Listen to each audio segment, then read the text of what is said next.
Yo. What up, Firefox?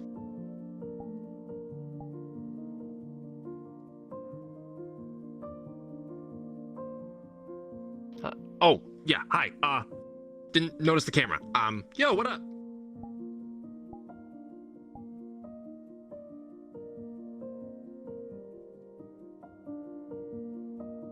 I'm just coming by to say hi.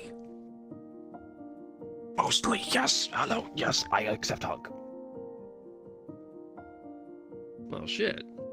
Now that the camera's on me, I suddenly feel self-conscious about not moving around with my arms and legs.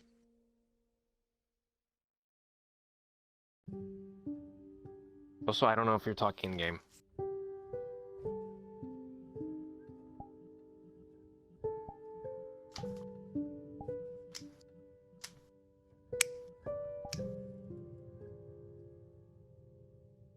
Hello? Hello, there I am. Sorry, I was muted. Oh, holy shit. Okay, Yeah, I'll be your arms and legs. You're legs. checking my settings for that. Neat. This is the lazy option, I take it. But at the same time, I could be using it to, like, slay some skeletons. In games. No, wait, I'm the necromancer. I do the skeletons. Yes. Ooh. Didn't expect the arms to come out in front of my point of view. Interesting. Yo, what does this look like? Hold up. Oh, never mind.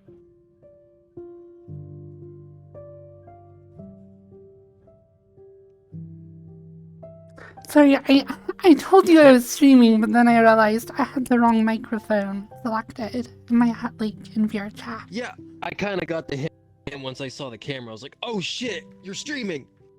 Well, I guess I can just banter. Yeah, okay, give me your best banter. I have the weird habit of wanting to visit people, like, off-stream just to banter and talk. I agree, off stream is better for hangouts. 'Cause then they're not distracted. Yeah, no, they have a reason to be distracted. Yeah. I'm looking at you.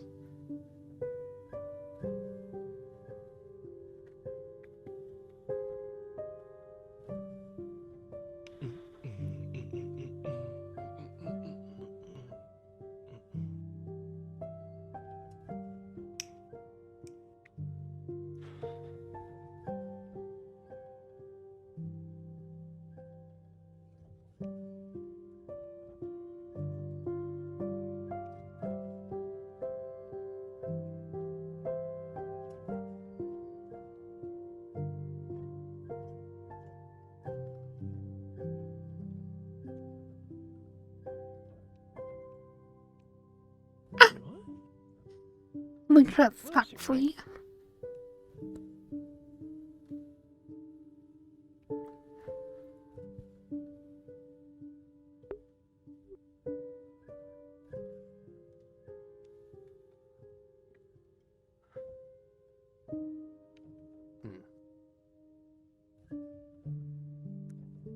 I made a new... Weird.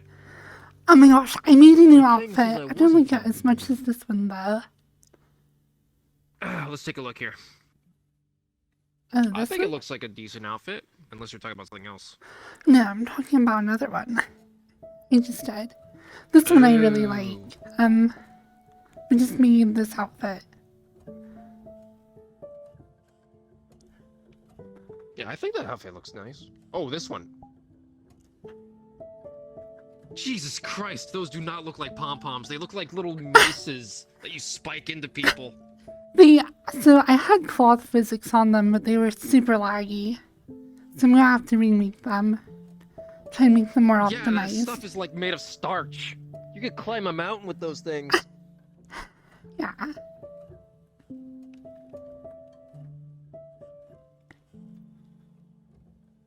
do have your avatar shown, right? Okay, yeah, I do. Had to make sure there wasn't some shenanigans going on there. Give me a C. Menu different. I look. Give me a Oh, U. Give me an M. Give me a D.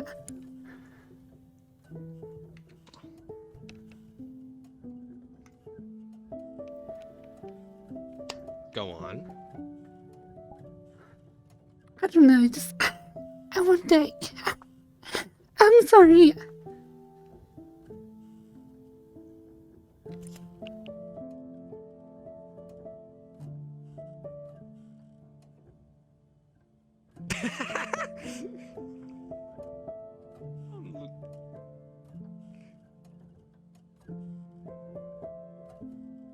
I recently became a cheerleader at Kumpat University.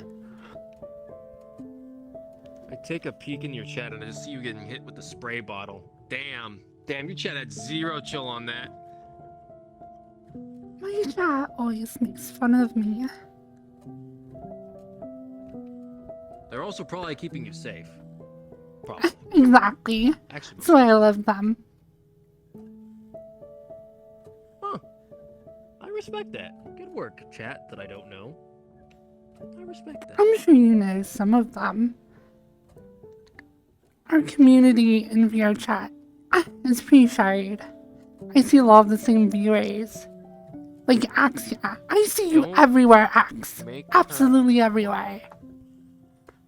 What's this about twerking? Oh no.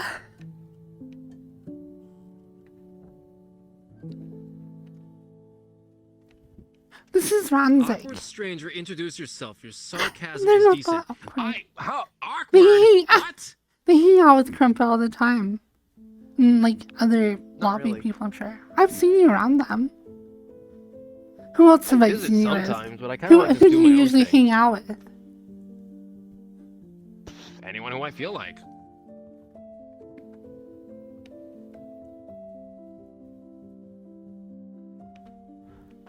That implies you watch Crumpet? Well, if you don't, you should. Crumpet's awesome. Hey, look, I'm nobody. Fox got banned for Twitter. Oh, that explains a lot. Don't mind me. I'm not an individual of significant importance. I can assure you that I'm just the homie. The homie of homies.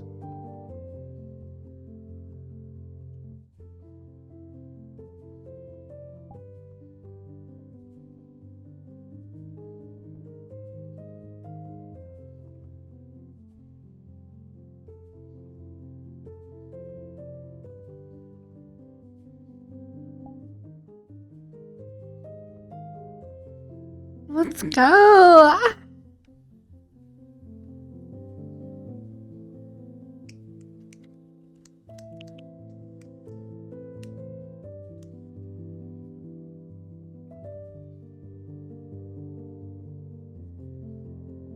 like this outfit more though, to be honest. I think it's way more cute and more sexy. It is time for the holidays. Oh, it's snowing! And I didn't just totally notice that this is a snow map just now. My observation skills are impeccable, I can assure you.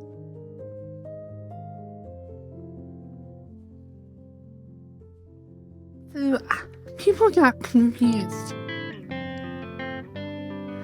Oh my gosh, thank you for the prime sub. So, Crumpet, their name is very similar to Kumpat University. But they're actually two different people. Or like two different like organizations. See, Crumpet does teach there though, which makes it especially confusing. But so Crumpet's like main courses they teach are usually mute training. So they take random VR chat members and they turn them into mutes. What Not else? me, I'm still a survivor. Oh no, what else do they teach?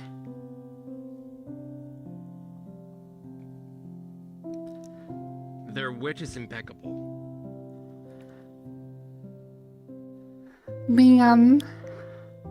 They teach courses on bullying, which is very controversial. Most schools are like anti-bullying policies, but Crumpet actually teaches a course on how to bully. Yeah, What? I know.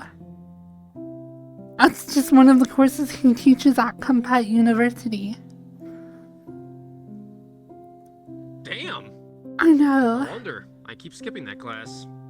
I do not have a heart in me to, bully people. Yeah. Though I could probably be a decent shit talker. Probably. Could I? Maybe.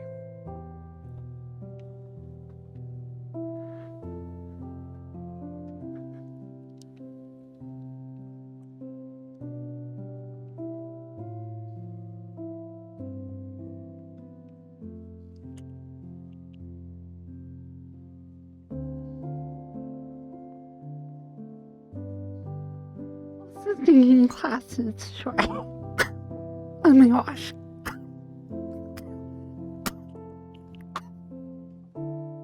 Alright, who spiked the drink?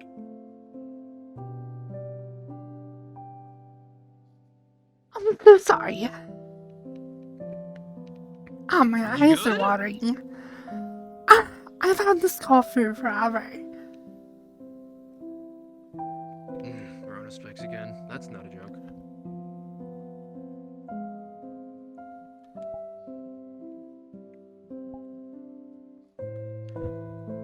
Then again, welcome to winter. Everything is... bleh. What? Come stand over here. Alright. It's more pretty this way. Alright, I stand here then. Hello.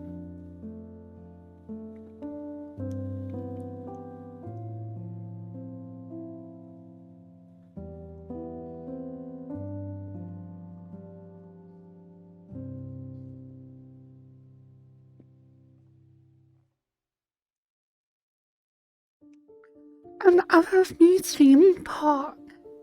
Thank you. I've go. And I've I need bye. to get a persistent cough check.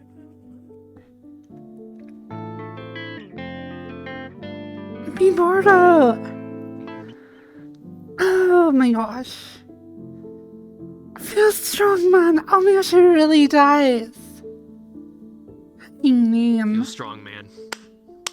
So, I hate to say used to, but I used to have a mod. I mean, they're still technically a mod, but they kind of got busy with life and they don't really hang out anymore.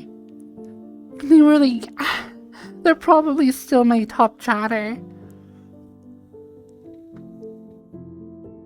Well, you know what you must be done. It's time to out-chat that guy that doesn't show up. No, he's a great guy.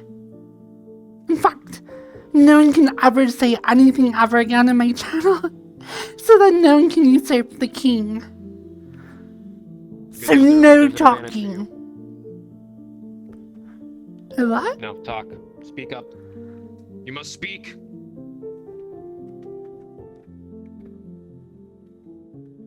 Long live the king. Hey, that's what, Scar said to Mufasa. You know what must be done. What? Scar and Mufasa? Yeah. Long live the king? What do you think happened? It's me, like, threw him off into the fire or whatever. Or, well, into, like, the wildebeest, I guess. Huh, so you did see the Lion King, good. Yeah, of course it's in the Lion King. Hello, hello.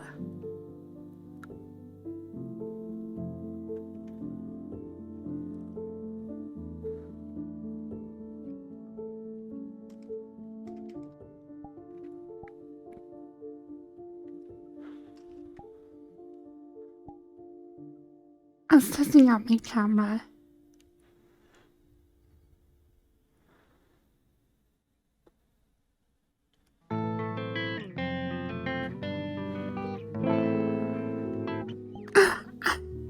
Who's this anonymous gifter?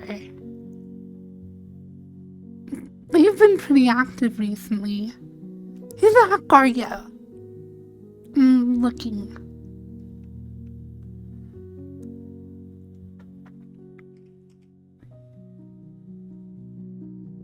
Thank you for the sub, though.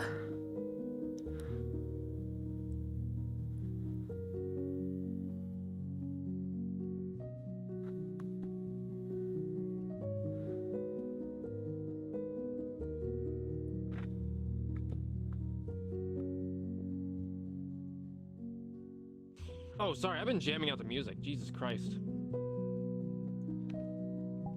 You're fine. Forgot to be conversing at times.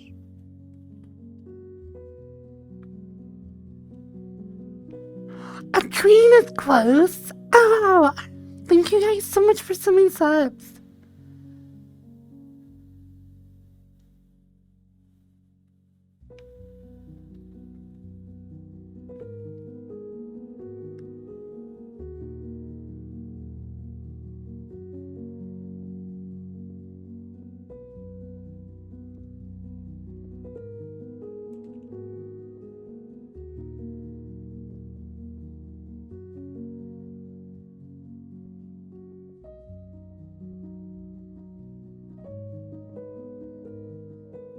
I have kind of a heavy topic.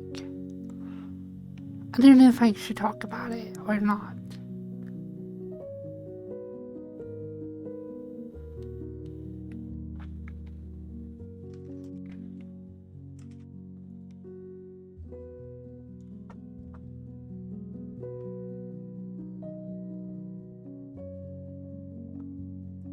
Hi.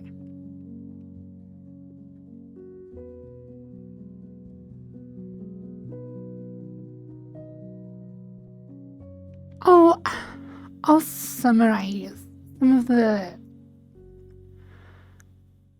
I don't know. My grandpa just passed away a couple of days ago. Not like 2 days ago. And I was talking to my mom about my grandparents' marriage. Because it was kind of an unhappy one. It made me really sad. Because I saw my grandpa in his deathbed. And my grandma didn't even want to come visit him because their marriage was so loveless. And I was just talking to my mom earlier today, and I'm like, why did it get there? Why are my grandparents like that? And my mom was like, well, I think grandpa always loved my mom, but my mom stopped loving grandpa. Or like, well, or my grandpa always loved my grandma, but my grandma kind of didn't love him back. And I asked my mom, I'm like, why? Like, what happened? Like, what went wrong? Because I saw my grandpa there, and I love my grandpa. And I just felt like he was trapped in this unhappy marriage. And now that he's passed on, my grandma is like happy that he's gone. And I was like, Mom, why is that? How can something get so bad and still persist? And my mom was like, oh, it's because grandpa had an addiction to pornography, so my grandma stopped loving him. And then she went on about how terrible pornography is and like how it ruins men and it makes them so they just view women as objects. And like, in my mind, I'm like, you said it yourself. My grandpa still loved my grandma, even to his dying breath. But my grandma just didn't. And it wasn't pornography, it was her views on pornography. I mean, obviously, hold on to your values, whatever they are, but like, my mom is very anti-pornography, anti-masturbation. When I was growing up, I had to go to counseling where they tried to pressure me using peer pressure and other tactics to not masturbate, to not enjoy pornography. Guess what? I still love those things. I'm a total degen. And I feel like the views of very conservative people in my life, from my grandma to my mother, that's a big part of why my parents got divorced. I'm like, I just don't want any part of that. I hate these like controlling social opinions about whether or not you can come when you want to come. I hate it. And I want to lead a Coomer revolution in Utah. A national masturbation day or something where it's like, go get it. That's my president. Just like, be okay with people enjoying what they enjoy and don't try and control them. Don't live for like 50, 60 years in a loveless like marriage, because guess what? My grandpa is a man and he lives in the age of information where we have the internet. We whatever you want at a touch of your finger, and to hate him for so many decades because he enjoyed pornography, it's like just miserably terrible, the saddest thing ever. And like my own upbringing, being pressured by counselors, by my like religious leaders, my parents, to not enjoy sexuality. It's just so broken to me. And I hate it so much. So it's like, just let love be free, even if it's just your own love for yourself. Let sexuality be free, even if it's just your own sexuality with yourself. Just don't try and control people and hate on people for it.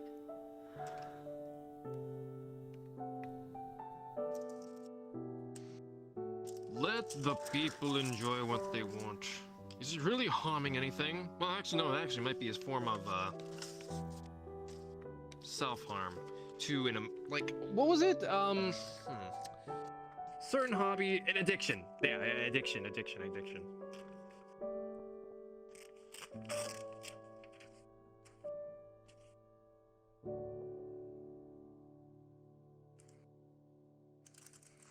No, okay, look, I just saw something in your comment right there. Every time you look at the mirror and you think that you're ugly, you're wrong. You know why? It's not that you're ugly, you just aren't your own type. Understood? I love nerdy guys. It's totally my type. Super, like, athletic men. Like, they're attractive, but they're just, like, not really my type. It's also like, if you're a straight guy and you So look in the honestly, mirror, you're gonna be naturally unattracted to yourself because you're not... You see the issue? Or if you're a straight woman, same thing. and I'm not saying that, like, there aren't potentials, and currently there are issues in the sex industry. Like, are there people who are being taken advantage of? Probably there are.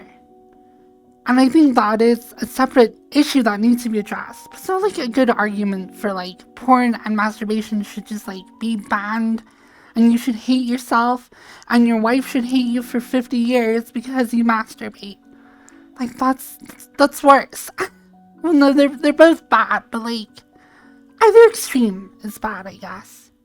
There's some sort of healthy balance where it's like, if people want to show you their boobs, they want to fuck some other person in front of a camera for your enjoyment, they should be free to do that. You should be free to enjoy that content. And like, there should not be this like hate and judgment and resentment. Because my self-esteem is famously low. Yesterday I was hanging out with Crumpet and everyone was just making fun of me. It's like, oh, she's so pitiful, so sad, so loathing, and I am. I hate myself very deeply in ways that I need to work through. And I attribute a lot of that to the repression of my sexuality and to the idea of unworthiness. Because I'm a sexual person, because I enjoy sex, I enjoy masturbation, I'm this like gross, unworthy person who doesn't like deserve to have a significant other. I'm not worthy to get married in the temple and have eternal, everlasting joy with my spouse. And I hate that so much. Like, fuck the church. I hate it so much. It's not right. It's not okay.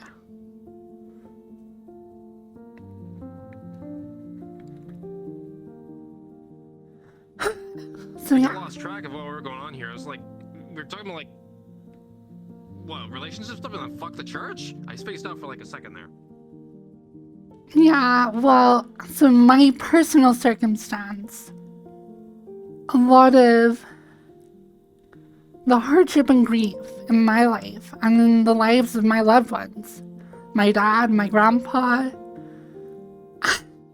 all of them have been very negatively impacted by the views of the Mormon Church on sexuality. And I was too, like, I kind of branched out and I'm taking my own path and I'm happy I did. And I'm really sad for the hardship that I've seen in my life and in the lives of my family members because of these oppressive, archaic views of the church that I was born into and raised on, went to church every Sunday, had, like, every Wednesday would meet with the, like, youth leaders and, like, my other peers, and, like, it was a huge part of my life. Multiple days a week were dedicated to following the leadership of, like, church authority members. I'm glad I got out. I'm glad that I was able to just strike my own path. Yeah, I'm a living contradiction. I'm both a religious person and super lewd person. Haha. Yeah. And I'm not saying all religion is terrible. I'm not even saying everything about the Mormon Church is terrible. There are definitely practices, both within its organization and within its society formed around it, that I think are very negative for the members of those organizations. My moment's stretching. I still... Oh my god, I feel like my spine just popping out of place. Holy shit, that felt good. Sorry. See, I don't drink alcohol. I don't do drugs. A lot of that is because how I was raised, and I think that those things are not good for you. But I would never want to control somebody else. I would never want them to feel less than because they enjoy those things. As long as they can, like, control themselves, be fulfilled, as long as, like, things that are enjoyable. And it could be video games, it could be reading books, as long as, like, that doesn't keep you from doing other things that you really want to be doing. You know, because it's like, it's just this more general problem of, you know, immediate satisfaction and stuff versus sacrificing for long-term goals. Like, that's something everyone needs to find balance in. And that could be with sex, could be with drugs, alcohol, video games, watching TV, anything you find enjoyable can imbalance your life. So I think having a positive, like, structure for a person to grow up in that has a more balanced and nuanced view of life balance would be so much better than, like, these ideas of unworthiness being forced upon you because you enjoy coffee, because you like to drink alcohol, because you like to masturbate, whatever it is. These quote-unquote sins. It's like, we shouldn't make people feel unworthy and less than because they enjoy those things. We just need to help people find balance so they can enjoy what they want without impacting their longer term goals and their relationships and things like that. Because, yeah, can you get to a point where alcohol is a problem? Yes. Can you get to a point where drugs are a problem? Yes. With video games, with sex, whatever it is. Yes, it can become a problem. So you want to be careful with those things. But just because you like them doesn't mean you're not as good as anyone else. And all my life, I thought I was a miserable, unlovable, disgusting person because of my sexuality. And I don't want to, like, no one should feel that way. No one should live 50 years in a loveless marriage because of that. Or have their marriage, like, and I don't know.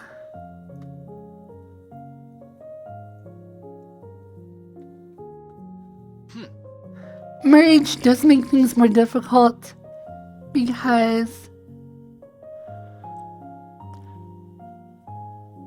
if you have very conflicting morals and stuff, like, how do you resolve that in a marriage? Do you just end it? That kind of is the trend these days. I don't know. Wait, I just processed this. Drinking caffeine's a sin? Yes. What? Huh. Well, I'm fucked. So, Wait, most of America's fucked then. Wait. yeah, you're not supposed to drink No, we coffee live on or coffee. tea. Wow. Motherfucker, I got this shit on IV drip. Are you kidding me? Oh, God. Well, time to take a sip of my sinful drink of coffee. Because, you know, the modern life demands it. So, I Freezing just, cold. That's I not don't hot. know. Gross. But, okay, sorry about that. Wow.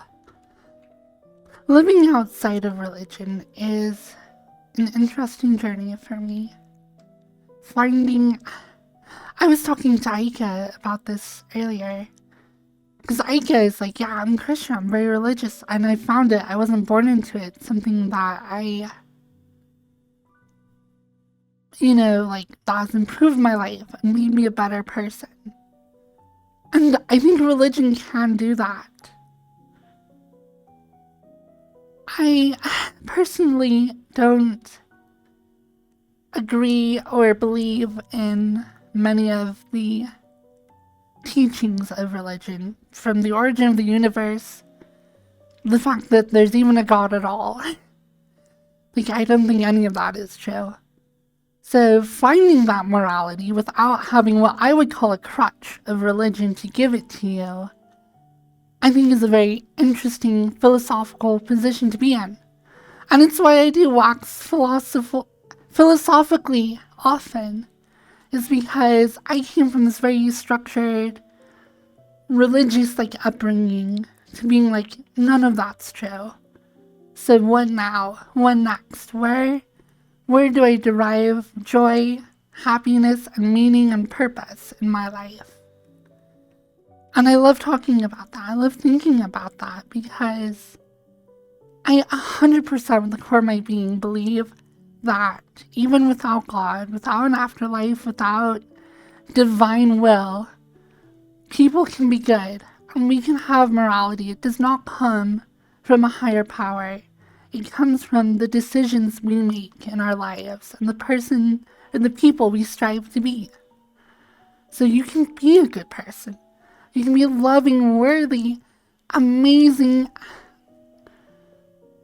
infinitely important, beautiful manifestation of the consciousness of reality and strive to be a good and loving person without any other strings attached, just because that endeavor is worth doing for its own sake.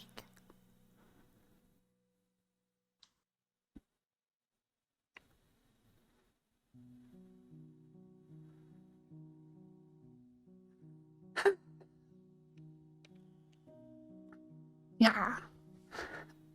I think that religion, it is a useful tool for teaching some of those lessons, which is why I don't regret all of my upbringing in the church. I think I did learn a lot of love for my community, for my leaders, for my peers. I don't think it needed the church for that. I think that could have been done in a different environment. But that was a good thing that does. And that's the thing that churches do, is they foster communities, they give relief in times of stress, both emotionally and some even financially. They provide a moral framework that you can frame your life around. The thing is, sometimes it can become very outdated because churches are monsters born of tradition. And tradition is just holding on to things that are old because they worked for their time. And I don't think that's always true. I think being so staunchly against masturbation and pornography probably made a lot more sense before the internet. Because if you wanted to masturbate, or well, not masturbate, but if you want pornography back in 1920 or whatever, you had to go to some CD store with some people and you'd probably end up associating in person with people that are outside of the social norms, so you have to hate them. And so it became this, taboo. But now with pornography, literally I could just hey, search engine, give me porn, and it will happily oblige. I think it's just pulling apart those ideas and taboos against masturbation and pornography. Absolutely every single person I know in my life that I know personally enough, well enough to actually talk about this one-to-one, they all masturbate. They all watch pornography. I don't think I've met ease of access, yeah. a single person that I've known well enough to have those conversations that's been no, I just don't really like porn. Some of them consume it in different ways, but it's the need to reproduce is such a strong urge and desire in our body, just like breathing and eating. If we were not to reproduce, we would cease to exist as a species. So it is as primal and visceral an urge as any of those other things. And when that urge can be satisfied even artificially through pornography, of course you're going to watch pornography.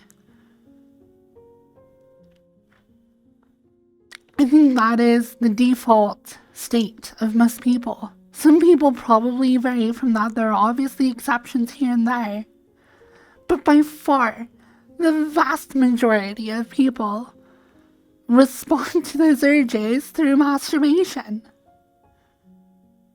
And I was always taught that makes you a lesser than person, an unworthy person. And frankly, that's everyone I know. Both of my grandparents, or my grandpas. Hey, look, it keeps the mind clear, alright? I've walked in on one of my grandpas, mid whatever, and that was, oh my gosh, No! awkward. I just closed the door, I'm oh my gosh, I can't believe what I just saw. No! But I'm screaming externally! Ah! it's actually, I don't know, it was definitely very embarrassing, but in a way, it was oh my gosh, my grandpa, who I love and respect so much, he's just I am. He's just a coomer. So we're all just coomers. Even your grandpa's a coomer. And that's okay.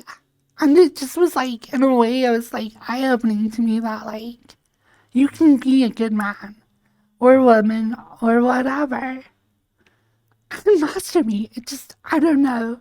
It seems so obvious. What are you saying, Firefox? That good people can have sexual desires and satisfy those? Wow, what a revelation.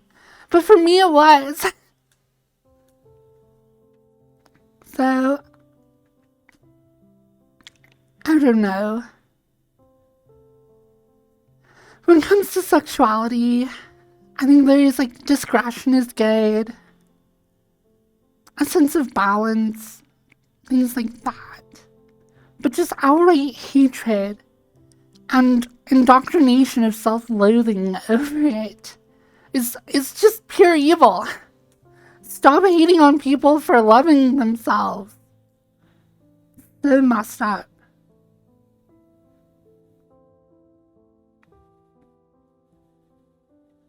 6 terabytes only?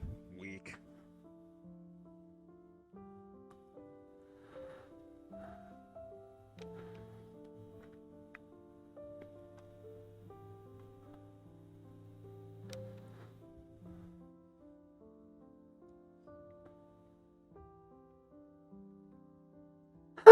Like, I think that, like, discretion is still important with, like, sexuality. I go to DJ nights with the gator community and everyone's just, like, sitting around with their tits out, dancing on each other, and it's awkward and uncomfortable. So even though I don't enjoy, like, I don't think everyone should just run around naked fucking each other like animals. It's just, like, I don't know. You shouldn't hate yourself for being a sexual person, though. Just have discretion. Have control over it rather than letting it have control over you. Just balance. Just balance in everything.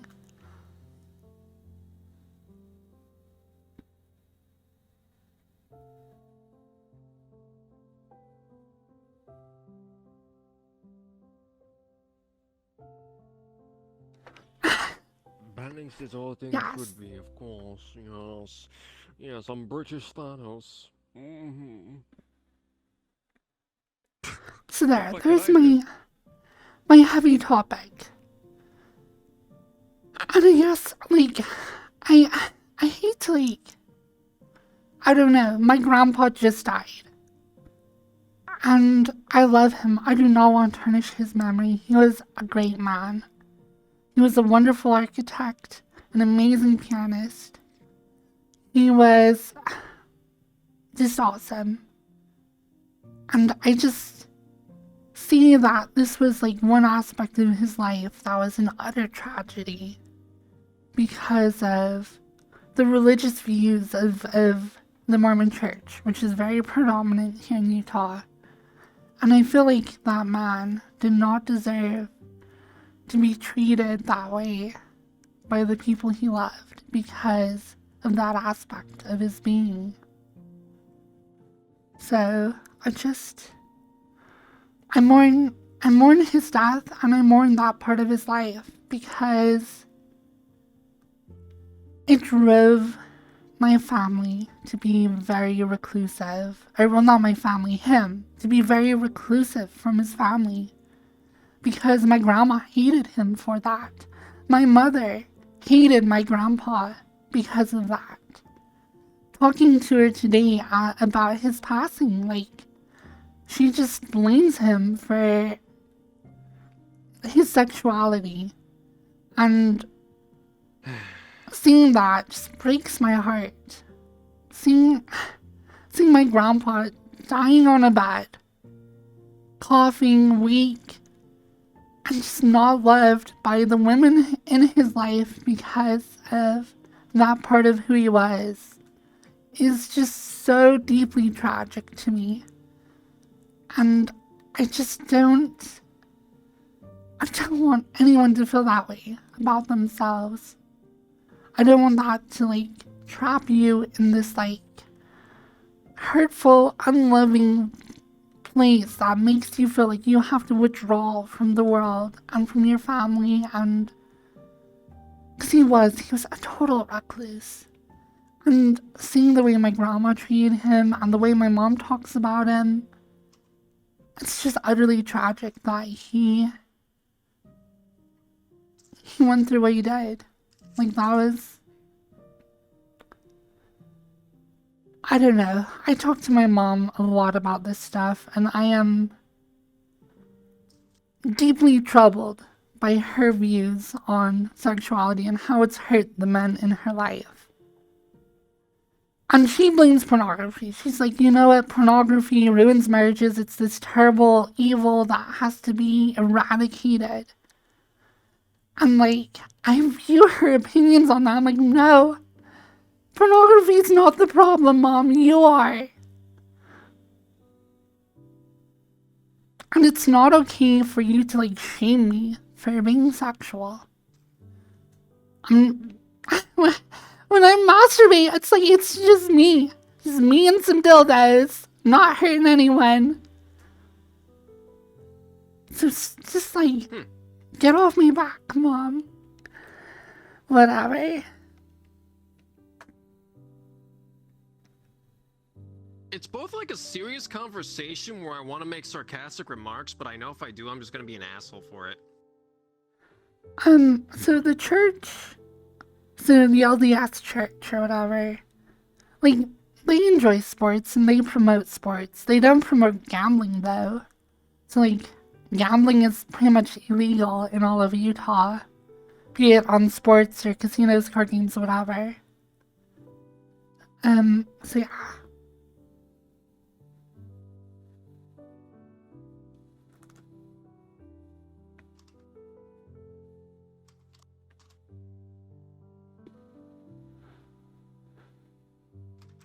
You love your family.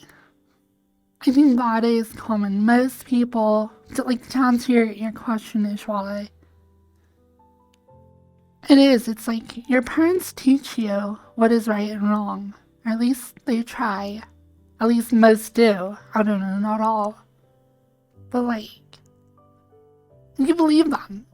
When my mom, and even my grandma, when I was a young girl, I'm gonna call myself a young girl. I was raised as a young boy, but when I was a young girl, because I was, and I am, I dressed as a girl. And when my mom caught me, like, she hit me, and she would be like, you can't do this. This is terrible. This is a problem. My grandma, the one who's married to my grandpa who just passed, she caught me once, and she put me in a garbage can, told me I was worthless because I wanted to be a girl. And that's fucked. It's just not okay. Holy shit. I love my grandma, I love my mom, but they have very toxic views on sexuality, transgender, gay people, the whole slew that people criticize churches for. And it's like not okay.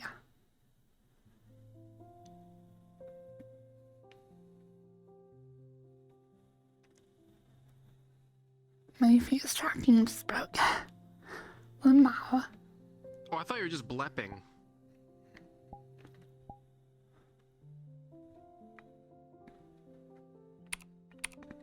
So,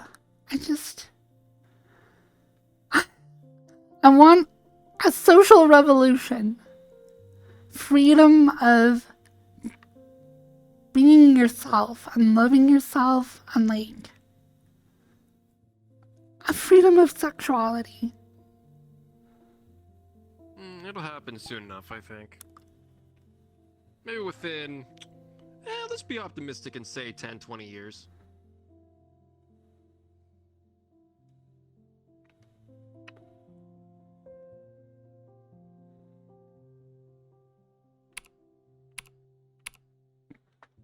But the changes we'll may notice is about 10 to 20 years. Excuse me. Oh my gosh. Good, homie? Sorry, yeah. Trying to fix my dumb face tracking. Okay then.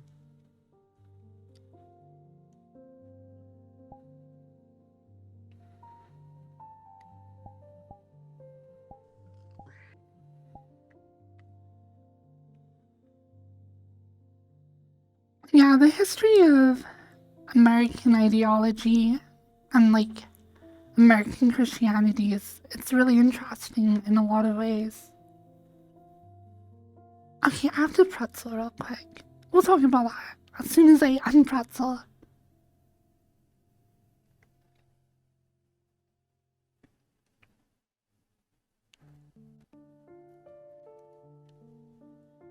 Oh, that's what she meant by pretzel. Okay, I did not understand what she meant at first. Huh. Holy shit. Damn, I didn't know spines could bend like that. Well then, welcome back.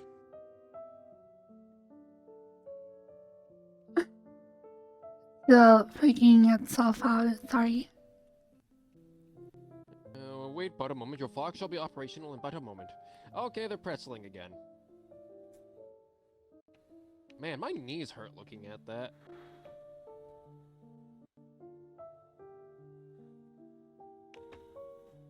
Okay, we're back.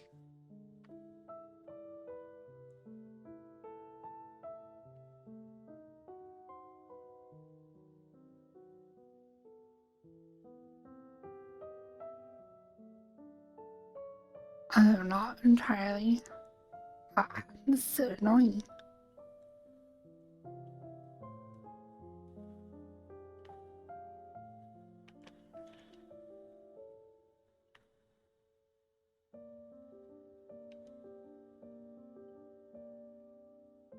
Okay, one more second, one more pretzel, and I'll be back.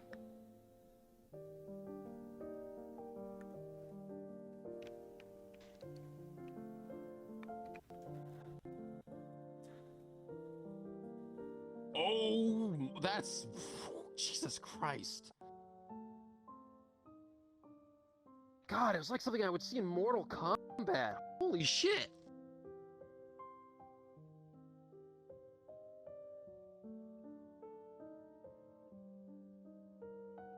Please work.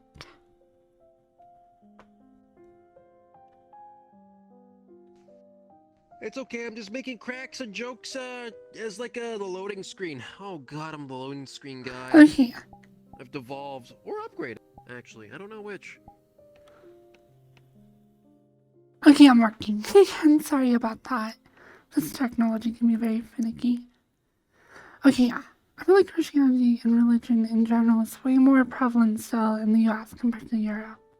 That is true. I mean, the US is also becoming a little bit more atheistic, but it's definitely way more prevalent here, I believe, than it is in Europe. I don't think it'll die out. Because what's gonna happen, it's gonna go in like waves. People are gonna start blaming religion for things, it dies out, people be atheistic, and then they start seeing like the positive ones because you don't got like an overflow of bad people. And then it goes into a vicious cycle of people going religious for it. And The truth is, religion isn't inherently bad either. Like, I think it's wrong. I think it's inherently not morally wrong, maybe morally wrong, but is inherently logically and fundamentally incorrect about its structure. Well, the problem is among thousands of years, you got dictators that often use it as a form of control, thus corrupting the original doctrine. So, as the time goes on, they were using it as a set of rules, when then they just start kind of like corrupting it on the inside out. Well, I don't think it was corrupted. I think it was broken and corrupted from day one. It was just the... We don't know that, though. Well, that's what I am asserting, what I'm positing, is that Okay, yeah. religion came from people trying to teach their children, and in worst cases, people trying to control other people, including their own families. But also just teaching of how the world is, how you should be as a person. Christians revere Christ, and the traits that are mostly associated with Christ is like self-sacrificing, forgiving, loving, caring. These are all good traits that I agree people should be like that. And so religion does serve as a framework on how to be a good person, and it has that purpose. But yeah, that originally came from just stories.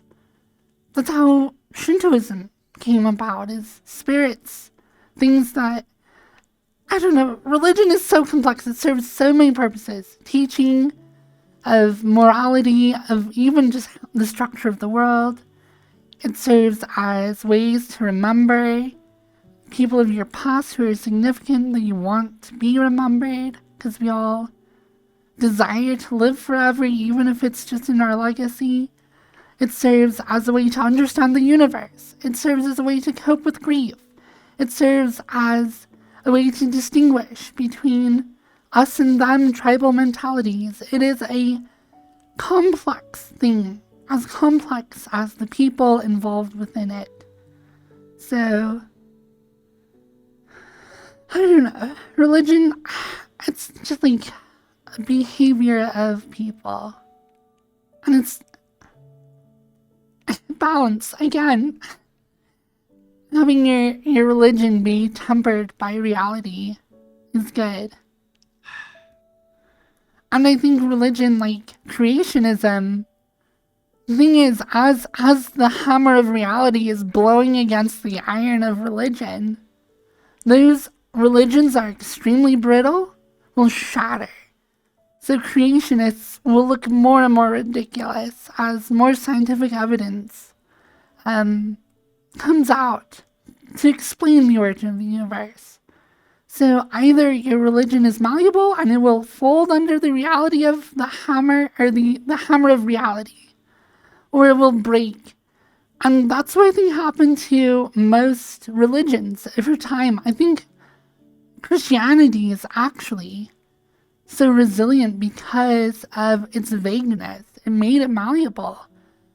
Monks used it to justify crusades or the conquering of the tribal Europeans. When with people like Saint Patrick and like other monks that spread Christianity throughout Europe. And they could add traditions from things when it suited them, or they could use it to justify a war, or oppression, or their frankly misogynistic views on women. Christianity is actually pretty dang malleable. So, as the hammer of reality kept beating at it, it just kind of changes and changes and changes. This is why it survived so long and been as prevalent as it is. Religions grounded in more specific myth and an explanation of the universe died out as reason and reality beat them down and they were too brittle and they broke. We don't believe that lunar eclipses are Fenris the wolf eating the moon. Because as we study those things further, we're like, well, no, that's not actually it. That old story to describe why earthquakes happen, like, they all fall away under the hammer of reality. And Christianity is being spread so thin, it's very malleable. But to me, in my mind, it has been hammered by reality till it's this paper-thin mess of vagueness and essentially just unenlightened, unhelpful explanations and views. And even those are being smashed away.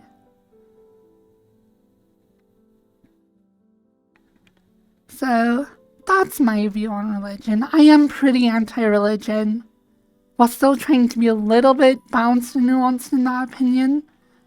Like, I don't think religion is the be-all, evilest thing mankind has ever done to each other, but I do think it is a detriment to us all. So, I don't know.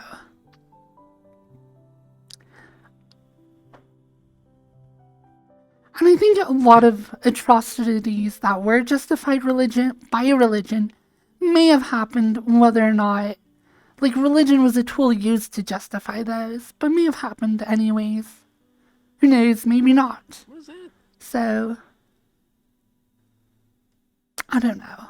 Religion it's a thing that exists, and it's not good for us, but it's not the cause of all of our woes either.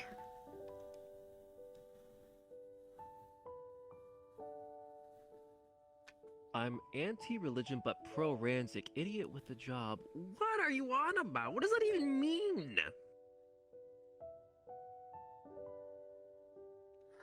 others may have you around. Brought on It's good to by. see you. Yeah.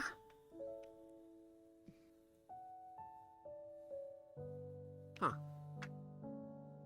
I'm having those moments where I don't know where to chime in.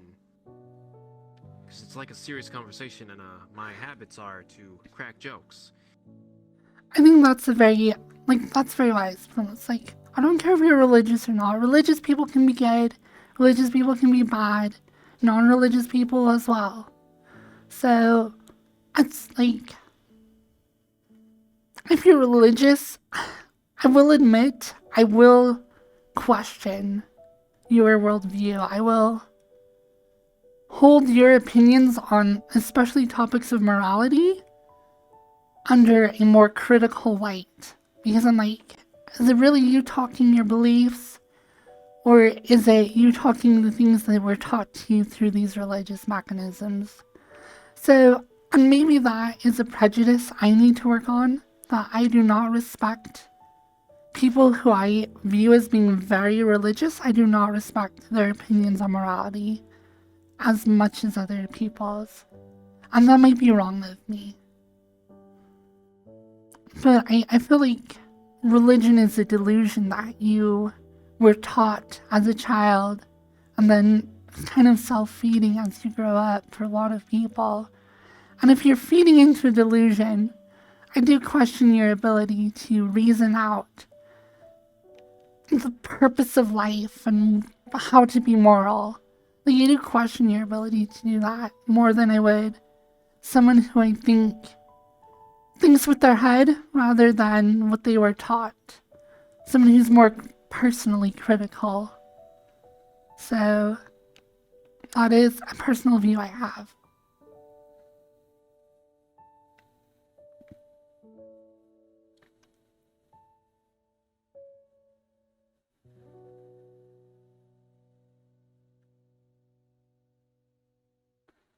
It's a crutch to lean on. A lot of people use that crutch.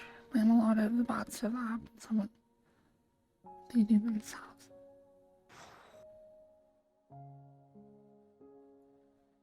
I know, I agree that, like, question argument that, like, how can you be moral without religion? I'm like, have you not thought about it? Have you not seriously pondered and given that thought? How to be moral without religion? It is actually a amazing, astoundingly good question. Is the thing. It is a question worth thinking about. Without a God, without divine will, without whatever you believe in, without reincarnation or this universal balance, because I don't think the universe gives a crap about us, because it's not a thinking thing. There is no cosmic good or energy. It's just us bags of neurons floating around. And how do you be good in that context? And why should you be good? Those are really good questions. Questions worthy of a lot of thought and a lot of personal investment in thinking on. If I am just these neural nets, if I am just the emergent behaviors of these complex systems, of the organs in my body, of the DNA passed on to me from my parents and my ancestors, if I exist as this temporary structure of matter in an uncaring universe because it is not capable of caring, why should I be good? Why should I do good things? And don't just be like, oh yeah, well there's not an answer to that, so if you don't like religion, then you're an amoral person. No. Think about this. Personally, think about this. Why should I be good? Why should I do these things? And it's because of, for me personally, it's like, because the way I am wired in my head, I want to be close to people. I like people. I need them to be healthy and happy. And the best way for me to do that is to be nice to them. Because then it makes them happy. And if they're happy, they'll want to be with me. And then we can both be happy. And so it's this like, if everyone wants each other to be happy and works to each other's benefit, takes care of themselves so that they can take care of others, then the world becomes a much better place where people sacrifice immediate gains, such as robbing money from a person. You get their cash. But the sacrifice that has is we now exist in a society where you have to be afraid. You have to fight. You have to hurt each other, which means you're more likely to get hurt. The entire thing becomes a terrible, tragic place. So be good. If you help others and you encourage each other to all love each other, to not take advantage of each other, then you yourself can trust and love others to feel the same way about you. And the world is happier, you're healthier, you don't live in fear, and you're more free to be a more loving, kind person. You're free to explore other ideas, explore your life, explore this existence, because it is so bizarrely odd that we exist at all. Why does gravity exist? Why do particles attract each other and repel each other? Why is there a strong nuclear force? Why is it at these specific values that has enabled the forming of stars and the Earth? All these bizarrely and crazy specific things that form our reality. Why did a particular sperm out of thousands fertilize an egg in your mother that created you, a living sentient being? Don't you want to think about that? Explore that. Thank you, Ashwala, for this sub.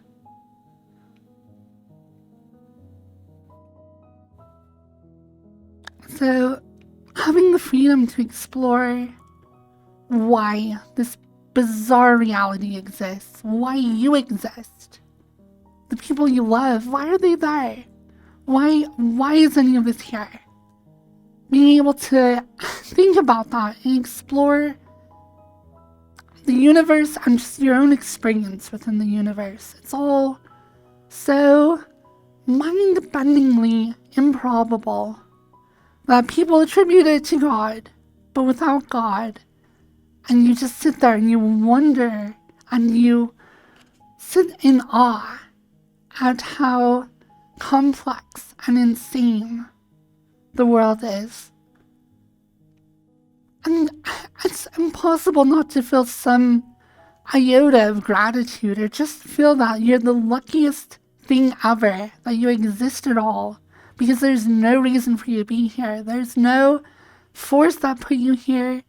You are this most insanely improbable thing to have ever happened, and yet here you are. So take whatever you can from that and use it to try and explore, try and love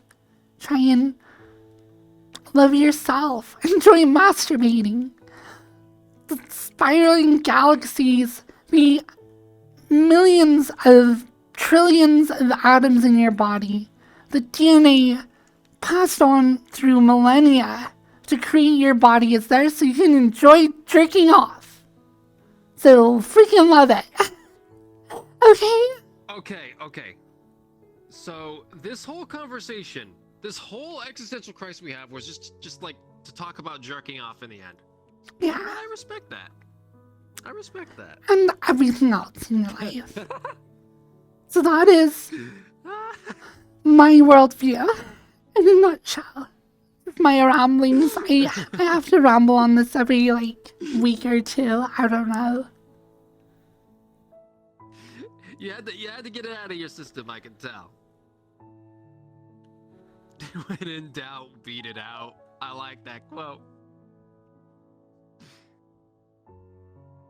It is interesting though, because when you think about, something I do think is important and I care about is being loving and caring, not taking advantage but trying to support each other in an effort to build a better world for you and the people you love and the people that come after you. The thing is, such a system is vulnerable. the people who would take advantage. If everyone is completely trusting each other, then there is huge room for exploitation. So then why is it not beneficial to you to take advantage of people's trust and stuff like that? And like, I don't know, there are some people who take the argument and they're like, yeah, well, I'll just do that. Like, you're ruining the system, and you also will suffer from the fact that people are smart, and there are a lot of them. And the more crap you do and the more negative you are, the more you get called out for it, the more distrusted you become, your reputation builds. So even if you can't try and have this high-minded opinion of just making the world better, your life will demonstratedly be better if you are an honest person.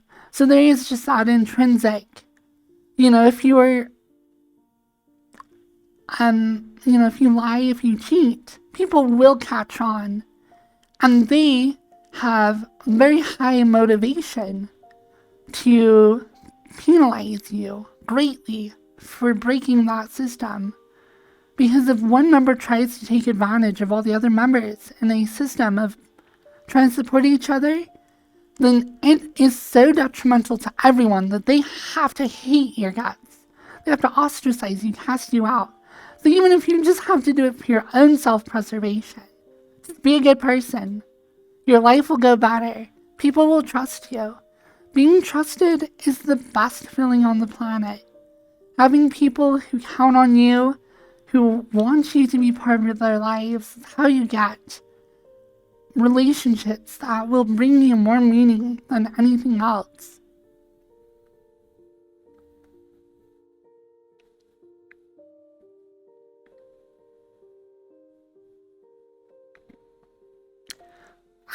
Which brings me to my next question. What did the luck stat do in Final Fantasy VIII? I don't know. No idea.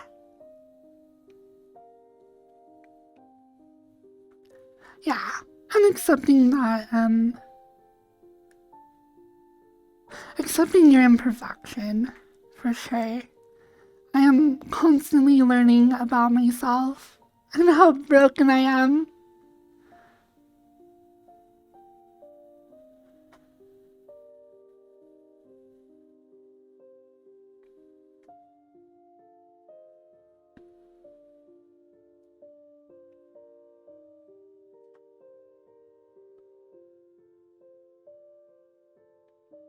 I'm trying to angle myself to look at Optimal's sad and lonely in the river kind of look.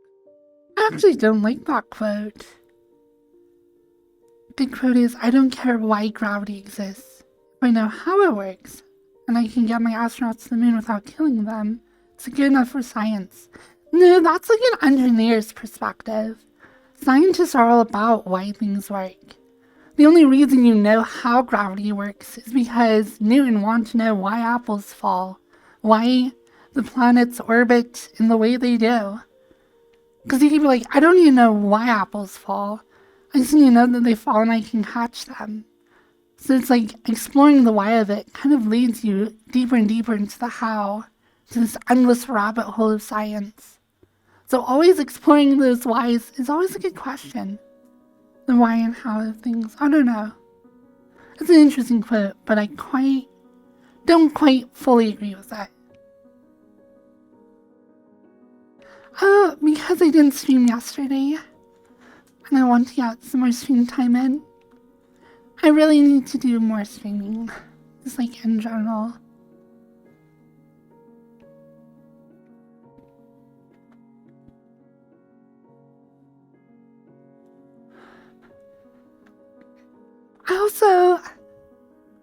I don't know. How things work is really cool to explore as well. Why is fun to ponder, but you don't, I don't know.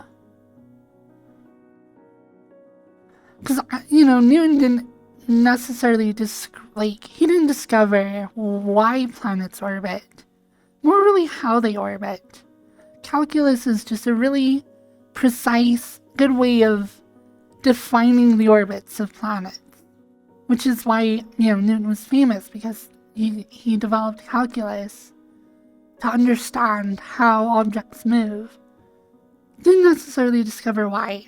So, I guess in a way, why is never a question that really gets answered. There really is no why. There is no purpose intrinsic to anything. Only just, how does it work? How does it work? Deeper and deeper. But, I don't know, the two get blended together. So yeah, there's my rant. We can go back to cozy time. I totally was just gonna try and be cozy this stream. But no. I had to rant. I just had to rant. It's because I just talked to my mom. Every time I talk to my mom, I have to rant. In fact, there's probably a very direct correlation if you go back to my streams and look for rants. I probably had talked to my mom in the last, 48 hours. I seem to have impeccable timing at that point.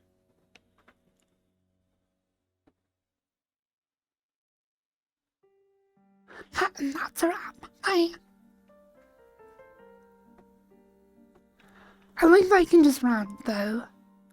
I don't see a lot of other streamers rant like I do. Certainly not in VR chat. I mean, it's something to do at least, so I wouldn't be too upset about doing it.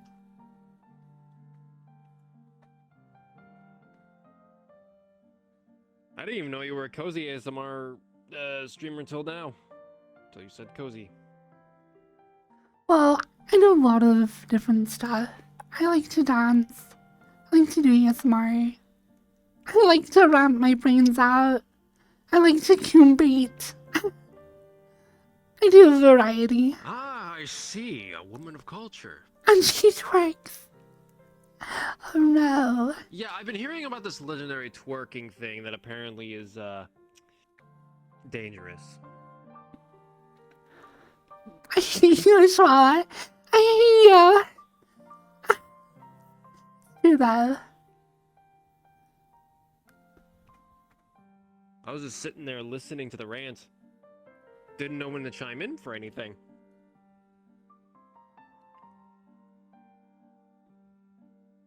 I'm just sitting back here in the corner doing a little peepo shy, like, okay. It was interesting. I was talking to Veronica, I think yesterday, last night, or whatever. And they were telling me about, there's some music producer, artist person who is transgender. And apparently at 5 years old, they were showing signs that they want to transition to being a girl. And their parents just went with it. And they actually had I don't know, it's interesting. I think transgender children, which I think I was one. Because children are dumb. I hate to say it, but children are stupid. When I was a child, I didn't know if I wanted to transition or not.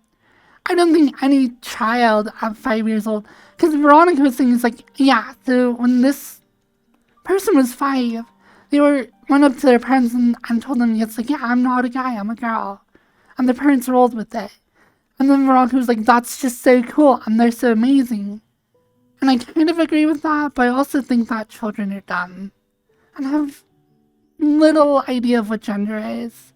What developing sexual characteristics are, what sex is, gender roles, it takes your childhood to even learn those things, to learn how society works. It's what you do as a child.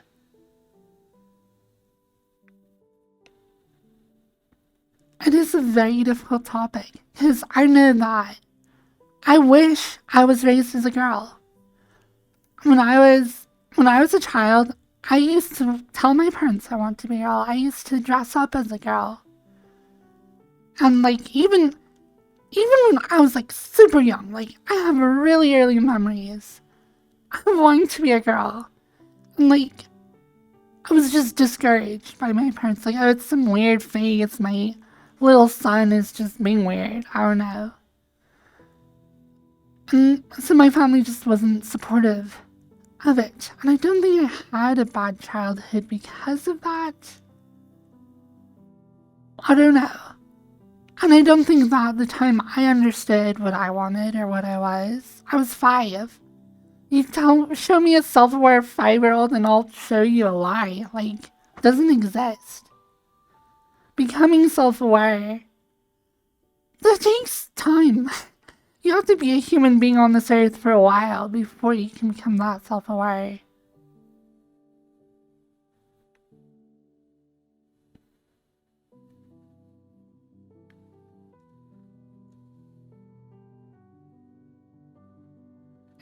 It is complicated. Gender identity, I don't think children really can know what they really want to be. They can definitely have, like I did. I had various signs, various urges, desires.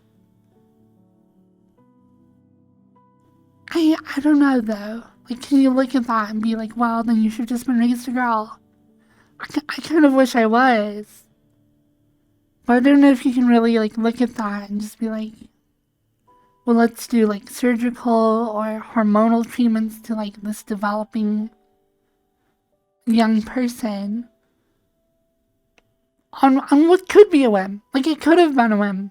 For me, it wasn't. For that girl, it probably wasn't. But, like, knowing what the actual gender identity of a developing child is impossible. I'd say, in a way, children don't have gender identities. They're just children. It's its own identity. Children don't have sex with each other. They don't need to, like, fill social roles. They're usually pushed into them a little bit. But even kind of not really. Like, when I was young, it's not like you can only play with fire trucks and you can only play with dolls. It's just like we had toys. I played with my sisters. We all did the same stuff. We were just children. We weren't boys, we weren't girls. We were just children growing up. And so, like, getting to the point where you go through puberty and you have these changes, you become more adult, more self-aware. Like, it's a whole process that takes 2 decades. From when you're born to somewhere in your teens to 20 or whatever, and even then you're still a moron. And I'm 29 and I'm still a moron. So that's the thing, my assertion that I'm a woman, I don't feel comfortable making that assertion because I know I'm an idiot. I don't even know what I want for myself. I have an idea and I'm trying to follow that and explore it. And, like, but just, I don't know. That's another turn off for me. Like, I will not hold a person in high respect if they hold anything to be absolutely certain. Because, in my opinion, nothing is certain. And I am certain about that. So,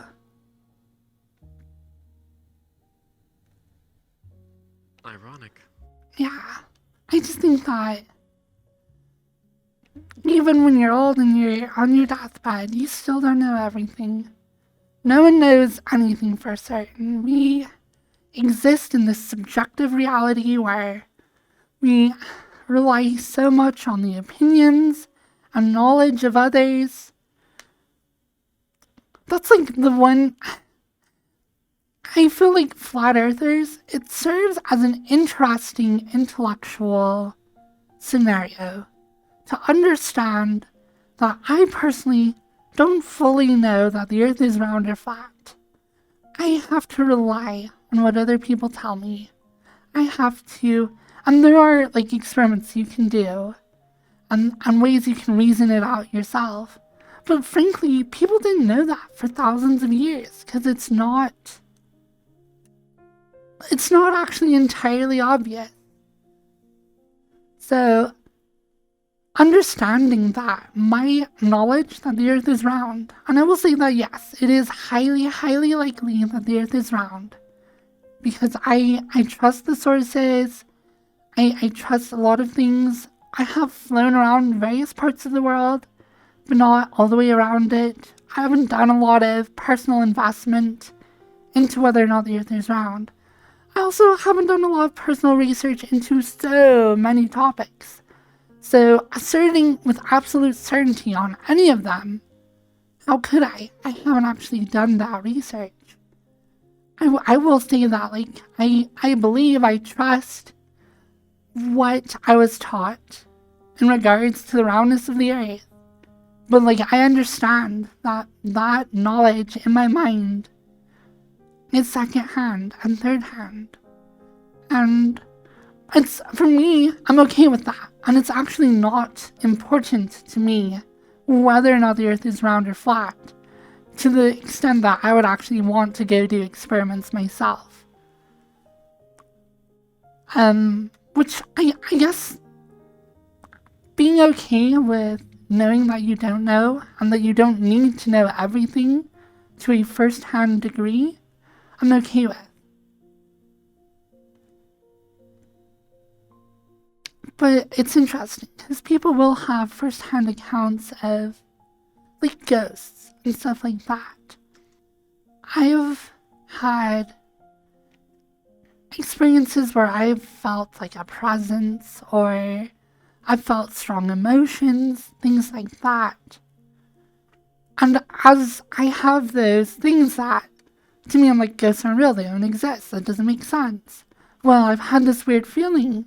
What was that about? And as I do explore and research that, and I understand how the brain perceives, and how we evolved to have certain, like, thought processes and, like, ways of dealing with risk and stress, that, like, it actually makes a lot of sense that parts of your brain would perceive a vague, evil presence, because that kind of response by your brain to stress, to darkness, to whatever, is evolutionary advantageous. Because whether or not there's a thing there, if you behave like there is a bad evil thing there, then you will not risk dying to that thing. If you're a rabbit in a hole and you think there's something evil outside, you won't, or something that's trying to eat you, I'll say, then you won't go outside the hole. And if you don't go outside the hole, you are less likely to get eaten.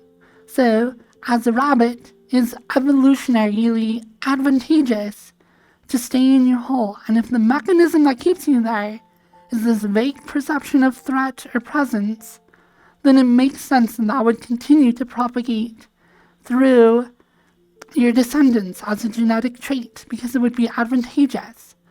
Only as long as it's not so overpowering that keeps you from being able to forage for food. But rather than just sitting on the surface all the time vulnerable, if you have this fear and this threat, that you'll, okay, well, I'm hungry, so I have to go eat, but I'll be quick, I'll be very alert, and then when I'm done, I go back into my hole because I'm afraid of this threat. And I personally feel like rabbits and prey animals live in perpetual fear and alertness of animals. I don't know if you've ever had a rabbit or, like, small creatures. The vast majority of the time you just look at them and they just look nervous. You know, deer are, like, super skittish and they will bolt at the slightest noise. They just live in fear. And I can't, like, know what it's like to be inside their brains. But I feel like that comes from this, like, sense of presence, of danger that is constantly there. And I feel like we humans have those same instincts, just altered to fit our place within the food chain. So the idea of a dark evil presence keeping us inside our cave or whatever, reducing our risk to dying, increases our likelihood to reproduce. So the fact that people hear and feel ghosts, to me, my theory is, it's just the evolutionary leftovers of having those feelings drive behaviors that make you more likely to be careful, and therefore more likely to survive, and therefore more likely to reproduce. So it just passes itself on. So it's just a behavior that became advantageous. That is my personal opinion as to why people believe in ghosts. That's why that is a thing.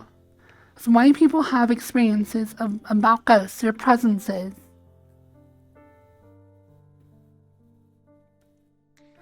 Well, I There was you just go. trying to visit you, so I'm actually going to head Okay. out because I. Thank you for saying hi. There's my rant I on was why trying to ghosts say, are fake, but that's why we still feel like their presence every now and then. Why we believe in them. Or some people do. I'm gonna head out and I'll say hi to you another day. All right? Take care. Oh man. yeah. Bye-bye. Bye. But doesn't that make sense? Doesn't that just make sense to you? That just makes sense to me. I do a lot of overthinking. I don't know, I feel like some people will watch like a ghost video and be like, oh, weird ghosts, they're not real, whatever, I don't care. But I'm like, why do people think that? Why have I had weird experiences? Why? Because, and to me it's particularly relevant because when I ask people about religion, I often get people who have experiences like that, of vague presences. Could be of people that they knew before they passed away, and they're like, oh yes, their angel came to visit me. Or they're like, oh yes, the Holy Spirit of the Lord was there to guide me. Or, oh yes, I felt the presence of Satan. And I'm like, that's just because your brain is actually not that smart. And I'm saying that about all brains. All human brains are just not that smart. They are amazing, the coolest thing ever. But the way they perceive reality, the way that we react to things and our brains react and drive behaviors that kept us alive as we evolved, that's what that looks like in a first-hand degree. The things that make you cautious, that kept you from being overly bold and getting yourself killed, that is what that does. That is when you're under stress. Because that's usually when people feel those kinds of presences. It's like, I was so sad. I was feeling stressed. I'd lost my job or like a loved one. So I was like emotionally stressed out. And so that's usually when people have those experiences. And I think it is just like this like biological, neural response that is a leftover of our evolution. And people just take that and they run away with that, and it's like, throughout history, for thousands of years, those responses, those feelings of presences, were not understood to be the evolutionary leftovers they are. They were thought of as actual spirits. There's an evil spirit in that tree, so we have to do our ceremony and purify it, or we have to respect nature because the forest spirits or the wind spirits or the sky spirits or the sun spirit, whatever, this over personification, this sensing of presences, developed into religion in its early days, and then was beaten and refined by the hammer of reality as we understood those things. And I'm just saying the hammer of reality is those presences you feel, those are the evolutionary leftovers of your brain's ability to perceive threat and evaluate risk and do so on an emotional level. It's just how your brain works. And it's another blow onto religion in my book, which is why I'm like, it just keeps breaking apart. There's nothing there. Religion is just either going to change and bend under the hammer or break away into nothing. So, religion's wrong. You should only believe what I say, because I'm always 100% right about everything ever. And don't listen to anyone else. And just love me. Love me forever. And I'll take care of you. I'm totally not gaslighting you right now. I'm the only source of believable truth and knowledge in this world. Everyone else is lying to you. They don't like you. Only I like you. And I love you. So yeah, there you go. Wow. What a rumble.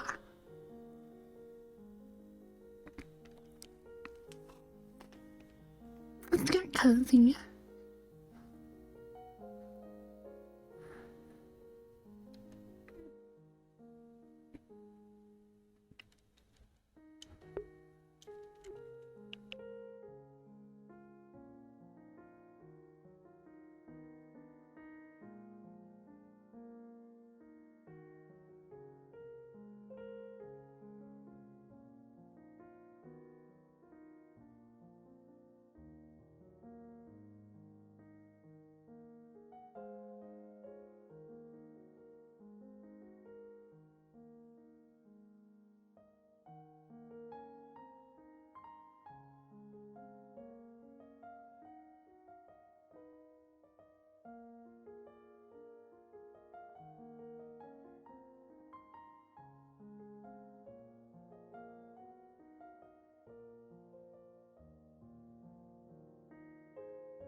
Oh, but I still want to rumble. I still want to rant. Oh no. There are like two things I want to talk about.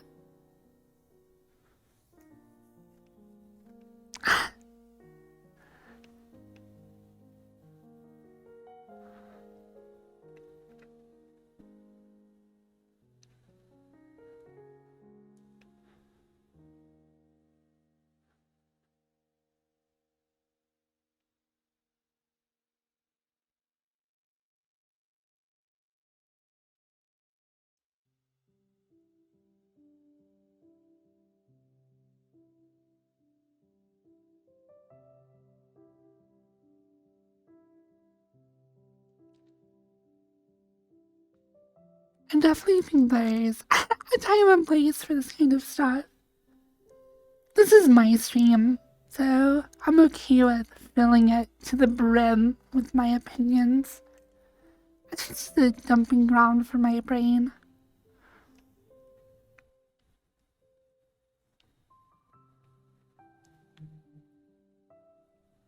That's the thing, like,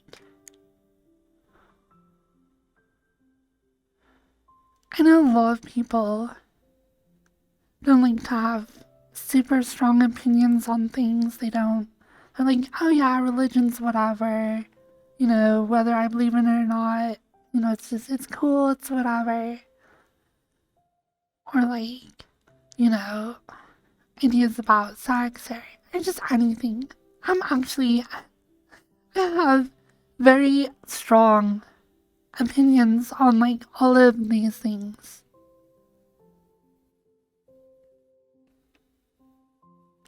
And when these topics come up, sometimes I have to remind myself, I'm like, just let it go. Just enjoy the company of the people around you. Don't try and assert all of your ideology all over the conversation. Because I went through a period, like fresh out of high school, where I was totally like that. Anytime I'd be hanging out with people and like a topic like this came out, I would gush. So, I'm okay with doing it on my stream. It's my stream. It's about what I want to do, so I guess it makes sense. If I'm going to do it anywhere, I can do it here.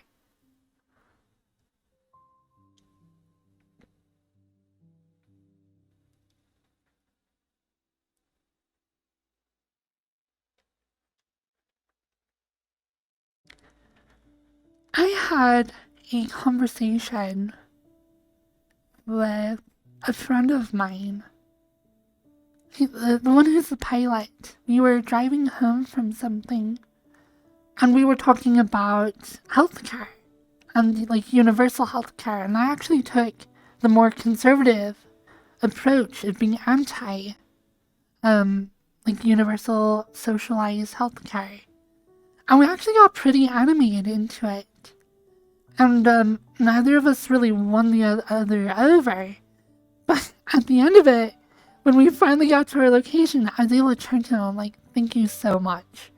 I know that like there was like a couple moments of tension and stuff, but like the fact that we can like open our brains up to each other and even some of the emotion underlying these opinions, and then look at each other and respect each other, and like walk away and understand a little bit about each other.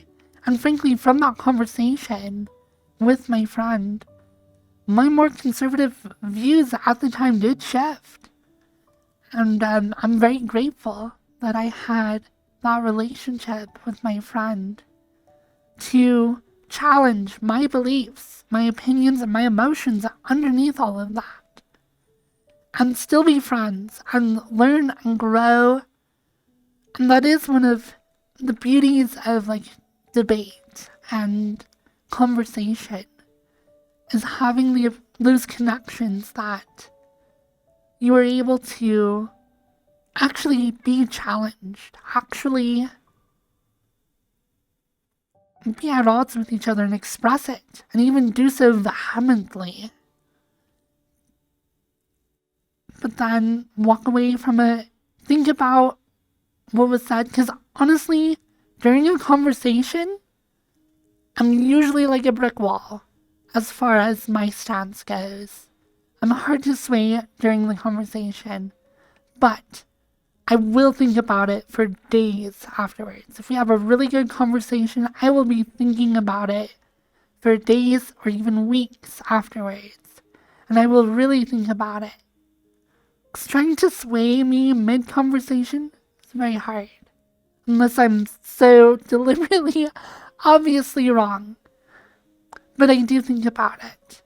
So I think looking back to that conversation, it did sway me towards a more liberal view on socialized Medicare. And I'm very grateful for my friend to be able to do that. Having those connections with people is awesome. One of my favorite things about my friends in my life is when even my mom, who I am super at odds with about this whole rant that I just went off on, at least we can challenge each other and still love each other.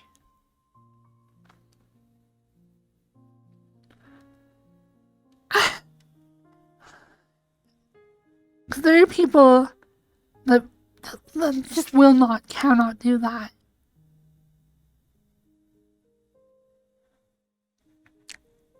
People, I could totally shit on someone. I probably shouldn't. I'm going to, whatever. I don't care. It's my stream. Like Rob, who I was his mute for a year. He is not the kind of person you can have a conversation like that with. He cares too much about being assertive and alpha to be willing to like be challenged and take it as anything other than like a challenge to like his personal masculinity and authority. And I find that is toxic masculinity right there. When you cannot be challenged because you take it as this personal challenge to like your authority as a person. So I definitely am glad I'm not part of that community directly anymore. I definitely appreciate people, even if we have strong opinions, and I do, I have very strong opinions on lots of things, where we can like challenge and like go at it with each other, and then walk away and try and really understand the exchange that took place. It's people like that are awesome. Yeah, I've definitely met people who just are not capable of that.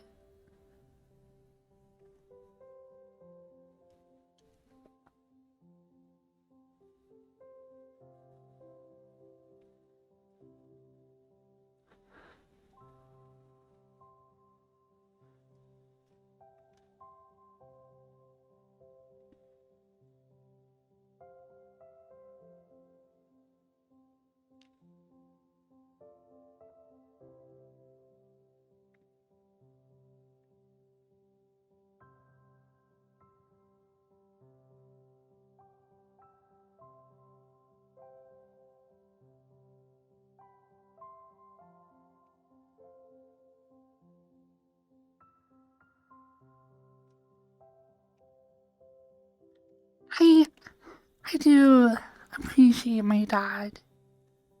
I think a lot of who I am as a person is because of my dad. He always taught me to make my own opinions, to be critical of everything around me. Things that even though like things my mom says, even things he says, just being always analyzing, always thinking, don't just accept. You know? Like, do accept things that make sense. Think about what people say. But never just like, I don't know. He taught me that, like, especially when we talked about religious stuff, never just, I forget exactly how he said it, but we were talking about church. And he was like, never just sit there in the pews with your mouth open for people to just shove whatever they want into your head. Don't just sit there, dumb-faced, open-mouthed, and just eat anything put in front of you. Listen, hear what they have to say, think about it, and come up with your own takeaways and stuff. Just always be like critically minded.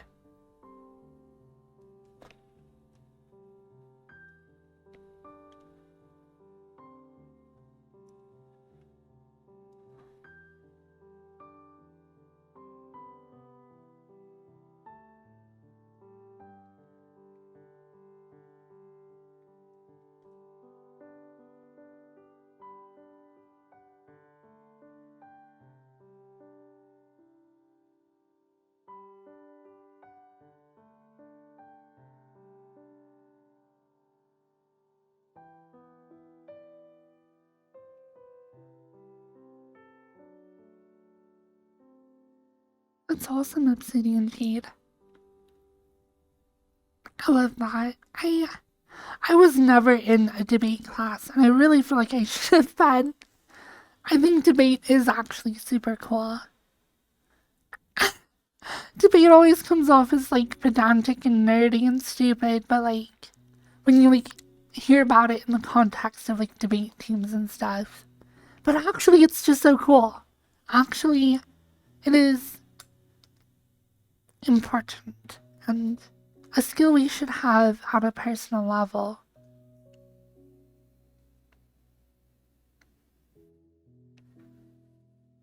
A master debater. I wish I had taken a debate course in like high school or college.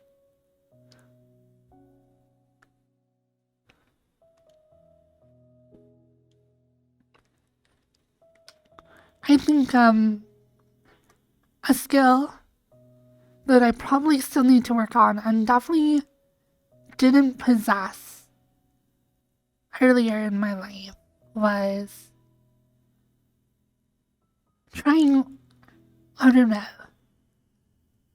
to be more open to listening. I have my worldviews, and when I get in debates, I can be very assertive about how I think things are. I'm like very immovable, and I don't think that opinions change mid-debate, or they very rarely do.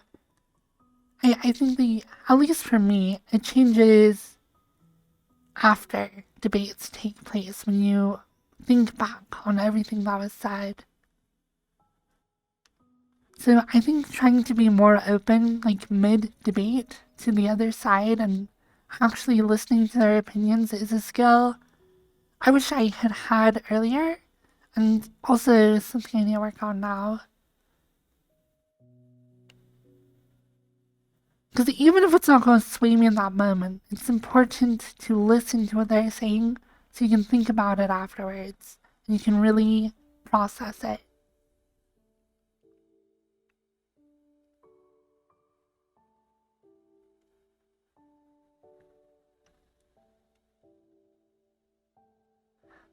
Yeah, and true. Losing face. It's like I have an ego. I have a big ego, if I'm wrong about something, it can be a challenge to get me to acknowledge it.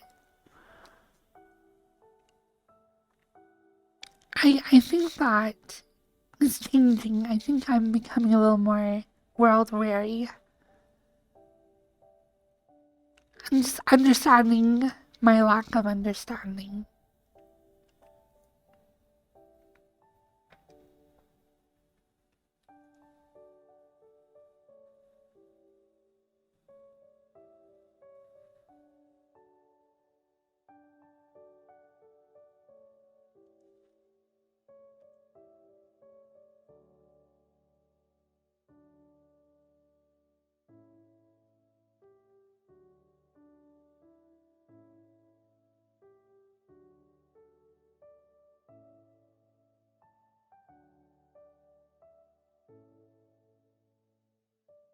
It was interesting.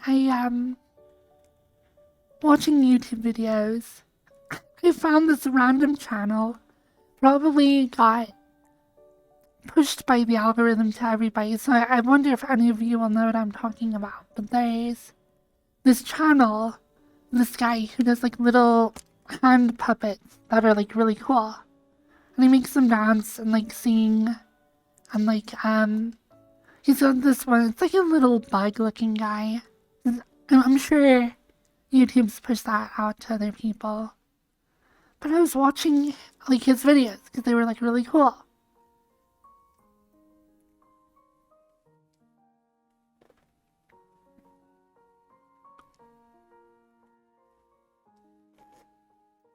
So I watch a lot of YouTube.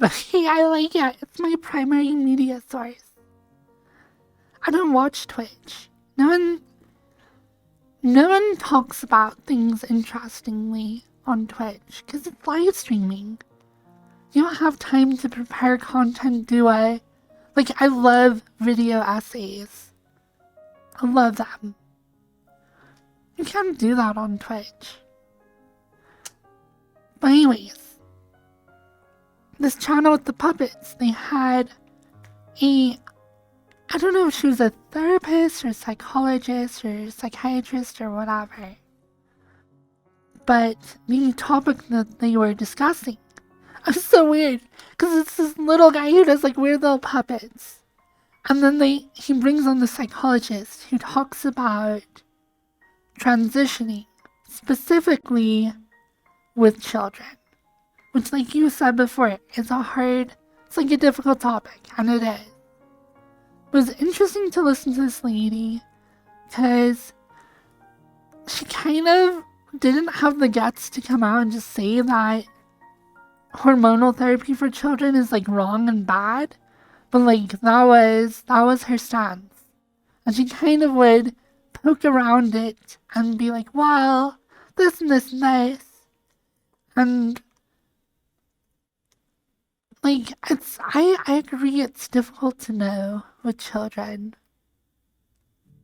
I honestly do not know what my opinion is on having, because you have one option for children who want to transition, or young adults, people who are younger than 18.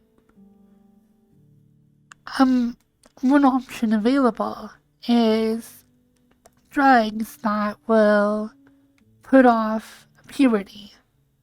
Just things that will block your testosterone if you're a guy, or your estrogen or whatever. It just keeps, it's drugs that are taken in an effort to keep your body from developing secondary sexual, and primary sexual characteristics. So, it will keep you from getting through puberty. So yeah, you can have more time to think about transitioning before your body starts, making those changes on its own.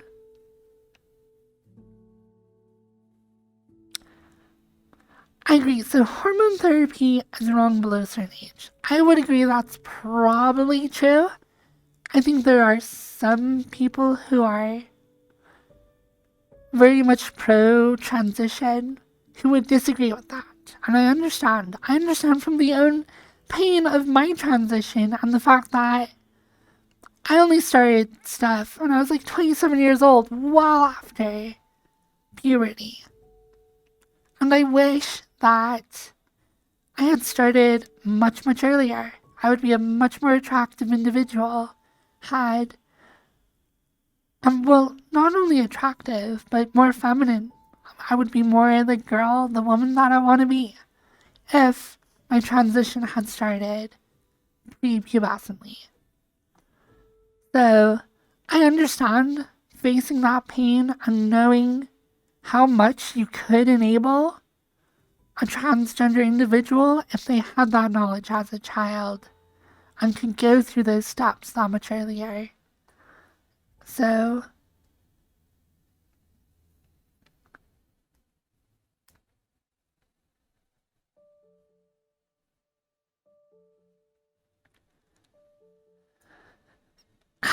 yeah, trying to like hold that at bay temporarily. It seems to me like it makes sense. I did see comments in the video and arguments she made where it's like hormonal treatments for children that delay the effects of puberty can have other side effects that if they do decide not to transition later on, they will have to deal with, such as underdeveloped testicles or underdeveloped penis or whatever. Whereas like, if you have like a male to female adolescent who wants to transition and you put them on hormones that block their testosterone, then it will have effects on their body. And like you say, they will continue to grow, but they will also have that development altered, which they will have to deal with the rest of their life. I've heard, and I do not know, I'm not a medical expert. I don't even have first-hand knowledge of this, but I've heard that if you are put on some sort of medication to try and delay puberty or the effects of it, that when you get off of it, if you decide not to transition, that those things will still develop, but you will just be behind. So like, if you're 12 years old, which is probably way younger than anyone would normally be put on these things, and you're on them for like 6 years, and you decide to go off of them when you're like 18 years old because you're like, well, actually, no, I think I'm more comfortable in my gender assigned at birth or whatever, then yes, it makes sense to me that their genitals, their chest, their facial hair would all be years behind in development of other people. And there's a question of like, if they don't develop during this time of growth, will they develop the same as at a later time? Because if you're young and you grow a foot or two, but you have other things that are not growing like they would have otherwise done without medication, will they grow the same way later down the line if you decide not to transition? So it is a impact on your life for the rest of your life that you would have to make at a very young age where you're young and dumb. Which is, it's unfortunate that that is the reality in which we exist, but that kind of is how it is. And I don't understand all the specifics of all of that. I only know, frankly, a little bit about transitioning at my age, male to female. I've been on hormones, I've consulted doctors, I've looked at my own like results on like all my blood work. I've seen pictures of like transgender women and like various stages of their personal development, so I have some idea vaguely of what to expect for myself as far as development of breasts, changing of body fat, things like that, reduction in body hair a little bit. So I have ideas, and with my current understanding, it has been appealing enough to me to meet my desires to be a woman, to undergo hormone therapy. And that is the thing you have to accept. Transitioning doesn't make you into a cis woman. It doesn't. My body is different than a woman who is born with ovaries and no testicles and like had those hormones even through puberty and stuff. My body will be uniquely my own. It's going to be the body of a transgender woman.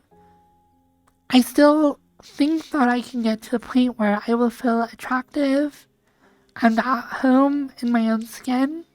So I've chosen to pursue it, and that is a personal choice I have made. So, I don't know, that's how I view my own transition. How that would apply to like a child, I don't know. Children are dumb. I love children to death. Super cute. I have some young siblings, or half siblings or whatever. Love them to death.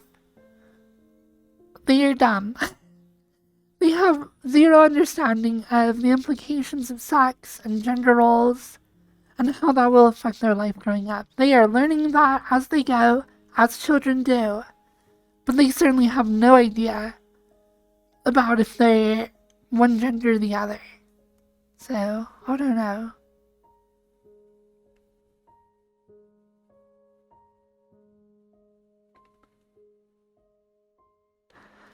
I agree. It is, yeah, the fact that later transitioners would have wanted to be on blockers or earlier HRT is in itself evidence it's a permanent effect. And I think that probably is true. Again, I don't know. And I probably should do more research before I really talk about that. But it does make it hard. I will say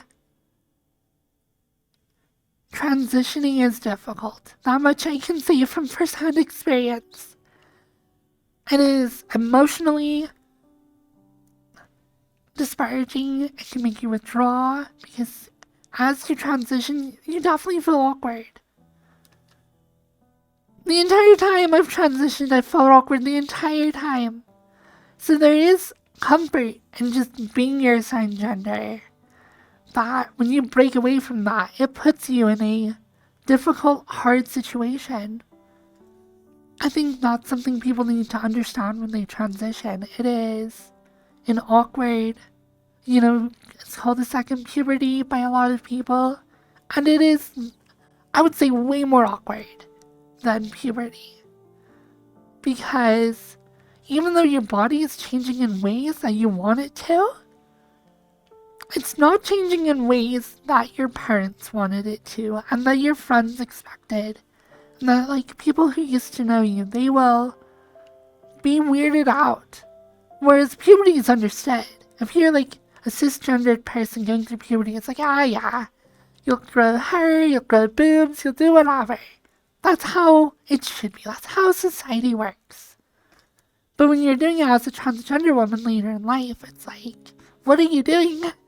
It's like, if people didn't know about puberty at all, like it just didn't exist, and then you decided to start taking drugs to go through puberty, and then people were like, what are you doing? You're a weirdo.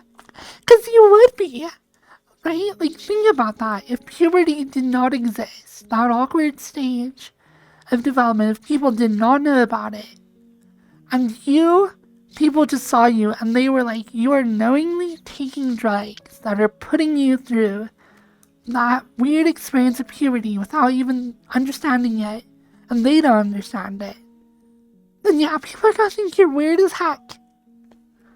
So, yeah, it's like, I would say transitioning is, obviously, more difficult than that puberty you go through as an adolescent. Because on top of having those changes happening to your body, a lot of people don't understand that, and a lot of people don't accept that, which makes it kind of harder.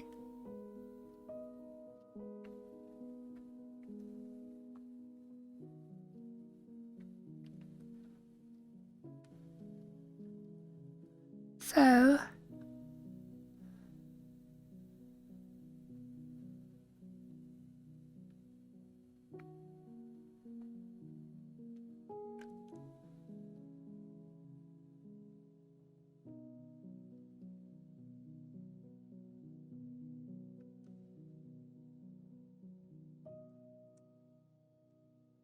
I don't know. I certainly hope that medical technology will give people freedom as it develops and as people develop and society develops. I think one of the general principles that I believe in is personal freedom over your own life. So I definitely think that enabling transition for people is important. Enabling people to decide, be that through laws that are open to people, be it through support financially through insurance companies, or whatever. People should be free to make those decisions for themselves. Just like people should be free to masturbate. You should be free to transition. You should be free to do whatever job you want to do, to develop whatever skills you want to develop, to follow your heart and your dreams. That is what America is all about. One of the, that pursuit of happiness, that freedom. It's so funny how often, people who are super right-wing patriotic people will be like, freedom! And yet deny it to certain groups they don't like. It's like, no, come on, freedom, America, yeah, heck yeah. Give people the freedom to choose to be who they want to be, to follow life and have education and opportunities and whatever. Freedom to jerk off, whatever.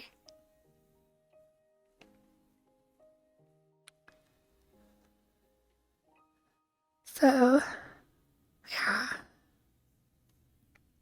I think and I hope that the current world is changing that, because I'll admit before Super I didn't even know what being transgender was, or transitioning male, female was a thing. Same, kind of. I kind of knew. That's the thing about my upbringing, is because my dad wanted to transition during my early childhood, and my mother was so conservative religiously. Not only was being transgender taboo, just generally, it was specifically what destroyed their marriage. So my mother and her parents, who I'm sure she talked to about her divorce, specifically within my family, being transgender was specifically frowned upon, was specifically hated. So my understanding and my opinions of transgender women and stuff was being taught to hate it. Thought it was terrible, that was bad. So overcoming that and being where I am now is I know that had I had different parents, well, one, I wouldn't be the person I am, so whatever, but I would totally have transitioned so much earlier. And this is a fact about myself I have to accept. But it's just interesting.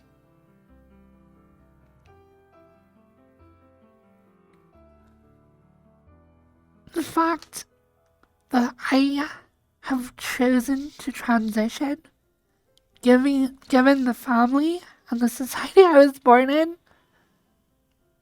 kudos to me, okay? I hate patting myself on the back, but good job, Firefox. You freaking followed your heart. I'm actually pretty happy about that.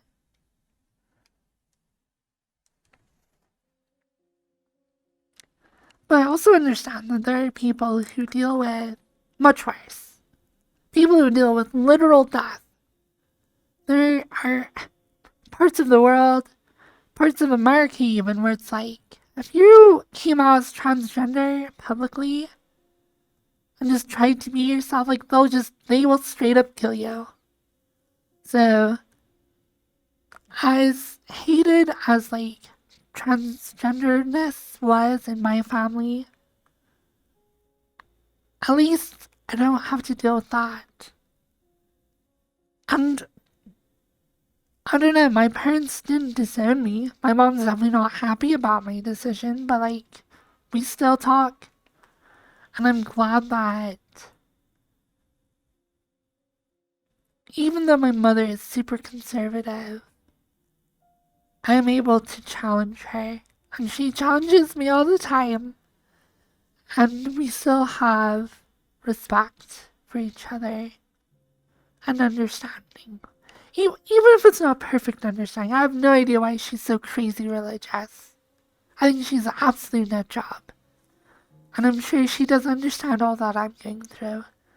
But, I don't know. We can still not just be civil to each other, but we can love each other. And that's pretty awesome. I'm very happy about that.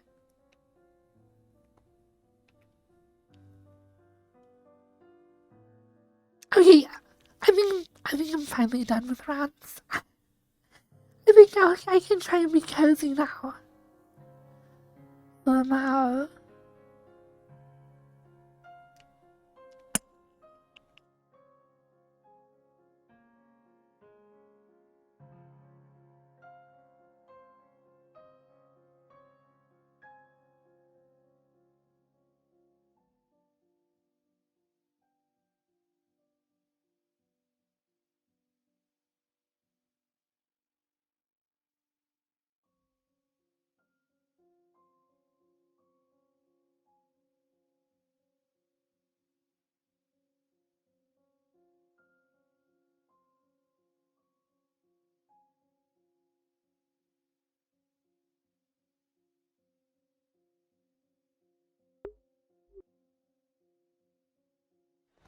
Yeah, video games are terrible. So you should stop buying them and just give me subs instead. Wow, my voice is totally going. I'm actually losing my voice from ranting so much.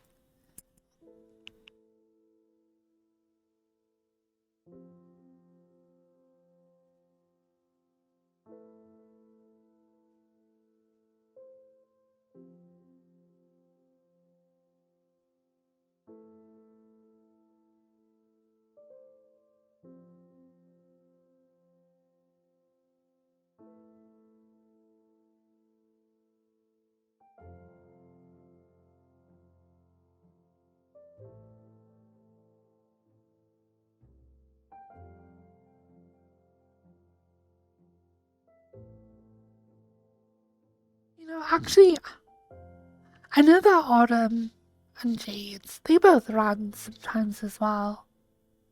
I think they're pretty good ranters. I've watched a couple of their streams. So I'm not completely alone in my crazy ranting.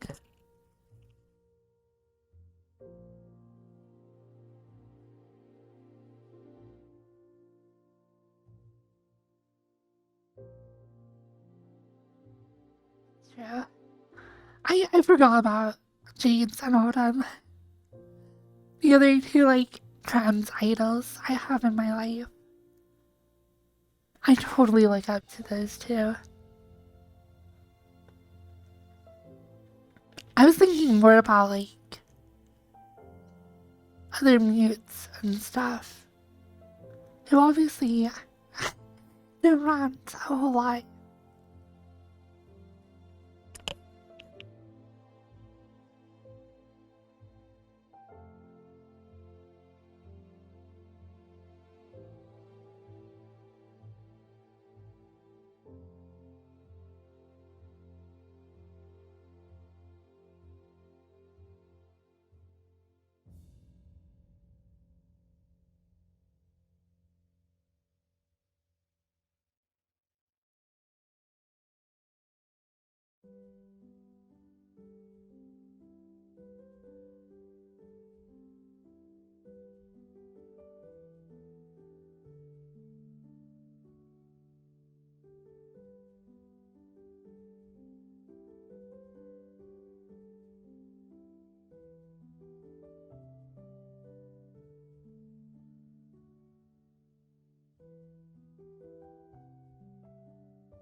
Faith is super amazing. She has a confidence that is like, wow. I have very little self-confidence.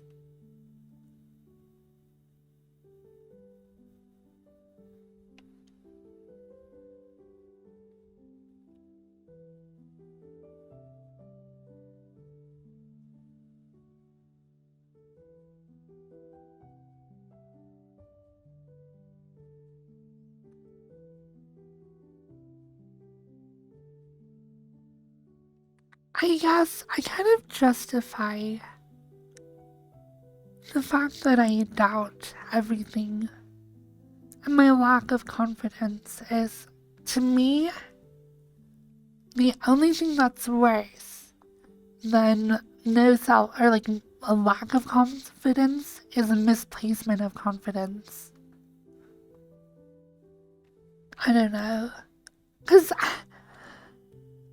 I guess it's just from my background of when I look at like religious people and like my mom and faith, people who are so absolutely confident in their faith, and they are taught to be. Faith is not something you question, it's something you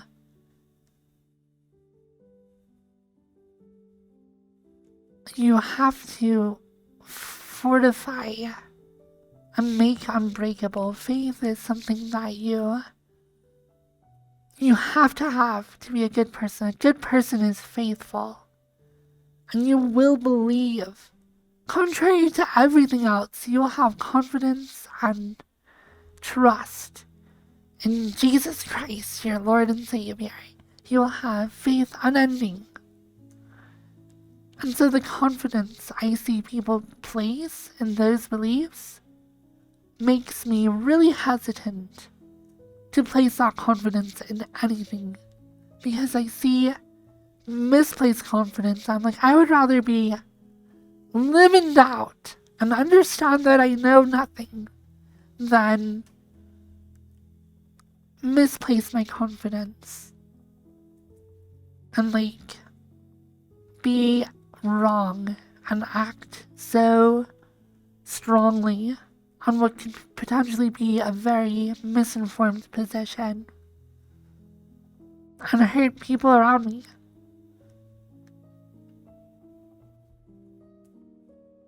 So I'd rather be reserved and be a mute or whatever. Just listen.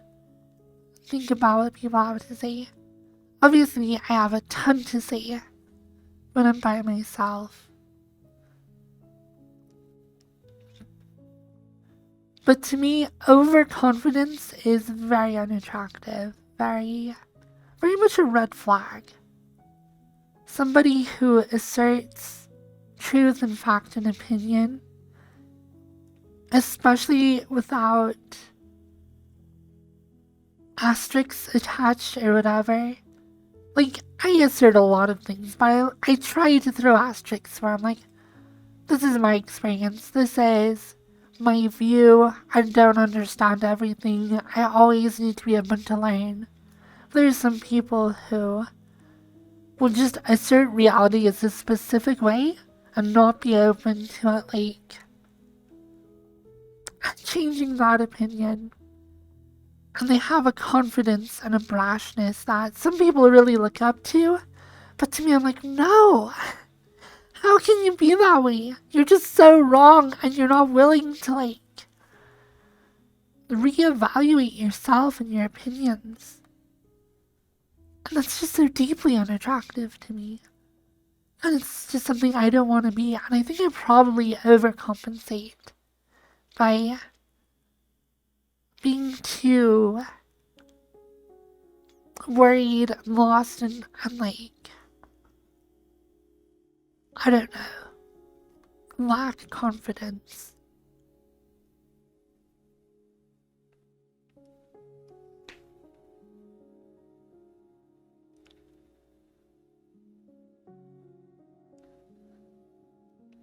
Hello, Shark Lover. It's rare to question things that makes you grow. See, that's something I would trust. Or something I would believe. So yeah, questioning things is good for you. So questioning everything is gonna be the best for you, right?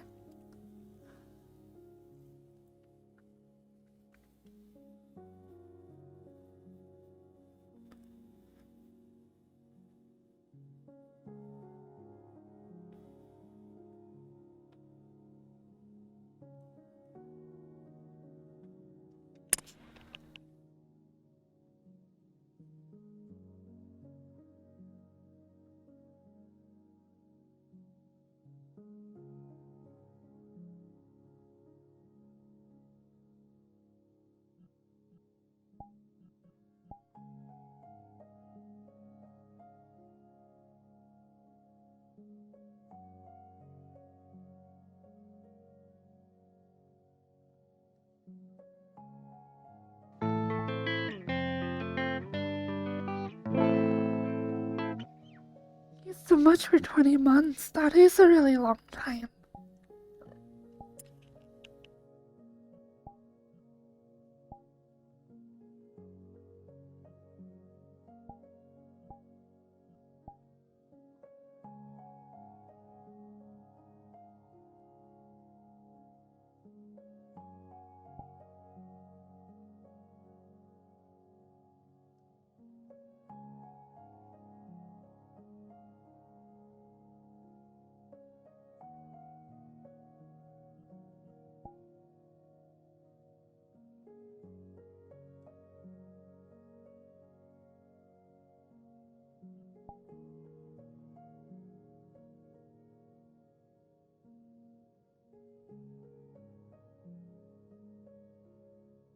Hello, hello?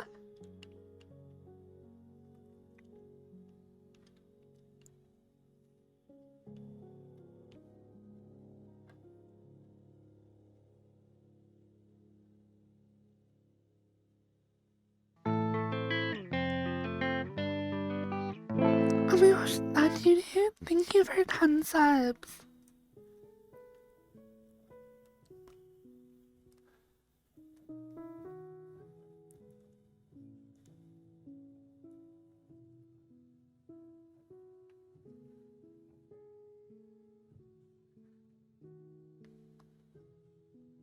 I actually love the idea of like being put in a box, like wrapped up for Christmas, and so like sleep in it for like Christmas morning or whatever. Some guy just like comes down, he's like kind of groggy from waking up in the morning. Sees this like giant box, they're like, oh wow, somebody must have got me something awesome. They just like open it up, and I'm just like tied up in my box with like a ball gag in my mouth. It's like a yes pillow and a pile of condoms. And just being like completely surprised. I'm totally turned on, just like picking me up. And I can't move because I'm all tied up. And well, you know it goes from there.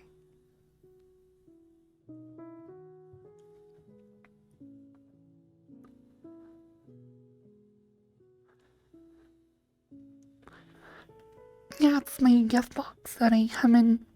It's a nice little pillow for me to sit on.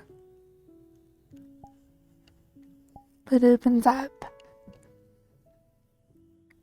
It's like getting your very own Firefox. She comes with all the accessories you'll need to fully enjoy her.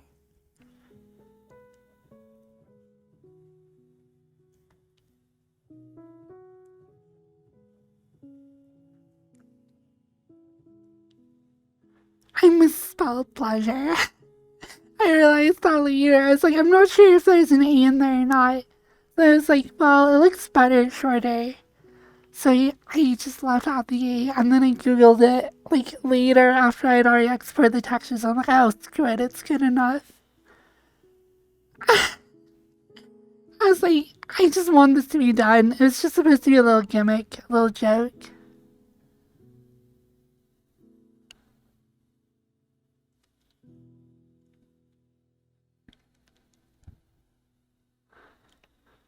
But yeah.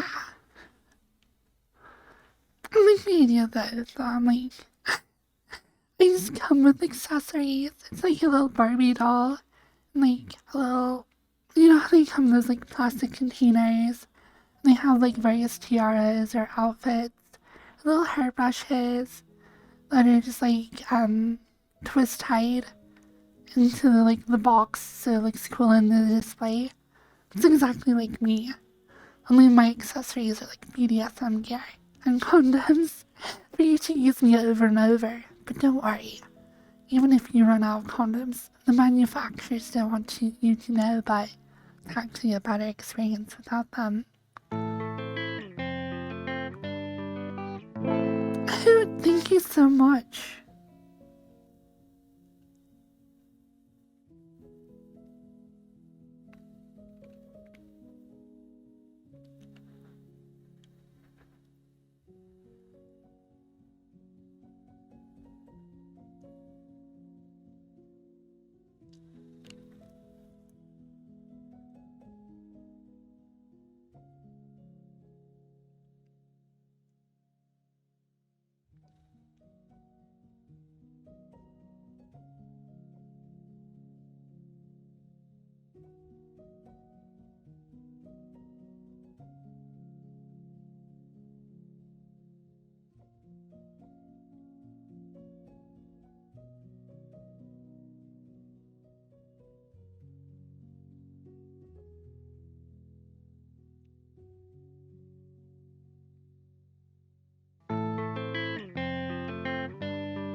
You bet.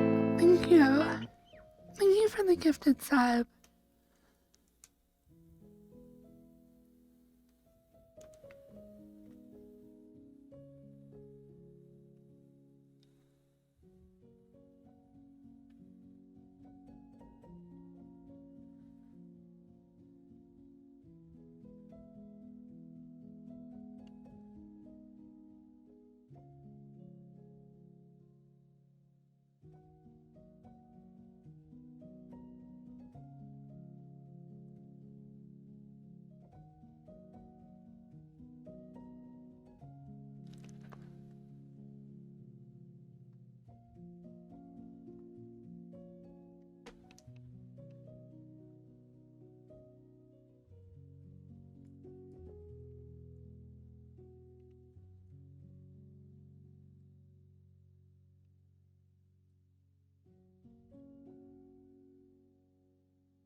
I love lingerie.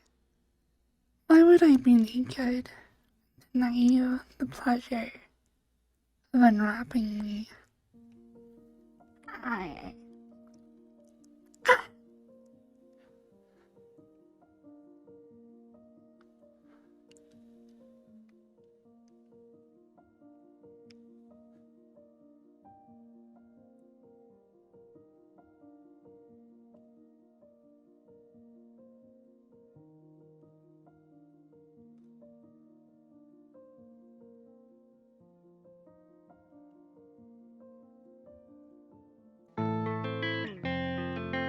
Eva, thank you for another sub.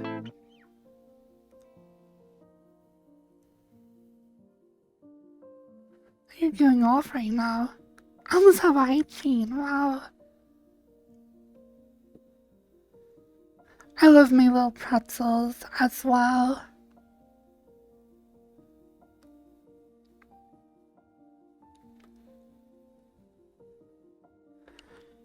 I definitely need to start doing like I think I have a 2-year pretzel. I almost feel like my 2-year pretzel should be like gold. And then I can start doing like gold, platinum, and make it a little easier to have those kind of things. I would love to give out gold pretzels. I might actually go back and change 2 years to be like a gold pretzel. And like 1 year to be like a silver pretzel? I don't know. How do people normally do it? I might redo my sub badges though. I want to keep all the ones I have, but just like make them shorter durations. And that way I can do like silver and gold and like diamond pretzels or something.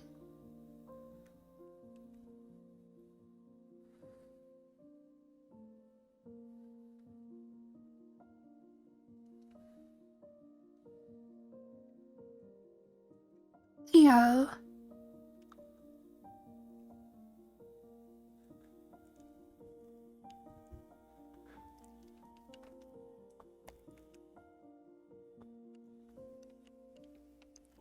Alright.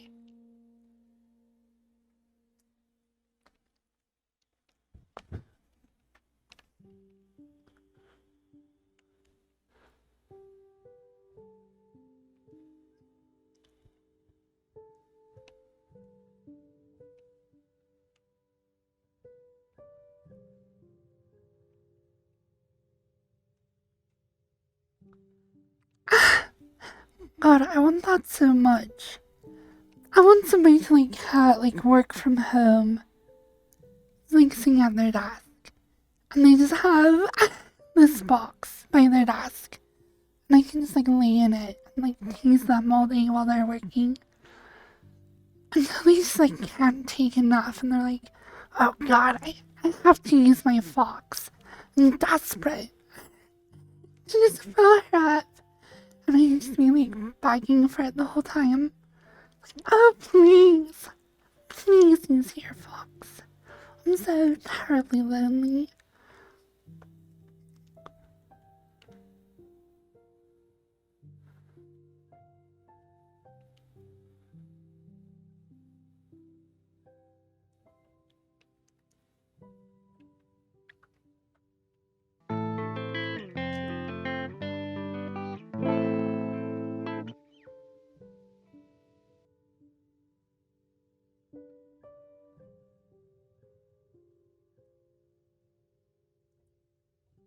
Fantastic, thank you for the sub.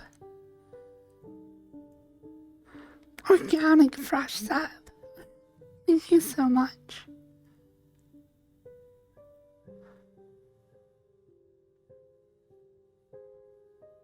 It's so hard to transition to like different content after a good long rant. I don't know. Try to be cozy or try to be humor right now.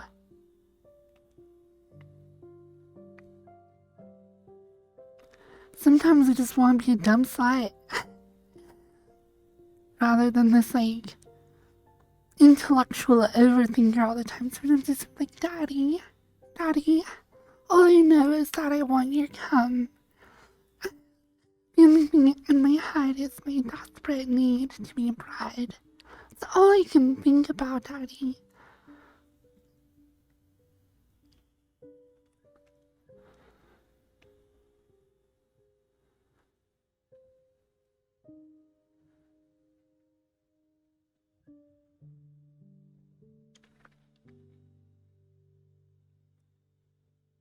Like, I don't really want to be like a brain dead cum dump, but I feel like some people find that fantasy more appealing. Like, it's like, oh, I just want that dumb bimbo who just sucks dick and is desperate for cum. I'm desperate for cum, but I also come with existential crises, okay? That I want to talk to you about for like 4 hours. Like, literally, my ideal night is like fucking each other's brains out for like an hour. Just like, and then sitting there laying in each other's sweat and juices, and then debating about the meaning of being a good person before finding a way to turn the conversation to start teasing you and being like, oh well, am I good? How good am I? And then have sex again. And then have snacks. And watch a YouTube video together. Talk about it. Have sex again. Build some Legos. We sit and play with Legos. And then have sex again. And then make some good food. And then go for like a bike ride or a hike. And then have sex out in the wilderness. And then come back home. Watch some Netflix or Amazon or like some cool show. Try to give you a blowjob during the movie so you can still watch it. And then have a nice dinner. And then take a bath together. Have sex. Dry off. Go to the bedroom. Have sex. And then fall asleep on each other. That sounds good. Sounds like a good day.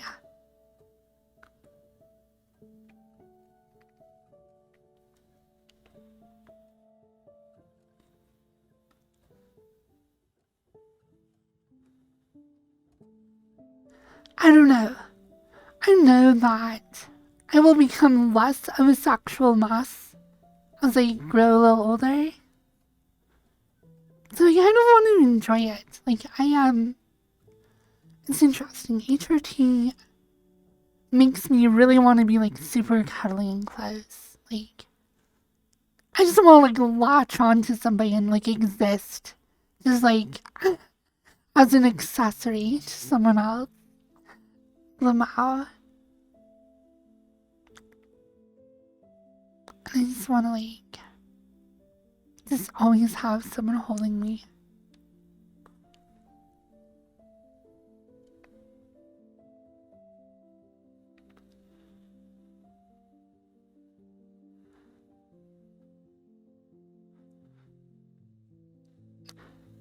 Wouldn't it just be awesome though to have a very supportive relationship?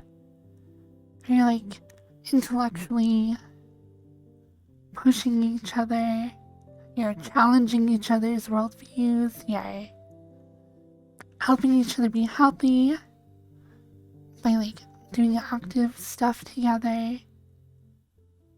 And then just having just a whole load of sex on top of that. It's like a big dollop of whipped cream.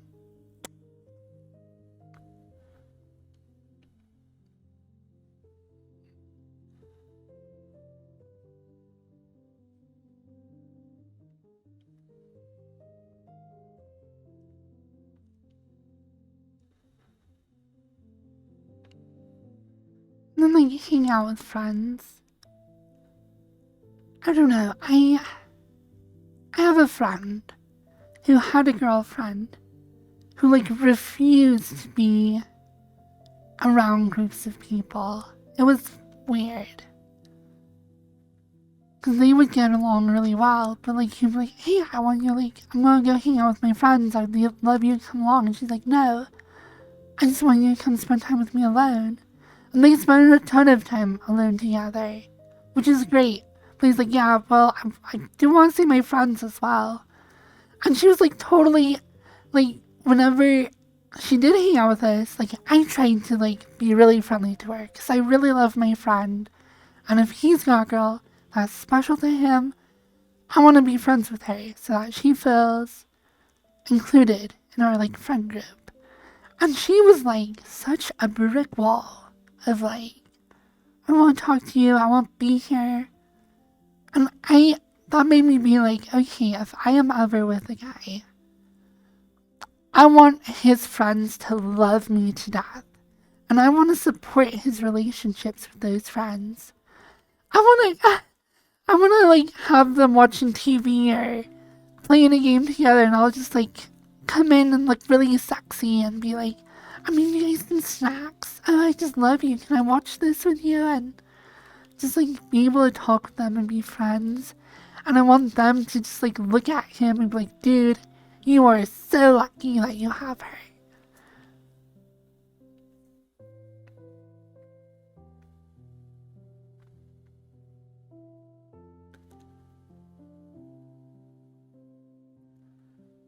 Yeah, this girl is very much just like, I mean, I think she was trying to be like shy because shy girls are cute, which they are, but also not if they are so shy to the point where they will not engage. Like, I don't know, I do like the shy girl persona. I like being a bit of a shy girl, but I also want to be very welcome and opening to people who want to engage with me, be able to like talk and like make them feel important as well. Like, hey, I don't know.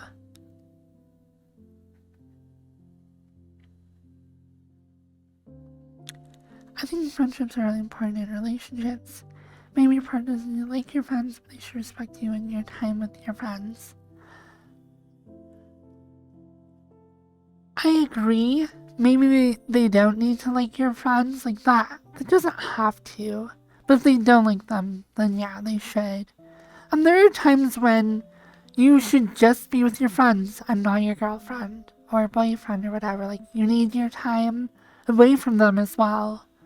But having somebody who can, like, share whatever you're doing and also can give you space to do whatever you're doing as appropriate is good. Like, somebody who refuses to, like, enjoy your hobbies. Get into things you like. You know, like, I want to have a boyfriend who's like, I love Stargate. And I don't like Stargate. It's one of the, like, lesser sci-fi franchises in my mind. But I'm gonna have a boyfriend who likes it. And then I will watch every freaking episode with him and I will love it the entire time. It won't be a chore, it'll be something, a way I get to, like, peer into his brain, to the things he loves, and it can bring me closer to him, and for those reasons, I'll love Stargate.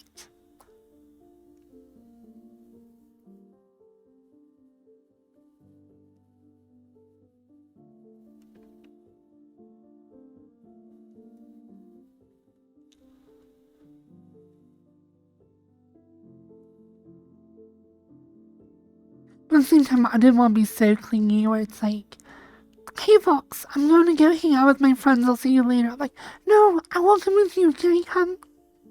There's also definitely room to, like, give your partner room, I feel.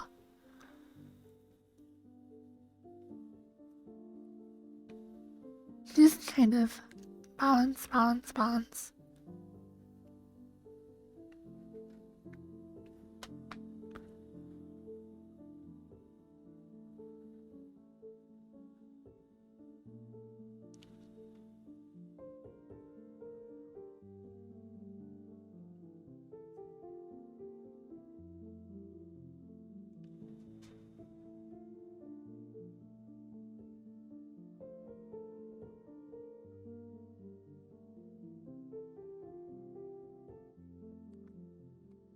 I need to try again with the relationship.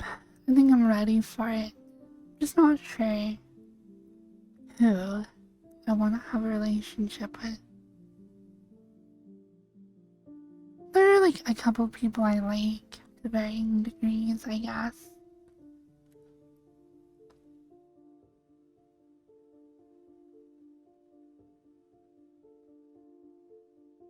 I had a girlfriend for a year who loved coming to family events with me. Oh, and to follow me into bathrooms. Oh no.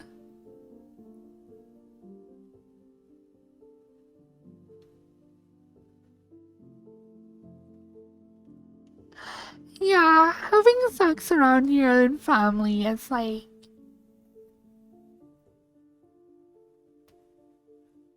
a bit much. Wow. I mean, I could kind of see, like,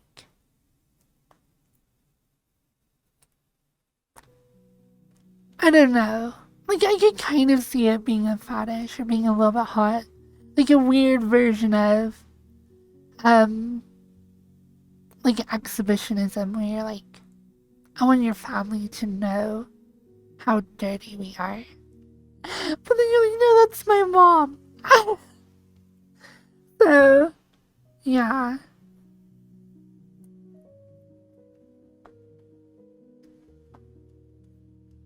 Yeah, having agreed upon boundaries and stuff is good. Because I would probably feel very awkward if I was at a family Christmas party. Yeah, like, I don't know how sexy. Like, I would be like, let's go home. Let's go home and do that, and then we can do it all night or whatever. But like, not when I'm like within earshot of family. Holy crap!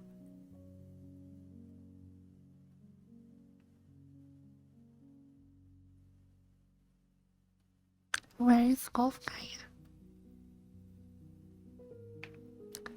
But I just want. I want to be able to face the challenge of having a relationship and like practice and like try and actually be good at it. Like right now, I am pretty lonely right now, to be honest.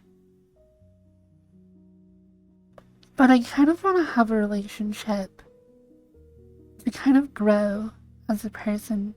Because every relationship I've had has been freaking terrible. They just ended abruptly, poorly, didn't last long. I feel like, well, I did have a choice in ending one of them. And honestly, that was probably a mistake. The first one I had, I don't know. I kind of pushed really hard on a thing that I knew would be a difficult thing, which ended the relationship. And the other two, I don't know, I felt like they ended and I was absolutely helpless. There's no, like, reason. It was just like, well, no. Which sucked. But I would really like to have a good relationship, just to learn from, if anything. Just to have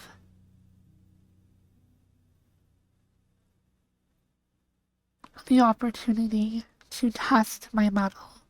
See if I'm the, like, a lot of people look at me and they're like, oh, Firefox is so sweet and so wholesome. And I try to be. And I try to appear to be that way. And I want to be able to test my mettle in a relationship to actually be that, like, caring, wholesome person. To be able to... It was interesting. I actually listened to, there's this, like, pair of guys that do movie reviews. And they like, the whole thing about their, videos, like, their bit or whatever, is that one of them is a psychiatrist or psychologist or whatever. And so they kind of analyze the relationships and some of the messages being taught in a lot of, like, popular, like, usually kids movies, but like Disney and, like, Ghibli movies, like, and, like, Pixar. I'm sure some of you may have seen that channel. But anyways, one of them said that, like, in relationships, it's actually sometimes okay to put your partner's needs ahead of your own, as long as it's not instead of your own. So you can actually take care of them even first, as long as your needs are also being met. And I love that idea, because it's still very important that you take care of yourself. But I love the idea of having someone who I can, like, Because normally I've heard it's like, take care of your needs first, and then you can take care of others. But I do kind of like the idea of like, take care of them, and as long as your needs are also being met, you can even prioritize them ahead of yourself sometimes. Just as long as your needs are also being met. And I like that, because I really want to be selfless, because I was taught to be selfless all my life. And my dad, who I idolize, is an exceptionally selfless person. So I want to try being that person. Maybe it's unhealthy. I don't know if that's a good view. But I want to try it out. I want to test it. Like, what would it be like to be that in love with someone that, like, you're just happy of knowing that they're happy and you just want to take care of them. And then if they actually feel about that way in return, maybe it's pushing towards codependency, but like, I think a little bit of codependency, especially in the form of a relationship or a marriage, like, it's not like all bad, right?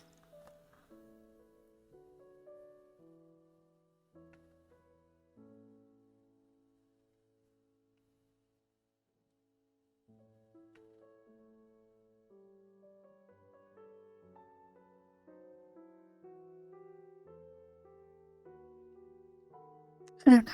I just want to see how good of a person I can be. I espouse to be good. I put off the perception or the impression that I'm a good person.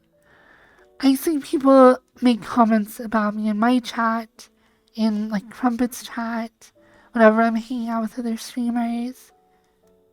They're like, oh, Firefox is so sweet. Firefox is like, oh, she's the best. And I want to like see how true that is. And I want it to be true. I want to be really sweet. I want to be a good person. I don't know.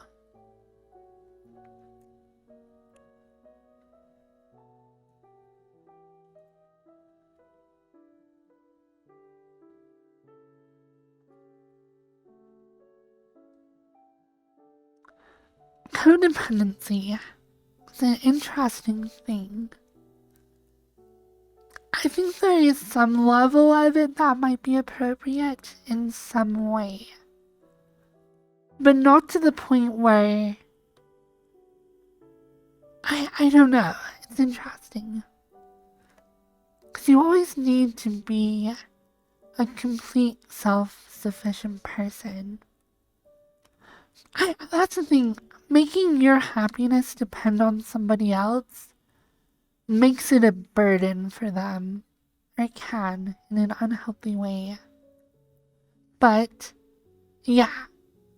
Sometimes other people, especially a significant other, will make you happy, will make you sad. They will have that power over you, which can be a beautiful thing.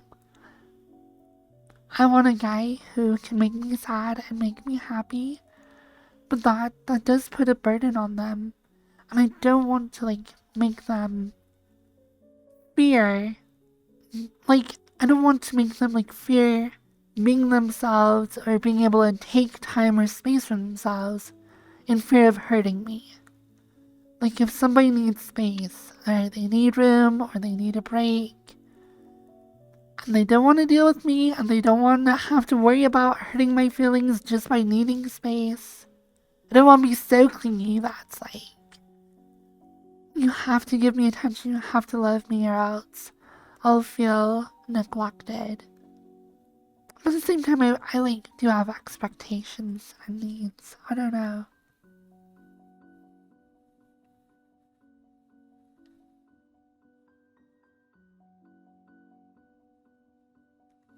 I agree. Like, so my thought is you should be able to be happy by yourself before looking for a partner. I think that's true to a level. But I will say, when you are with somebody, there's like a type of happiness that you can experience that is very difficult to experience on your own. That feeling of security and love and like being wanted and stuff. Getting that from somebody else, like you cannot get that from yourself. So being able to be positive and happy and motivated on your own, even without those things, is good and important. But there is something about being in a relationship. I mean, there's a reason people do it, and we write songs about it and make movies about it, and it's been happening for millennia, because having a special someone has at least the potential to be much better than just being by yourself. So there is a level of happiness that I think can come from a very healthy relationship, very healthy, loving relationship, but you simply cannot get on your own. But being stable and healthy and positive, even without that, is important. Being a complete person, even without that, is good.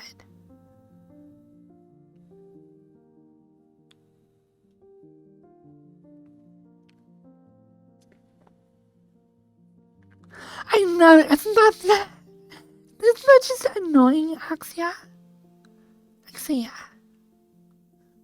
You're just so in love with somebody, and every thought of them just is like, it just makes you, I don't know, it's like, I don't know if you've ever been on like a long run or something, you get like really dehydrated, and that first sip of water, you feel it going down your throat, and you just feel the coolness just like flow through your body, and it is like this amazing feeling. Sometimes when you're in love, you get that. Just thinking about that person, where it's this like deep satisfaction and joy that just like flushes through your body. It's like chemical endorphins, like getting hit by drugs. You're just like, holy crap, it is strong. There is some real chemicals going on. And that's really cool. So yeah, having that not be the only reason you're happy, or like the only source for your joy, is also good, because that's a powerful drug.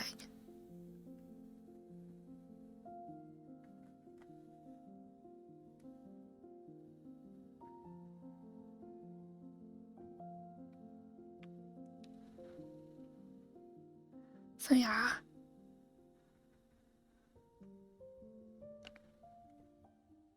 I know you never smoked FFE, but I used to, and the first smoke of the day was similar to that dopamine hit you get when seeing your so yeah, that's just like,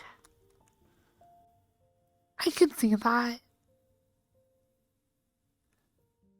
We have needs, we have desires, the need to breathe, the need to eat, to drink, to reproduce, to enjoy a video game, to like whatever it is. There's just that pleasure center in our brain, and like satisfying it has driven the human race to continue existing. By eating, by drinking, by reproducing, we do those things, and well, you know, the next generation happens, and so on and so on. So it's a very powerful part of our being. And it can be stimulated by a lot of stuff. By drugs, by intimate relationships, by sex, by video games to some extent. I don't know if I've ever had a reaction that strongly to a video game. But yeah.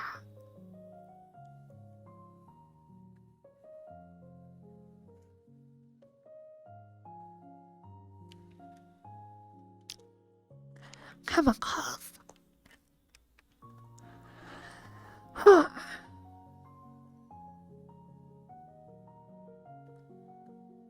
wonder if I'm like so caught up in my longing for a relationship that I am neglecting other people that I could be better towards. I don't feel like I'm like, in my life right now, I don't feel like I'm a particularly good person.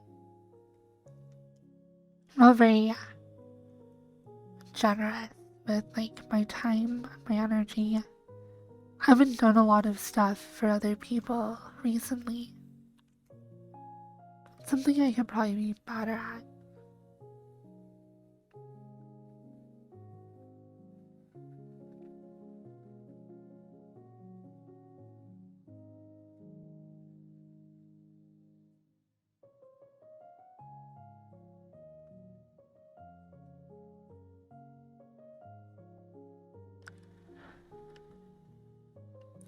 I'm really happy for you guys. Smoking like nicotine and cigarettes. It's very interesting to me how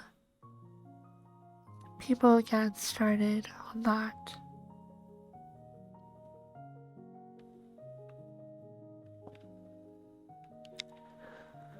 I don't know.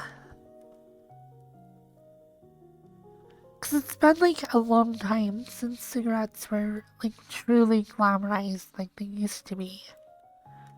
But people still get into smoking. I don't know, people get into using marijuana. I don't know how, like I'm not a psychologist, I don't know much about drugs. But generally people are very positive to each other when they stop smoking cigarettes. People argue that cigarettes are less healthy than marijuana, or like more harmful to you. But no one, like people in our current environment, it's just interesting to me. Like people would be like, congrats on quitting smoking. That's super good. When it comes to cigarettes. But that's not how most people are with marijuana. Kind of weird. I know there are different drugs that do different stuff to you. I feel like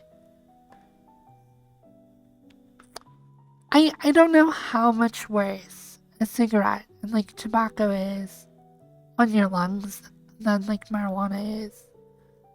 But I feel like when you are burning organic matter, there are a whole host of chemicals and like carbon monoxide. Because there are these complex cellular structures in these plants that are being broken down. And I'm sure that sometimes you get some nasty chemicals in that mix. So just smoke in general, I assume, is bad for you. So is nicotine and like tobacco, cigarettes, are they like equally unhealthy for you is I guess my question. Is marijuana and tobacco both equally harmful on your lungs? I don't know.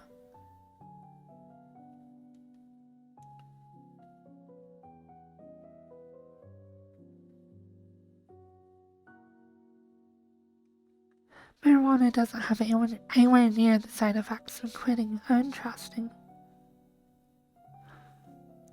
Because I feel like marijuana does stimulate the pleasure center of your brain to some degree. From the way people use it, I assume that there is some of that. And I know that anything that stimulates the pleasure center of your brain, it can be really hard to stop doing that. Like masturbation. That's the one I do have experience with. It's really, really hard to stop masturbating. I know I've tried and failed multiple times.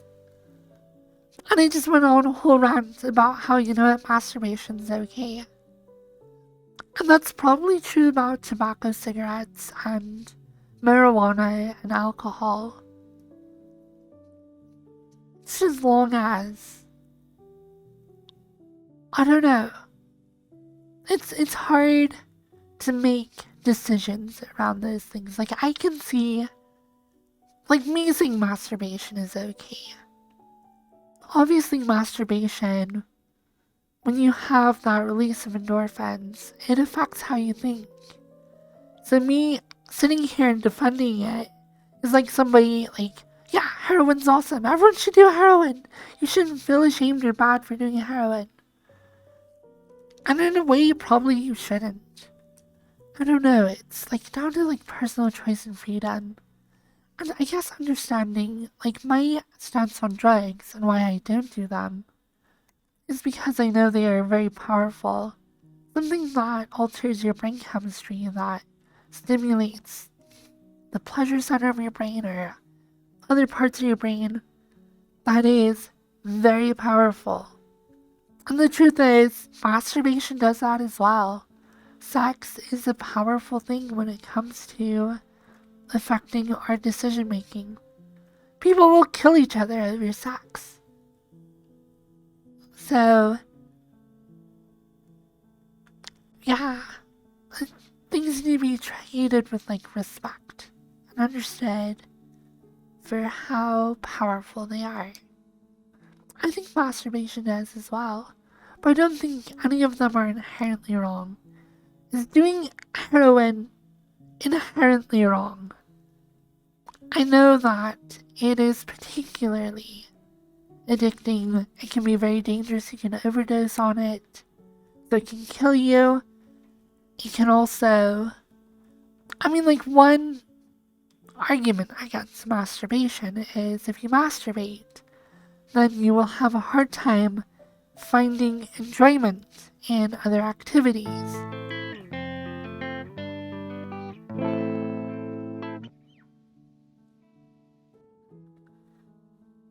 Oh, thank you so much for the sub. Psycho Ninja. Thank you so much. So my question is though, like, I don't know.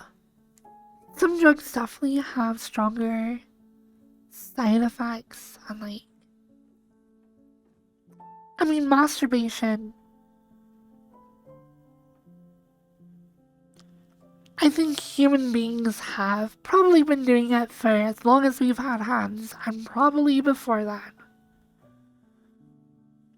So I'm going to guess that our bodies are pretty okay evolved to deal with the fact that we have genitals in our crotches and hands at the end of our arms that can stimulate that. It's hard to believe that that is going to completely deny your ability to function. But something like heroin, which is actually a pretty old drug, opiates have been around for a long time, but probably not available to us at an evolutionary level where they would have been long enough to have us adapt to being able to cope with them. So I feel like, I don't know, hard drugs, I don't know, it's just very dangerous.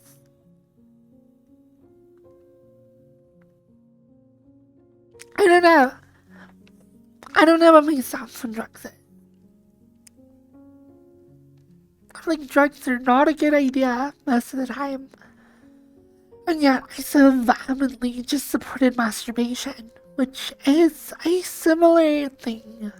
Probably entirely different, but in its own way kind of similar. Same with video games, I don't know.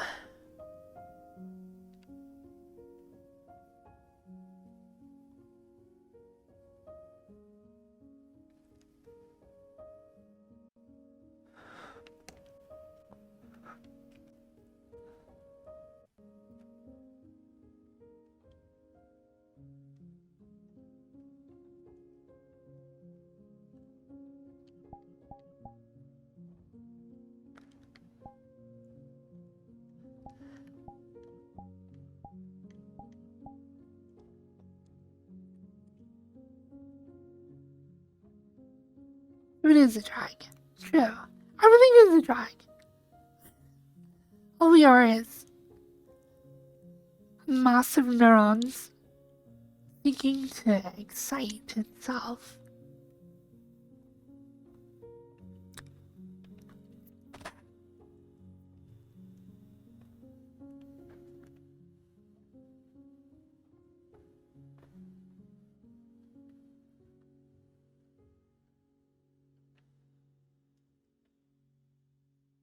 Wait, really?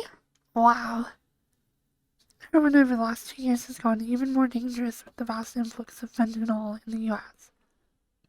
Overdoses have killed more US citizens than heart disease and cancer combined. Holy crap. I didn't know that overdosing was that prevalent as a cause of death. That is insane.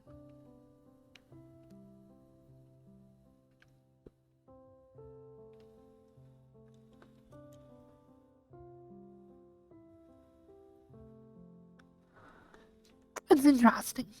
My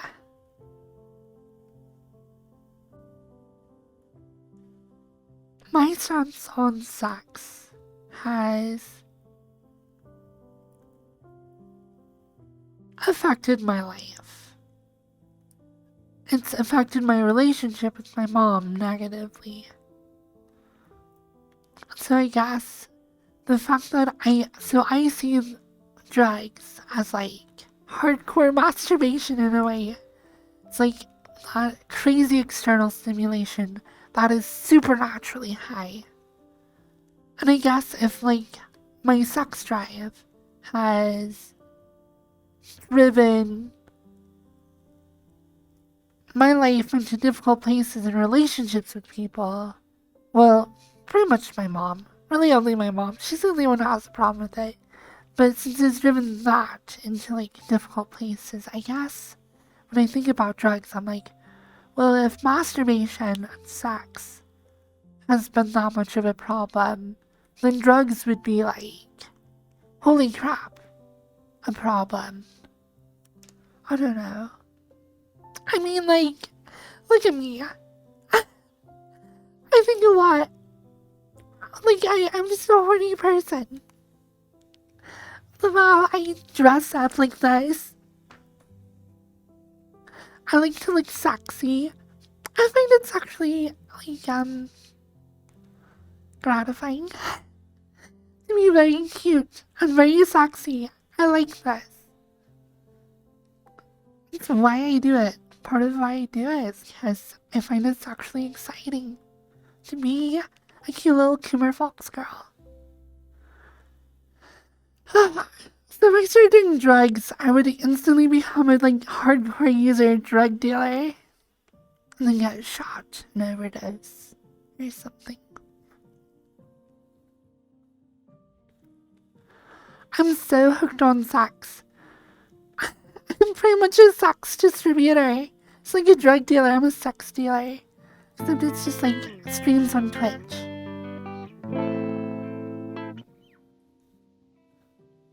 Hello, Lichmeat. Oh, thank you for giving them a sub.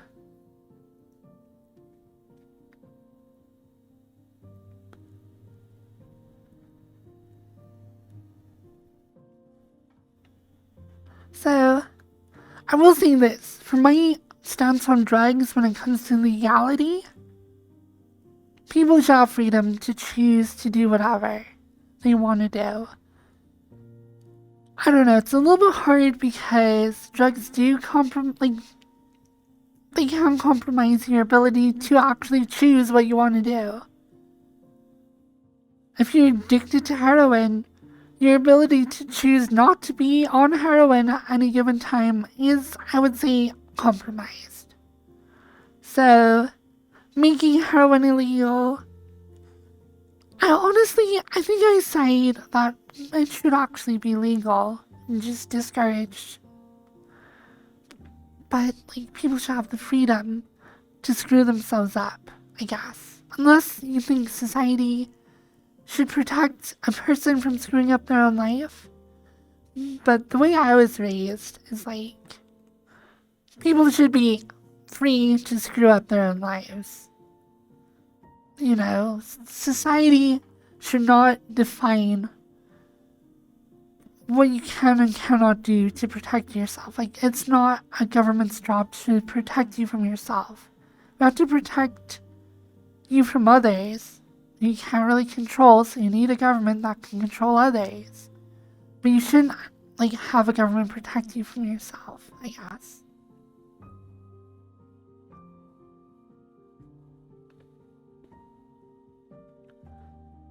I do think that if drugs were legal, that yeah, like problems with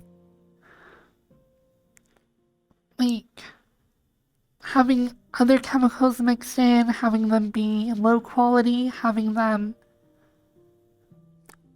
be, I don't know, have poor, I mean, I don't know. They would probably be safer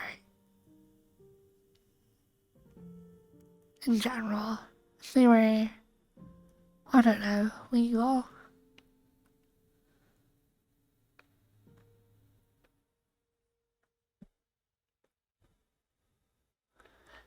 I remember talking to someone about, because my stance at one point, I was just like, drugs should just be completely legal. Every substance on this earth that is not used to harm other people should be legal. If it's a substance that you yourself take to fulfill your own desires, anything and everything should be legal.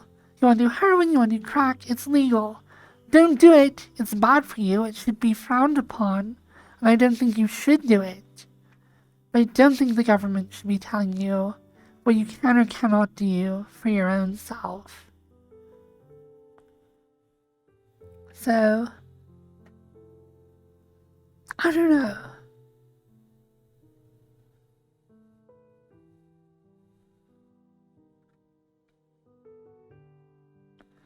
I believe in personal freedom. Even freedom to do really stupid things and hurt yourself. You should be able to do that. It's just, we shouldn't be allowed to hurt others. So, like, I think that limiting if you can drive a car while you're intoxicated or inebriated or whatever, that I'm totally down with regulating. Because cars are giant, powerful things, and if you are using one of those while not in control of your facilities or faculties or whatever, then yeah, you're a danger to the people around you, which is not acceptable. That is something that the government should keep people from doing. Don't keep you from harming yourself, but keep you from harming others and others from harming you. I don't know. Are you running for office? I really should. Because clearly I know everything.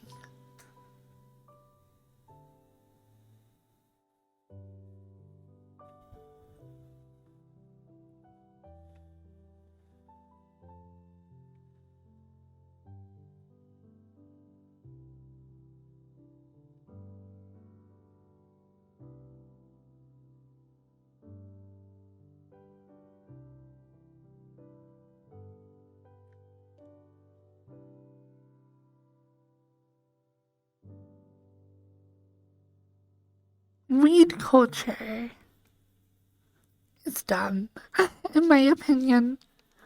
Like, probably if you just, like, smoke every now and then, kind of calm down, get on with your life, it's okay. But yeah, that's the annoying thing about a lot of drugs, and sex maybe as well, and I'll come back to that one, but I hate people who are like, yeah, dude, 420 Blaze, and they just like, you see it a lot in VR chat, people who have like avatars covered like marijuana leaves, and there's like, yeah, I'm always too high to be doing anything else. But, am I a hypocrite? Because I may not have weed leaves on my outfit, but I do have things like that. Am I a hypocrite? Am I a hypocrite? I'm not covered in weed. I'm covered in sex. I'm practically dripping with it. And I just went on a whole rant about how you should be okay with your sexuality and proud of it. So who am I to disparage weed culture? Or people who are like, yeah, alcohol's so sick. Party hard. Drink as much as you can. Let's get drunk. So I do want to keep that in mind when I criticize that. Because I do think weed culture is cringe. But I bet there are people who are like, Shut up. You're just some stupid whore who just, like, panders to sex perverts, and you're gross. So try and, like, have a little bit of, like, I don't know.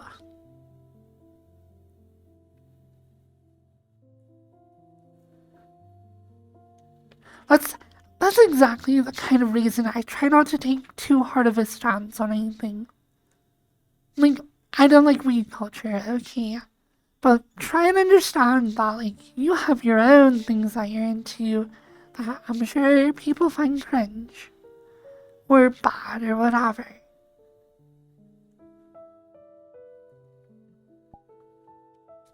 I don't know. I think at this point my brain is fried. And just be awesome to each other.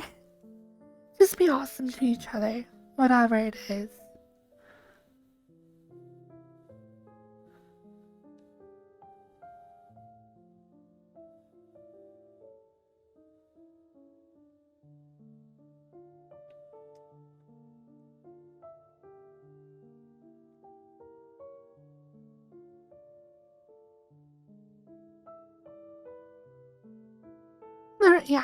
There are people who smoke marijuana who are like, yeah, it's like, yeah, weed's cool, I like it, but it's not like all they are. And there are definitely people who are like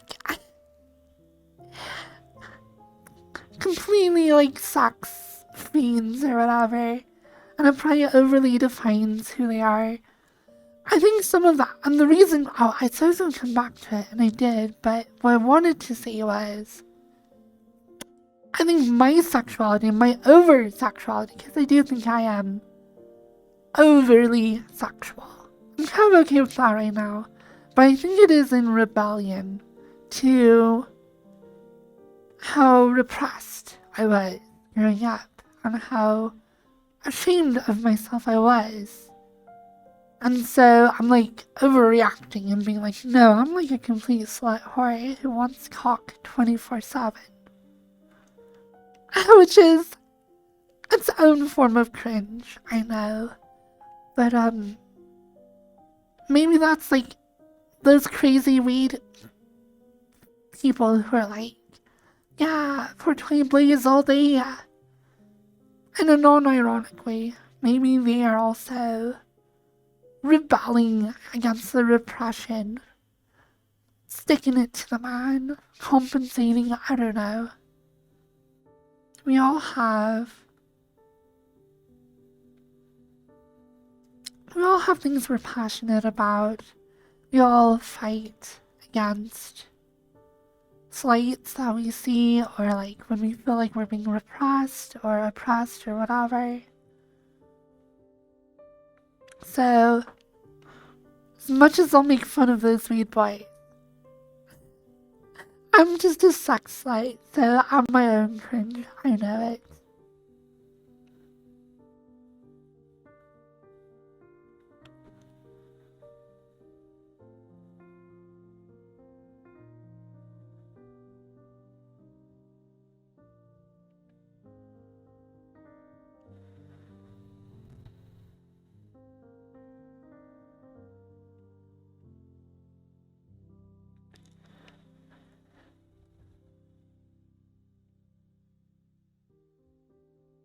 So, I forget what disease it was. I think it was MS or something.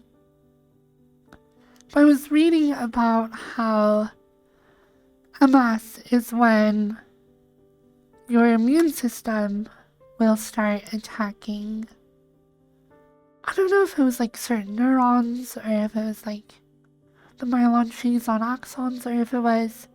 I remember it was something that produces dopamine though. And I don't know if it was MS, it might have been something else, but it's a common autoimmunity disease. And the reason why marijuana is like an effective treatment is because marijuana serves to replenish the neurotransmitters in your brain. I think specifically it was dopamine.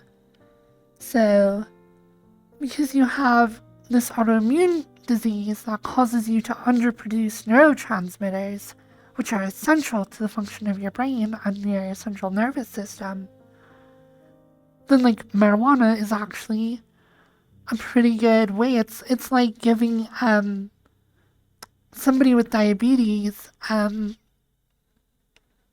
whatchamacallit, the stuff that diabetes people need. The name escapes me. Insulin. So it's like, if you have a disease that's keeping you from producing a chemical that your body needs, and marijuana serves as a way to replenish that in your body, then yeah, like there are people, and no, it was Parkinson's, not MS, it was Parkinson's. Parkinson's keeps your body from, it's an autoimmune response that keeps your body from producing dopamine. So marijuana, which replenishes dopamine in your brain, or at least I think THC or whatever, can act as a stand-in for dopamine as a neurotransmitter. So people with Parkinson's can get, like, I don't know, it helps them. So it's really cool. So like weed has, beyond recreational use, or just using it for calming yourself, it, has a very obvious specific use case for people with Parkinson's. I believe MS is an autoimmune disease or whatever that affects the axons in your brain. So your neurons have a harder time sending that action potential down the axon to, whatever postsynaptic cells they're connected to. Yeah, Parkinson's I think is the one that destroys or attacks whatever produces dopamine in your brain.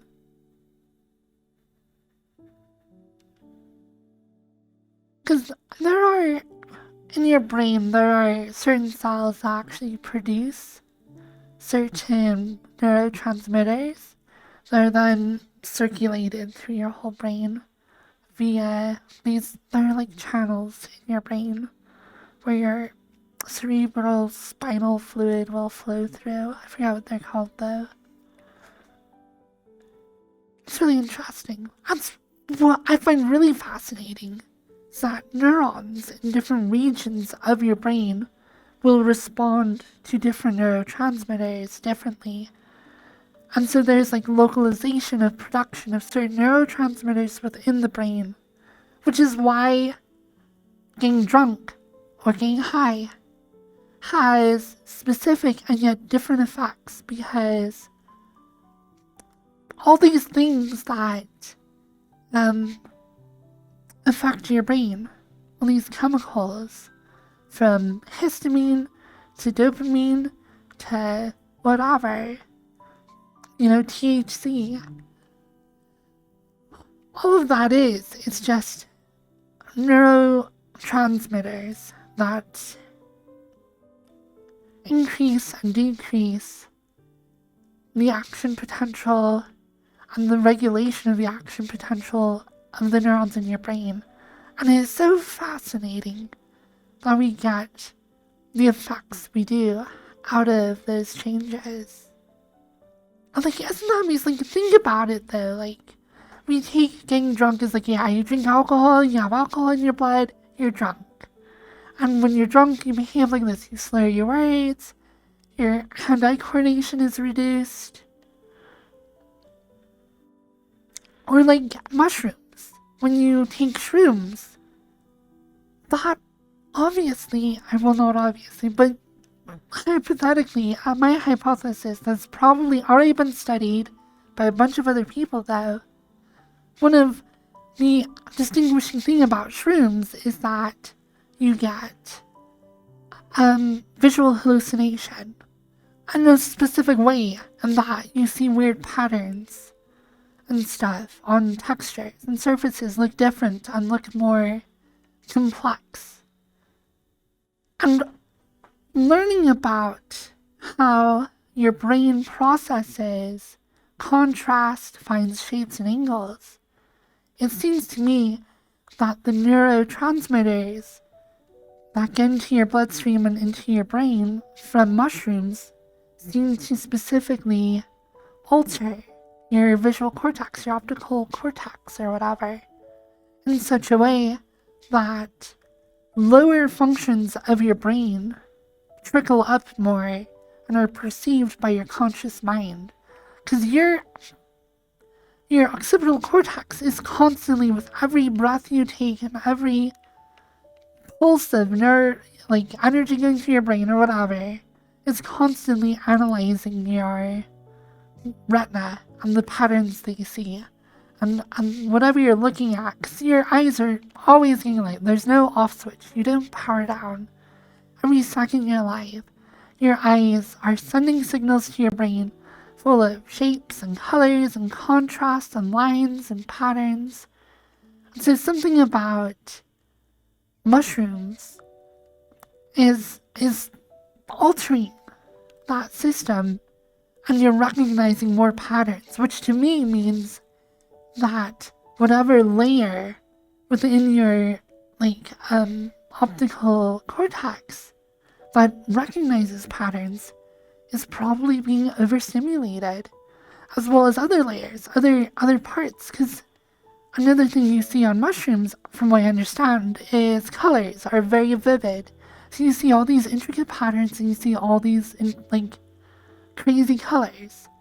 And to me, that's wow, it sounds like the optical cortex, certain layers of it, if not the whole thing, is just being overstimulated. So you're getting pattern recognition is happening more often.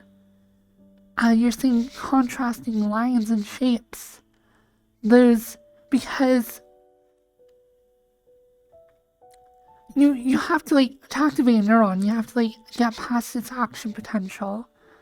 And once you do that, it will fire a signal through the axon to the other neurons in the chain. So if you were to change the action potential and cause it to fire more often, then your conscious mind is going to get these positive responses from lower neurons. It's hey, I'm seeing this pattern.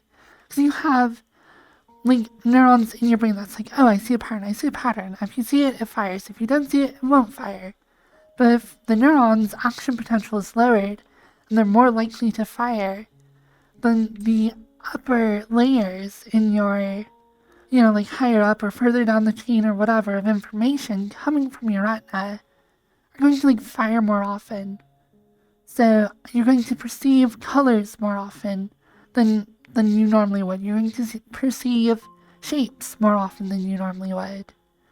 And that results in the visual hallucination experience that you got on shrooms. That's just so fascinating that we have these systems of perception, and simply by lowering the action potentials in those neurons, you cause them to fire more often, which causes your conscious part of your brain, however that freaking works, to perceive shapes and colors and patterns that would otherwise probably those neurons would be not signaling often enough for your conscious mind to take notice. But because the action potential is lowered, they are firing often enough that you are noticing it. So you don't completely go blind, which is interesting. Because if you were to slam the action potential down on every single cell or neuron in your optical cortex, then it would just be overwhelming, blinding stimulation. You wouldn't be able to perceive. You would just be completely overwhelmed. But if you lower it just enough that you start seeing weird shapes and weird colors, then that'd be a trippy experience, I guess. Did you lose your voice? Yeah, probably. I have been talking a lot.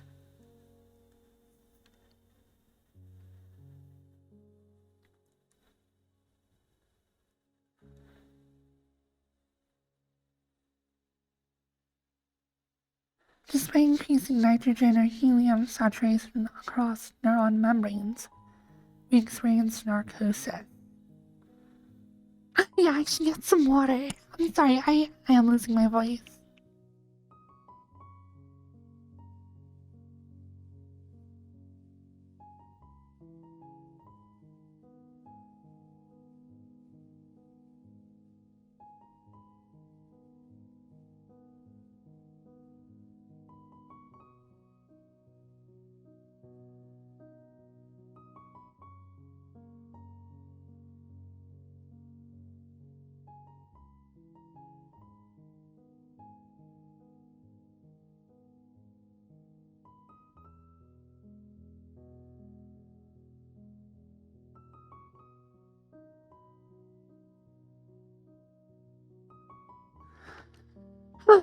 Brains are cool. I've been doing a lot of, studying on brains. I've been following a couple of, college courses on neuroscience and, neural anatomy. And I've also started there's sometimes you get to a point where YouTube just doesn't have what you need, and you have to start diving into, academic papers. Which is fun, but that's how you know you're really addicted. That's where I've been with neuroscience recently. Hello. But, that just makes so much sense to me. Given my understanding of doing, image recognition using neural nets on a computer, which is been around for a long time now, probably decades. And we understand how we pull out contrast, and then we pull out simple shapes and then complex shapes to resolve an image into an object. So, it's like, am I looking at a cat, a dog, a house, a motorcycle? It totally makes sense because when you build these neural nets in a computer, you assign cosines to each node in the neural net. And it's just a measure of, given this lower layer node being active, how active does it have to be before it fires up to the next node? And that's all the cosines are, is just a number from 0 to 1 about how the relationship is between two nodes in a net. And if you modify those up and down, then you cause higher layers to be more likely to fire or less likely to fire, given a certain stimulus.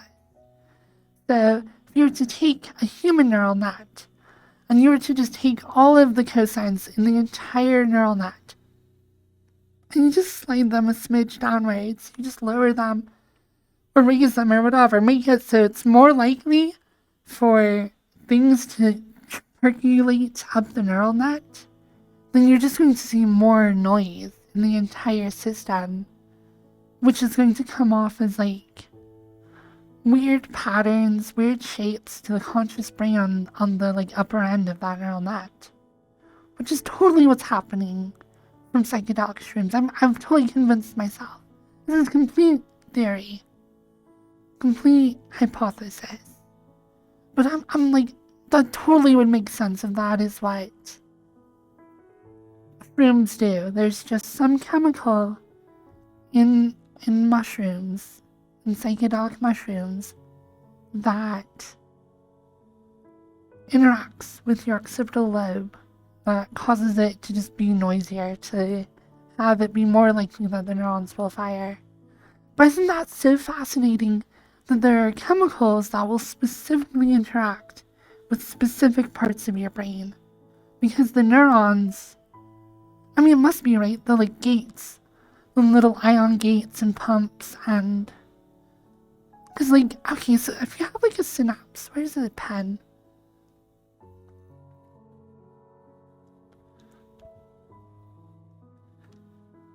And somewhere nice to draw. naked blank concrete wall somewhere. Everything's too decorated here. Here, whatever, I'll just use that like a whiteboard. Okay, so I don't know everything about this. I am just watching random lectures. Or, well, a lecture series, anyways. Okay, so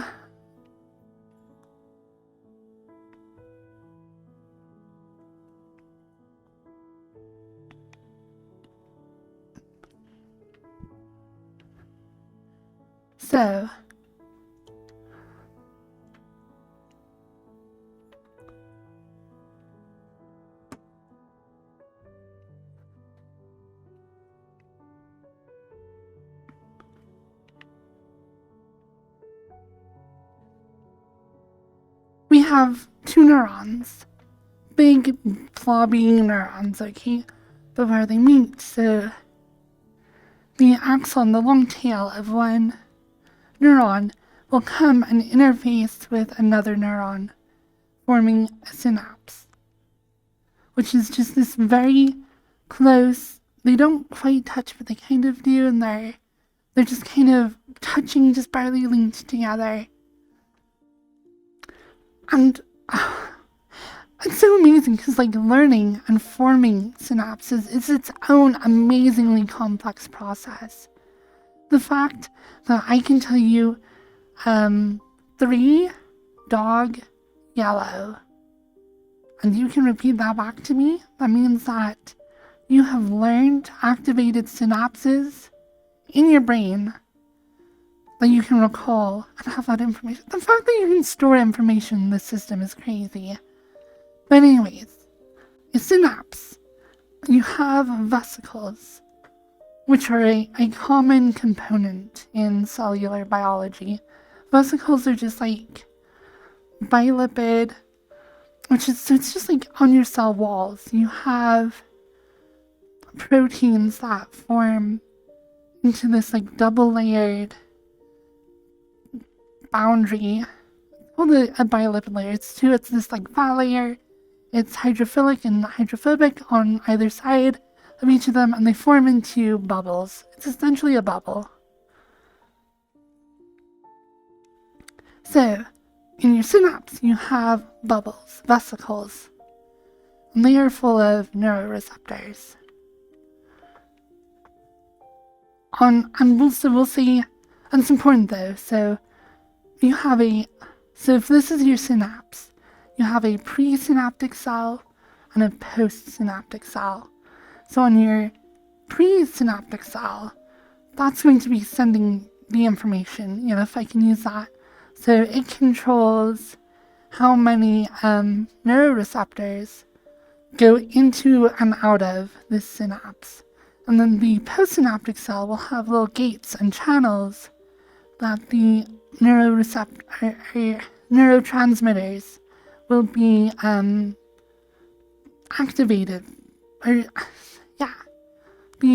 The gates in the postsynaptic cell will be activated by the neurotransmitters.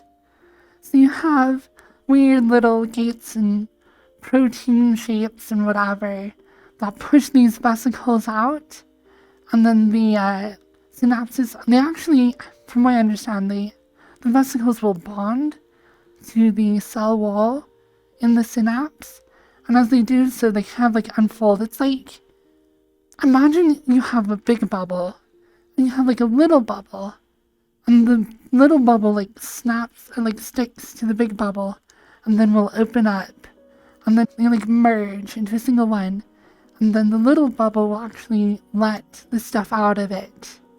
Will also then go outside of the big bubble as well.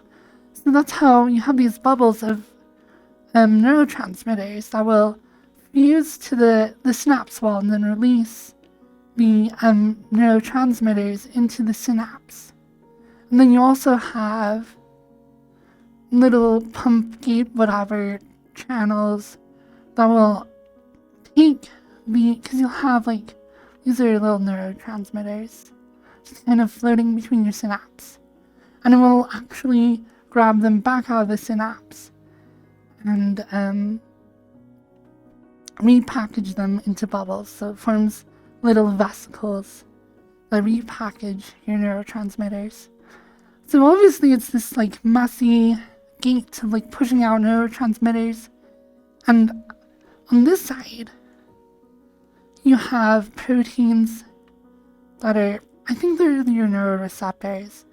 So they are keyed in such a way that when the specific neurotransmitters interact with them, they will cause a reaction that will electrically charge the postsynaptic neuron. And there are other chemicals and processes that are being modulated by all sorts of, because there are like a bunch of different types of receptors. There are like multiple different channels. There's like, there are lists, like 40 very well-known neurotransmitters, but potentially 100 or hundreds. And because it's these like chemical shapes that fit together to cause activation. And sometimes you'll have chemicals that are not a part of the system at all, but you introduce them and they just happen to fit in like a fake key into activating your neuroreceptors, which will cause, I'm pretty sure like the THC in marijuana is not the natural neuroreceptor you have. It might be, but some drugs definitely aren't. And they actually will just, some of them, like a lot of neurotoxins, what happens with those is they will actually bond to the neuroreceptor in the postsynaptic cell, but they're not the normal neurotransistor or transmitter that will be there. And they latch on so hard and they will not come off. And now that neuroreceptor is stuck and it can no longer receive further signals. And if you do that to enough of your cells and enough neurotransmitters or receptors, the entire neuron stops functioning, the entire neural net stops functioning, and when your neural net stops functioning, you're dead. So, I don't even know where I was going with this. It's just fascinating though, because you have this system. Some of them act really fast. I think, I think hemoglobin. Not hemoglobin, it was glutamate. Glutamate was actually one of the primary neurotransmitters, which is really interesting. And in fact, the fastest acting.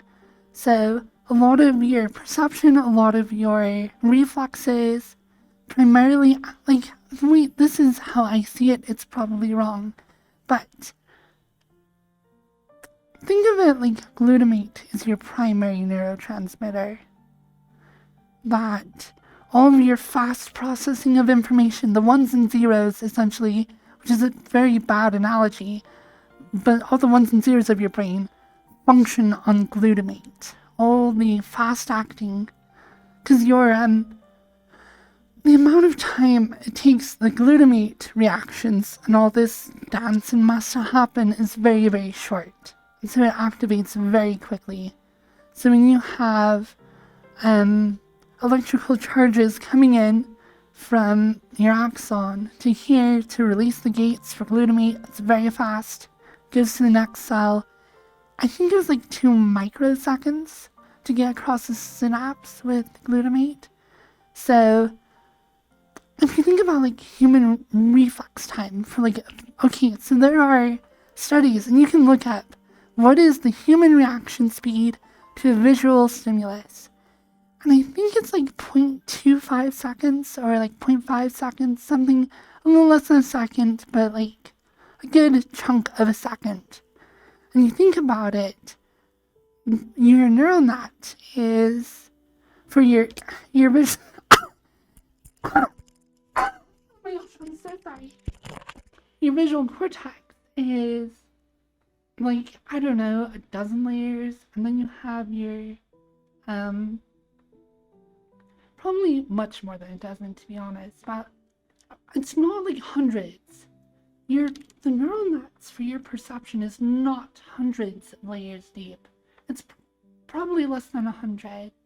Somewhere between probably like a dozen and 100. layers of neurons that the information has to go through. And if you think about it, it makes sense though, because if it takes 0.2 milliseconds, or it takes 2 milliseconds for a synapse to fire, and it needs to go through, like, I don't know, 30 synapses for you. Because think about it, it has to, sorry.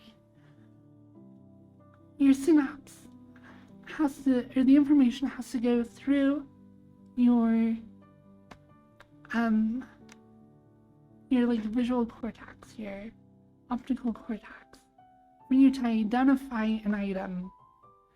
And then that item, if it's a threat, is something that you're trying to act on, then the information that the item is there and you've seen it has to go through some sort of decision making, and then it has to go through your motor cortex to be able to respond. So if the prompt is, if you see a red dot appear right here on the screen, push this button.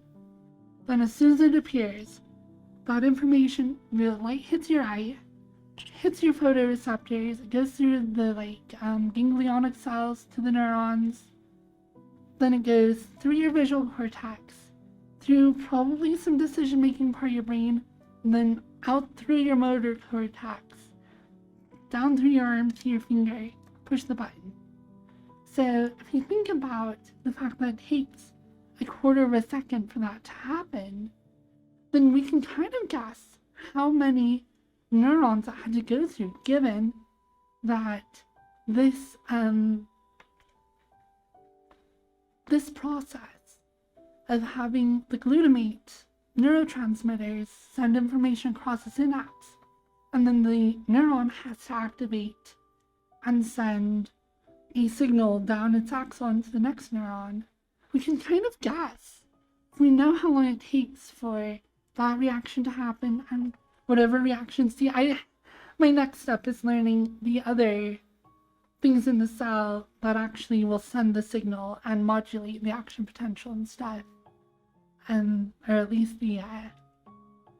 when the action potential is great enough to signal down the axon to the next cell. But that's like a finite number of time, like a finite amount of time for this action to happen. And knowing how quickly a human brain can react to a visual stimulus, we can kind of guess at how many layers of neural net depth is required to identify an object, or at least see the color red, and then go through whatever decision-making part of your brain controls that, then back out to your motor cortex to your finger. It's not actually that big. There aren't actually that many layers. If you take 250 milliseconds or a quarter second and you divide it by 2, that's like, what, 100? Oh my gosh! Thank you, nerds.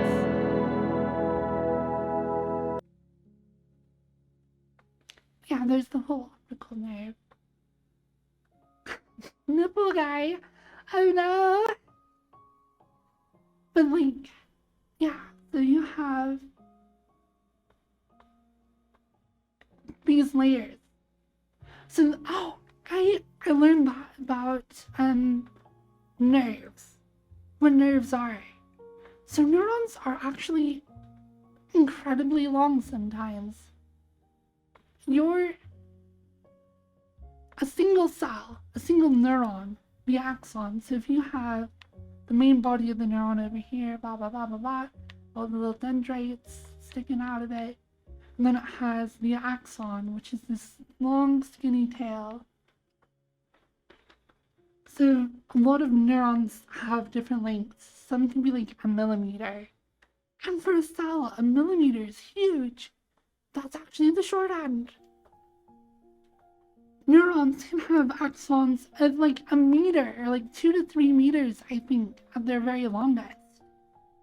So that's a single cell going from the back of your eye all the way through your brain, across and over to your visual cortex.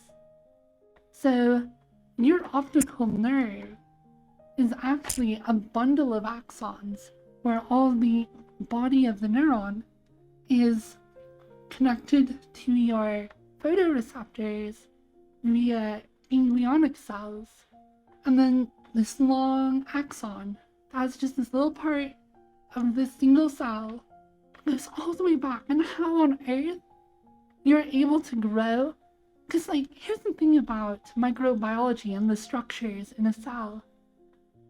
The bigger the cell is, like, the harder it is to maintain everything, to regulate everything, to make sure everything is getting all the chemicals they need, all the energy they need. So, like, really big amoebas will have multiple, like, a whole bunch of, like, small structures in them. So the fact that your neuron can grow to be meters macroscopically large, it's amazing to me. That's all being regulated by this one DNA nucleus. And it's controlling this whole thing. Regulating it, building it. When you're born, it's developed. So this single cell reaches all the way from your eye to your head.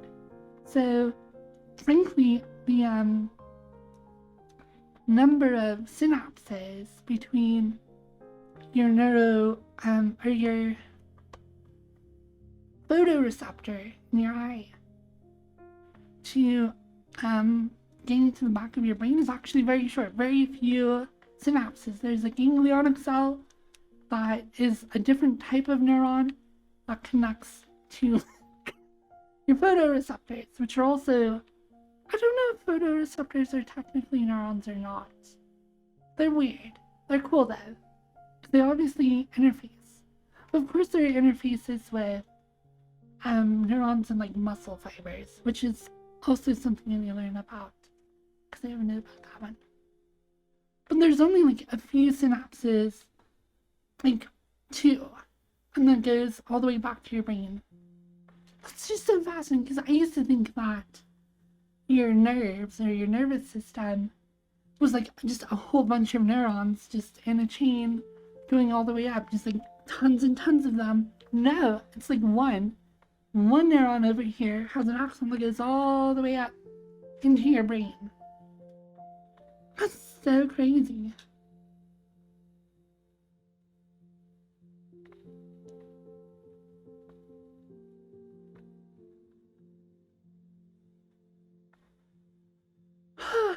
They are sometimes this big.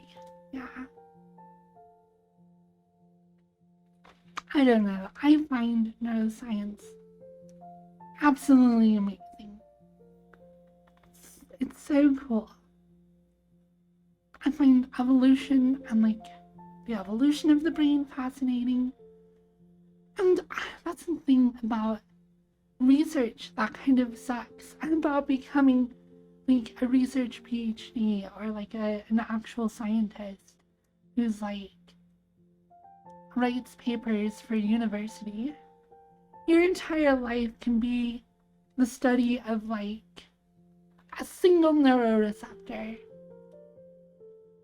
Like one tiny element of this enormous complex chain. And your entire life's work is like one thing.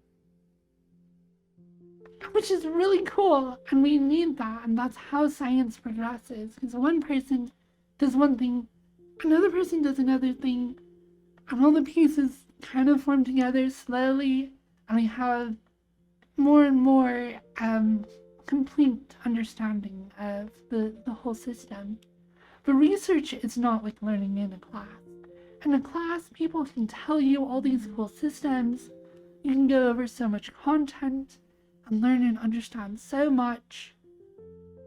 And what you don't realize, or maybe you do, is that like all the stuff that you can learn in a single semester could be so many lifetimes upon lifetimes of research that has culminated into this understanding.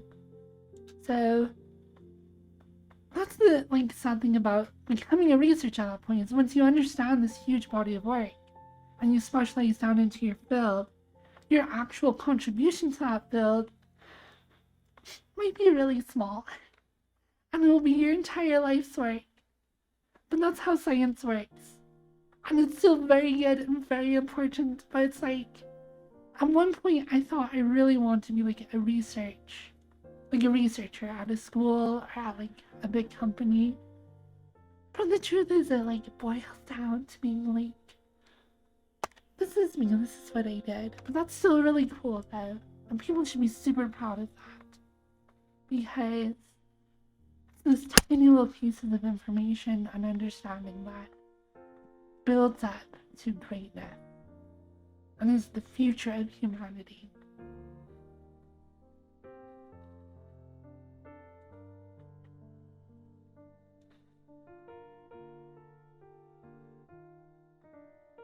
So, yeah.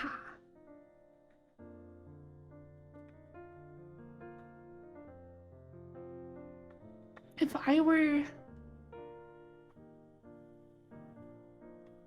I thought myself capable, which I kind of don't right now, I love neuroscience.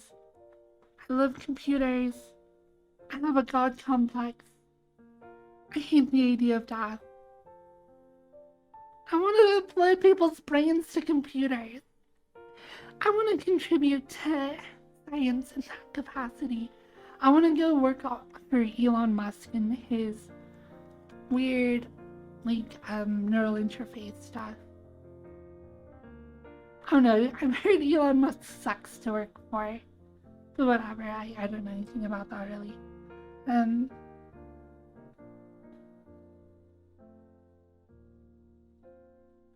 Yeah, Neuralink, which is really cool. I don't know much about it, but I 100% believe that if you could have a non-destructive, so if you could introduce instruments into a human brain without disrupting those neurons or those synapses, and you could poke little wires or whatever other tools you need and get an accurate measurement of every neuron, every synapse, and all of the, I don't know, if you could reduce a neuron to a couple of bits of data, quite a few probably, because you don't need to know where every single neurotransmitter is, just maybe an average. You don't need to know exactly what action potential will trigger a reaction, you just need something close enough. But if you can do that, if you could reduce a neuron to an array of data that's just how responsive is it to this neurochemical, or how many of that neurotransmitter does it produce? And you could also organize all the relationships between the various neurons in your brain. If you could track all of that information. And there are, I think, 20-30 billion neurons in your central nervous system, which is a lot. And then if you can reduce each neuron to I don't know, 100 bytes, maybe 200 bytes, maybe 1,000, a whole kilobyte of data. But if that was enough data to know, on average, about what that neuron is doing, when it would fire, given the other neurons attached to it, at what point of those other neurons simulating it would it fire, and then pass that information down the train? How would it affect to the brain being washed by different neurotransmitters? So if you just had a couple numbers, just was it, holy crap, that's a 10 bomb! I'm so sorry. Thank you, Ryu. The point is, how much can you distill a neuron down to as little information as possible and have it be a accurate enough simulation of that neuron? Because neurons are insanely complex. Chemical structures, craziness, neurotransmitters, regulation, DNA plays a part into how things are expressed and regulated. Maybe you don't need all of that. maybe if you can boil it down as much as possible to just how it would respond to the neurons around it and the neurochemicals around it. You can get that into as little information as possible to still do a simulation on it. And then you can do that 20 billion times and do it very quickly. You could simulate a brain. And you would create a living, thinking, loving, hating, conscious entity. And that's the thing. We're getting to teraflops of information in my GPU running this STEM game so I can rant on about this stuff. We are getting to the point where we can do massive calculations simultaneously. It's amazing to me. It's awesome because that's how our brains work. They are actually processing wise very thin and very wide. There are that's why we have the surface of our brain. It's this thin membrane where all the actual processing takes place. Think about your brain is like the transistors on a chip. Usually our chips are single layer and the thing is they actually work a lot faster individually. Like a single transistor can switch on and off super fast, billions of times a second, way faster than a neuron can respond. Neurons take like milliseconds to actually process data, whereas a transistor can do it super fast. So even though there are a lot more neurons in our brain than there are transistors, the fact that we can actually run those transistors really fast means we could, we're getting to the point where we could do this. We could have a huge amount of data, load it into VRAM. It would be maybe gigabytes, maybe terabytes of data, maybe petabytes. The fact is, the 4090s have 20 plus gigabytes of RAM? Meow. Thank you. Hey, stacking wafers is happening. We're already doing it with multi-chiplets, whatever stuff. But it's interesting though, because if you think about the transistors on chip, they're all laid out in a 2D array. But so are our neurons. The surface of our brain is just this, think of it if you were to take a little square out of your brain. It's like looking at a little transistor. Subject is multi-layered, but not super deep. Only probably less than 50 layers deep. I don't know the actual numbers, but it's not that deep. Especially if you're not they probably are stacked on top of each other, but if you're just looking at the connections, the actual connections going down from one layer to the next, it's not that many layers. So, doing this in silicon, or maybe something else, who knows, some germanium transistor or whatever.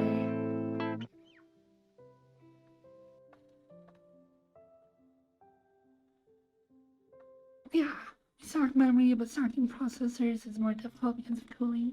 The thing is, laser technology is being developed, and we are getting to numbers where the human brain is not impossibly unreachable. And that's a human brain. It would be amazing if we could do this for a fly. And I think we probably have. We probably can simulate a fly's brain. Scaling up to human brain is difficult. Humans are much bigger brains. But artificial intelligence, and not just AI generated art, not just specific task focused AI, which is already seeing enormous improvements, but general purpose and frankly conscious living AI is not that far away. It's not going to happen tomorrow, but it's not that far. And I want to be a part of that. If I were to pick a discipline, this checks a lot of boxes for me. I love computers. I love neuroscience. I love philosophy. I'm like thinking about the meaning of life. And the act of creating life in this capacity would be like it'd be feeding my God complex. Let's be honest. I want to play God. I don't think there is a God, so I want to be God. Create life, and hopefully make it a little bit better than I am.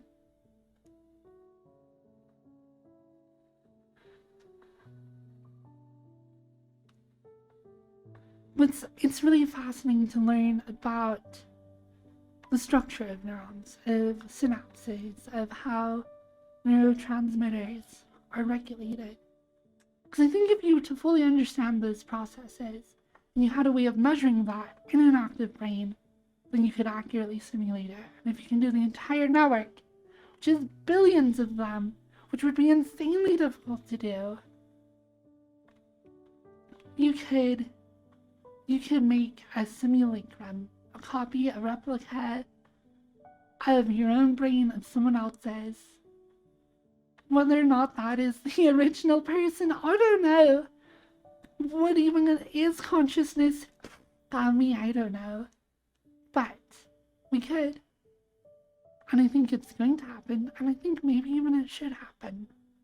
And I think the life that we could create this way could be, I don't know, it'd be good. I think it would be a good thing. Could it be terrible and like give us robot overlords? Yeah, probably, I don't know. But it could also be the most beautiful, amazing creation ever. Like giving birth to a child. Could it be a tyrant? Yeah. Could it be a beautiful, amazing thing that just makes the universe better? I think so.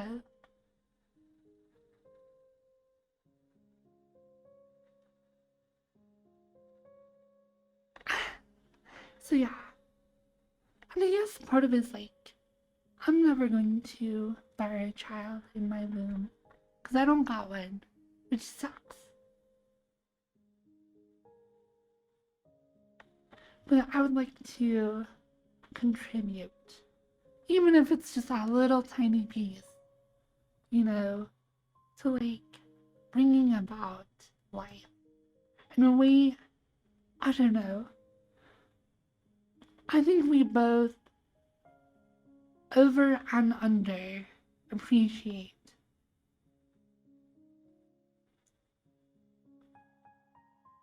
the development of life in like fetuses.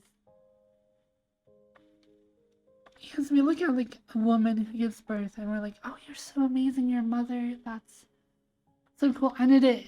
I want to disparage mothers. They are amazing. As much as I don't get along with mine all the time, I love mothers. But also, like, that woman has no idea what's going on in her body. She doesn't know how to create life. She just did the sticky icky, which is also awesome, but is not, like, an understanding of consciousness. It's not a building of complex neural nets of systems of perception and reaction and assessment and planning and all the things a brain do. You can literally be Unga Bunga Cave Woman and your body will just take care of that. Give you an offspring. So, the idea of creating life through knowledge and understanding how it actually works, I think it's like, I'm going to be a super mother. Some artificial intelligence that will take over the world and you can see just how bad my God complex really is and my delusions of grandeur. And you can see that I'm definitely going to create Skynet. Except I'm too dumb. I'm too hooked on sex. Thank God. Honestly, I'll be too busy cooming to do any of this. I'm feeling depressed.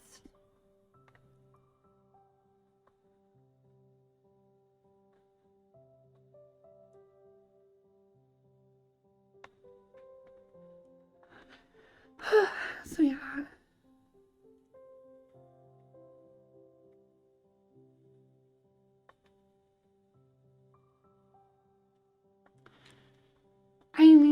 be able, like, if I really do care about this, I need to get there on myself. Actually get through some form of school, find some way I can actually contribute. It takes a much vaster understanding of this information and of a lot of the chemistry that is underlying on all of this. I am a very bad chemist. I only very vaguely know. And some of that, like, for what I would want accomplished, wouldn't necessarily be super essential, but I definitely would need a more expansive education than what I have right now. And I'm too poor. So, probably somebody else will do this. And kudos to them.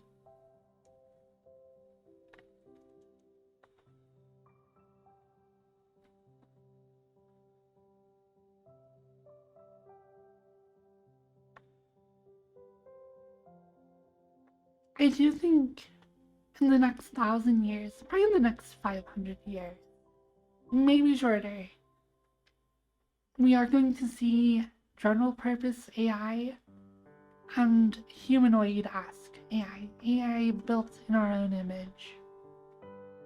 Because why wouldn't we? I mean, we study these neural nets. And what is the best neural net in nature? It's our own brains. And I'll stand by that. Other animals can do some things better than us. It's been studied that chimpanzees actually have better short-term memory than us. There are things, but like, on the whole, our brains are pretty pog. They're kind of the sickest thing around. So, there's no way we're not going to try and make one, as we understand this more. I mean, artificial intelligence has totally been explained in the media lately. The developments around AI and neural nets, like, these are buzzwords you see in the media all the time these days. And it's been that way for the past, like, I don't know, 5-10 years. I remember seeing all sorts of stuff about it when I was still back in high school. And it's only getting, like, bigger and exploding, and it's going to impact all of us. Even just, like, task-built AI, such as art generation. I was watching a Linus Media Group tech whatever. I watched the entire one show. I often have it on in the background. I'm such a, like, hardcore Linus fangirl nerd. But they were talking about, during the one show, they were talking about a chatbot that recently got released and is publicly available. Over application of the term AI drives me crazy. Yeah, I agree. A lot of machine learning is a lot more simple algorithms. But a lot of what's going on now that uses neural nets for doing stuff like, I would call using neural nets to do image recognition. Like, I'd be comfortable calling that AI. It's like a lobe of our brain. It's like taking the visual cortex and the associated cortex with it. That probably fulfills pretty much image recognition for us, as well as motion and other things, but like saying that a computer that can look at a flower, and I use this, Google Lens. I have taken a picture of the flower. And I'm like, okay, what is this? And it will tell me what that flower is. Because I'm terrible. I don't know any flowers. So the fact that I can do that, I'm comfortable calling that a form of artificial intelligence. It's definitely task-built. It's task-built to do image recognition. We have AI that is task-built for art generation. We have AI that is built for being a chatbot, for being whatever. But I was talking about the latest media, or the WAN show. So there's a chatbot where they are able to actually have it write small programs for them. I'm not sure how chatbot neural nets work. I have some vague understanding of image recognition that has been around for a long time and has a lot of videos about it. It's very cool. I do not understand chatbots. at anywhere near that level. And the level I understand that is very minimal as well. So being able to put in a prompt though where you're like, okay, I want a program that merges SQL calls with Python and can run on an embedded Linux system and output it to a file or whatever. It will actually write that for you, which is so cool. They've, because as they were talking, they were like, yeah, I've gotten functioning code out of this. I was able to do the task I needed. They were saying it works for very simple projects like smaller tools that just does like maybe a little bit of data processing. I assume it was like trained off of like Stack Exchange threads or something, who knows. And like there, like people in Stack Exchange often will write, okay, here's an example code to like do the thing that you're trying to do. And I'm guessing, and I really don't know, I'm guessing the chatbot somehow is able to take that and actually find the snippets of code for you, rearrange them using AI magic, and like actually giving you what you need. And it's not just a regurgitation, it's not just a search engine for, hey, I need this thing, and then it will just go Google it and find it. It actually will do some level of manipulation of the information to specifically get the thing you like prompted it for. That's amazing. And if it's like that now, where's it going to be in 10 years? I guarantee that like in 20 years from now, you will not be a programmer who does not interface with AIs in some capacity. You will learn how to give AIs prompts to generate the code for you, and it will do it much faster so you can be much more productive. And that's going to be true in every single industry, especially as we start doing like threading and we're able to put in custom data. Like, this AI is going to change absolutely everything, and it's going to come in the form of applications and tools that we use, just like you open Photoshop to do art, just like you open up an IDE or whatever, what are they called, integrated development environment, yeah, IDE or freaking VIM if you're a weirdo like me.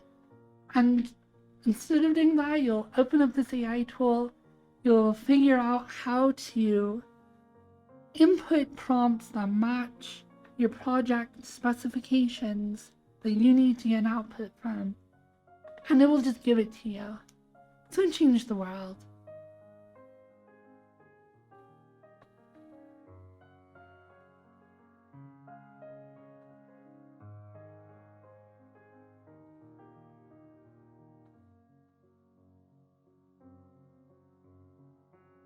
No, they're not going to be able to do 100% of the work. But I think, so as a programmer, you'll probably still want to know how to program, obviously. And you'll want to know, I think it's just going to become a question of how, like, it's going to become like resource time management. How much time do I want to spend messing with the AI and feeding it the right prompts and getting really good at that? And then how much time do I need to take the output from the AI and refine it to do specifically what I need it to do? And the better the AI is, and the better the prompts you give it, the better the output will be, and the less work you'll need to do on the back end. Just like if you're an artist and you want to generate AI art, then the better you are at giving it prompts that will give you the results you want, then the less work you would have to do to touch it up to get it to look good. Because honestly, I think you would be five-head as an artist right now. You're like, yeah, I know how to do art. It can be a pain. Takes forever to do line art and shading, blah, blah, blah. I will just get really good at feeding information into this AI bot and then using a couple tools to touch it up to get more specific to what I want. But a lot of the time in between will be saved. So it's just going to become a tool that you use. So you'll just be skipping a lot of mundane steps. and be getting amazing like results, easier, faster, stronger, better.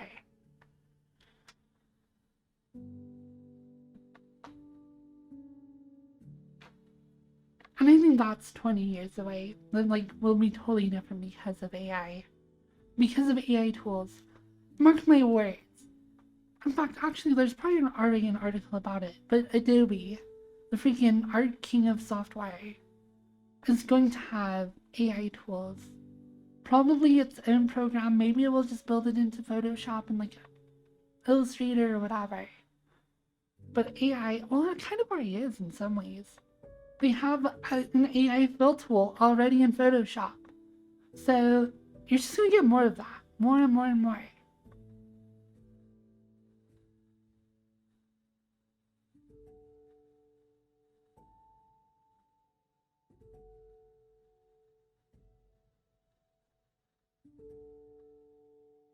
So yeah. I think to be an artist, you still need to learn some of the tools of Photoshop. Understanding color theory and stuff will help you prompt it, because AI right now for AI art, it's actually hard to get very, very specifically what you want. So being able to like manage the inputs, knowing things that you want to get out of it, and then being able to like do some like post work on it. I think that's going to be the new workflow. It'll be a question of knowing what you want, trying to get the AI to do as much of that for you by giving it the right prompts and information it needs, and then some refinement on the back end. That will probably require some, and well, both steps would require knowledge of whatever task that you're trying to get the AI to do. And yeah, the better it gets at it, probably the less and less work both of those steps will be. AI is gonna be crazy. And that's for like task-driven AI, for like doing specific things. General, like truly, like sentient AI, like simulations of intelligence, perception, thought processing, and like because that's all we do. We perceive, we process, we react. That's all we are. And we'll get computers to be doing that at the same level as us within the next 500 years for sure. Probably much sooner. That we will have a computer that can observe, plan, predict, save memory, whatever, and react. As well as we can have better memory, better recollection, better processing, better perception, more accurate. Like, it's happening. It's going to happen.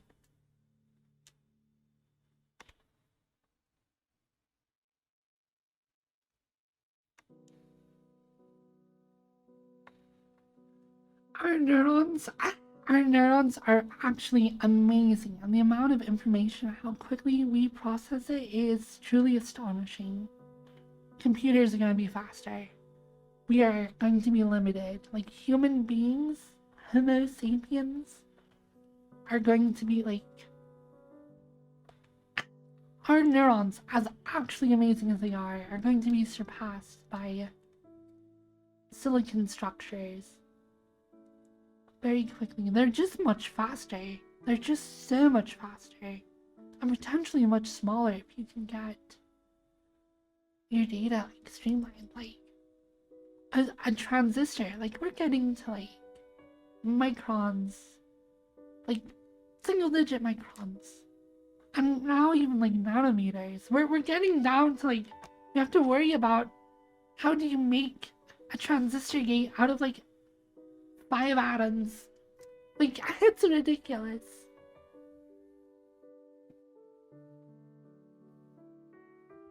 And then we run them super fast. Your synapses in your brain and the regulation processes, they're pretty slow. Like, having information like having a single synapse fire at like 2 microseconds or whatever.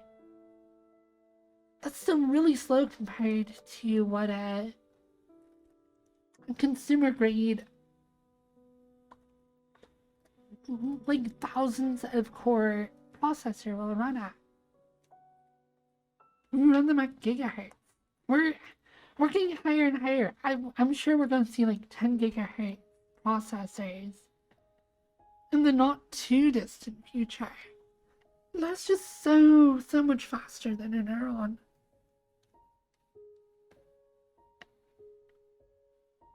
So I can't wait to write my first AI waifu. And it's just good with her processor.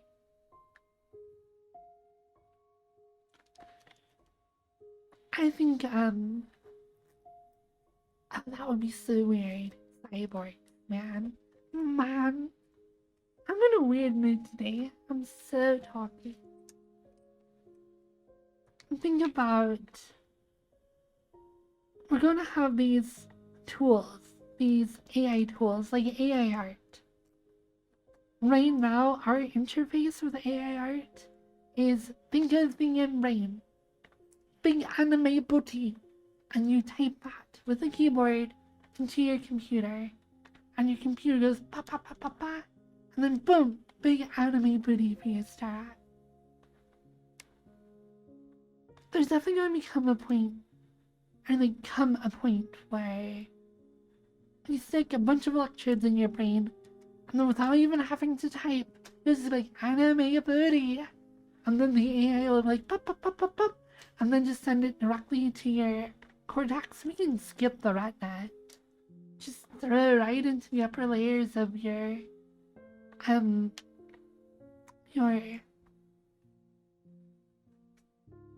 optical cortex, or we could just go into the optical nerve.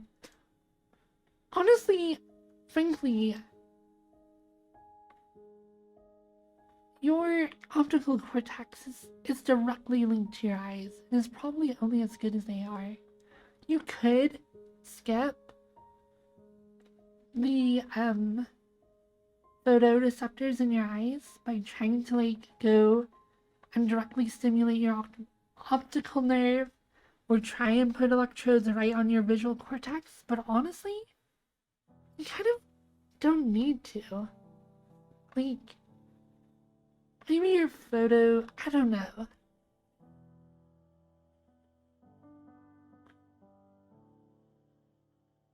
Because it's not like you're going to get, I mean, depending on what level of your brain you're trying to interact with. But if you were to try and stimulate the neurons in your optical like cortex that are directly attached to the optical nerve, like where your optical nerve feeds into your brain, if you were to just put electrodes there, you're actually probably not going to get any higher like resolution or anything than what your retina would have done already, because your brain and your eyeball evolved in tandem, and they work in tandem, and your brain, as you developed as a fetus and as a baby, grew in tandem, so they work to the same fidelity, I would say. So trying to skip your eyeball actually won't get you better vision, unless your eyeballs are compromised in some way. And they do degrade over time, that is a thing. So maybe it would make sense to replace eyeballs, but I don't think your perception will, by definition, get much higher.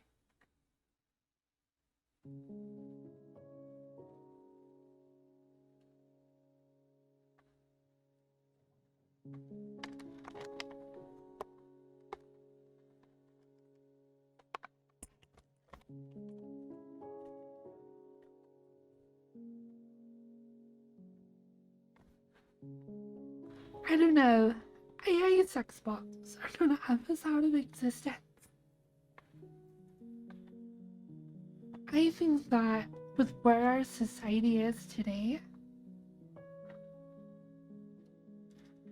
those are two different things. They are very much related because of where they came from, but the desire to have a child, the desire for sexual stimulation, I think they're two different things. And I think you can have one without the other. They often are tied together.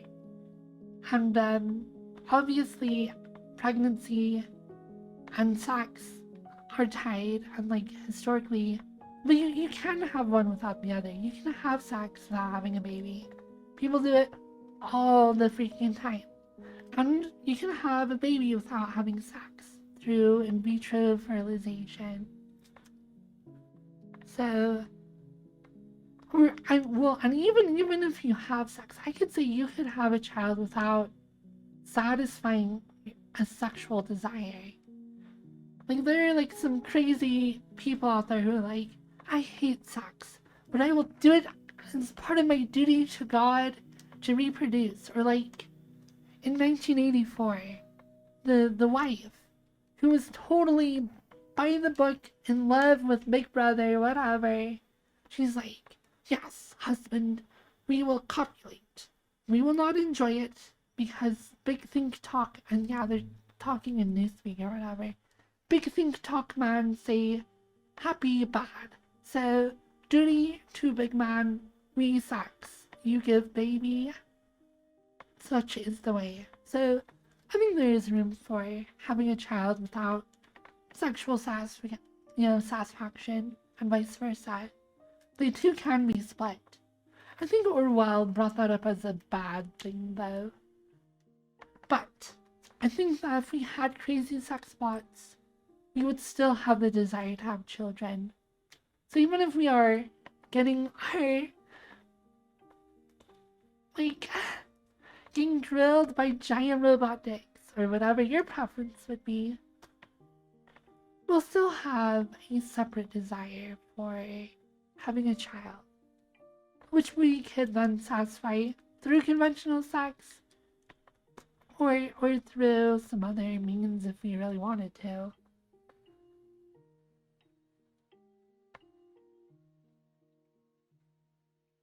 Giant robot wood now.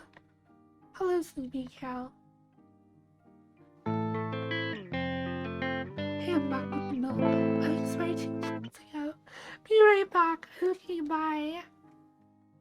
Well, yeah, we do lots of harmful and you needed jobs, all that.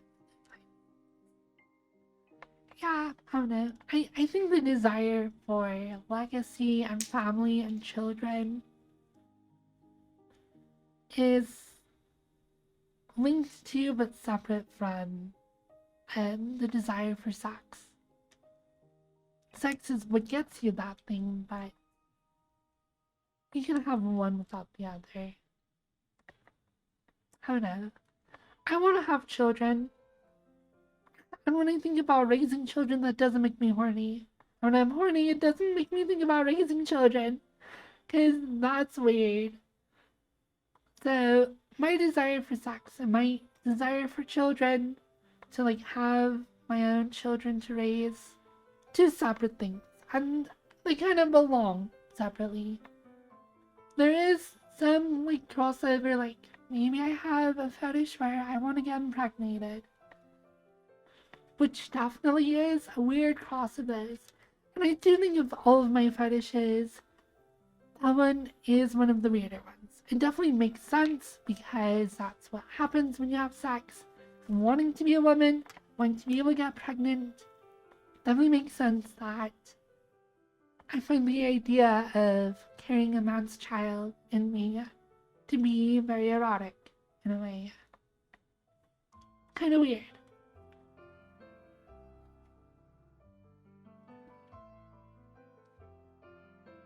So yeah, there is some crossover, and there is also room for separation.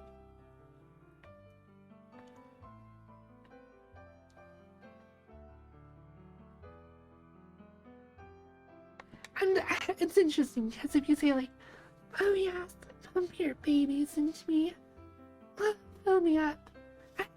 You say it like that way, it's kind of hot. If you're like, yes, I am sexually aroused by the idea of carrying your child inside of my womb. The idea of being impregnated, carrying and delivering your baby makes me horny. See, that's weird. They're both weird. Both kind of true, though. So weird. Breeding kink is a thing, and it's definitely one I have. But it's definitely also, it weirds me out. I like it. It's a kink I have, but it is weird.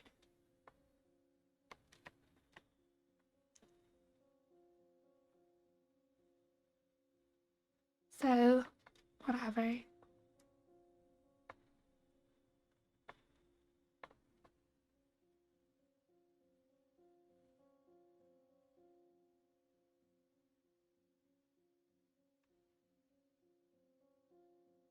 Bro, when my teacher said she's having a baby, I think deeply what she had to do to get that kid. Your teacher be hacking, making love.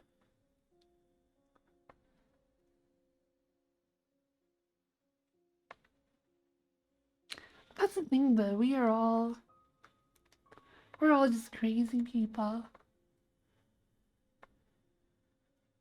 And even when you're in like college or especially high school, you have the adult teachers. They're adults. Weird, gross, old people. And then you have all of your friends who are young and you're all like, oh yeah, we're all horny for each other and we go on dates and have sex in high school. Which, no, you did not have because I was a weird nerd. But then you realize, like, hey, actually, the teachers are also weird, crazy sex fiends. They're actually way more into it than you are, you little weird high school kid. They actually went through and bred each other and had babies and families. And all that sexy time led to a lifetime of responsibility and emotional fulfillment. And dedication, hopefully. Not always, I guess. Dude, I'm so kinky that, like, I'm pinching my grandchildren's cheeks. It's the kinkiest thing ever. You're, like, such a breeder that, like, your children are breeding and you just go around and pinch their cheeks and hand them candy and you're like, oh, my little babies. I mean, that's why grandmas are actually super kinky. Oh, hopefully not each other. That would be incest. Hopefully they found other babies to get breed with once they grew up.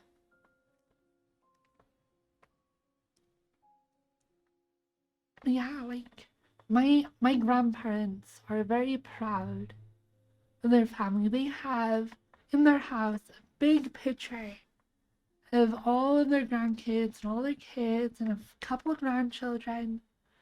And it's like they look at that and they're like, that is my family. That is what I created through acts of sexual lust and love and caring and raising and hard work. Here's my family of like 60 of us. I think my grandma and grandpa Paul said, I think our extended family, just like aunts, uncles, grandparents, children, I think it's like 63 or so. They hacking had a lot of kids. Like, think about it. If, like, mom and a dad had, like, 2 kids, they each got married, and they had 2 kids, that's, like, so mom and dad, first generation of kids, including the aunts and uncles that married into it, so there's 6 people right there. If they did the same, so we're 3 generations, grandma, mom, and child, or whatever. Then we have another 8? Yeah, another 8. So 8 plus 4 plus 2. So we have 14 people if you just have 2 children each. Then by the time you have grandkids, you only have 14 in your family. My grandparents were such breeders, they have 60. But that includes aunts, uncles, and grandchildren. or great grandchildren. Cause I think they had like 8 kids, and then each of my dad had 7 kids. A lot of my aunts and uncles had about the same size family. So yeah, it's like 7 plus like 7. It's a lot. There are a lot of us. Freaking Mormon families.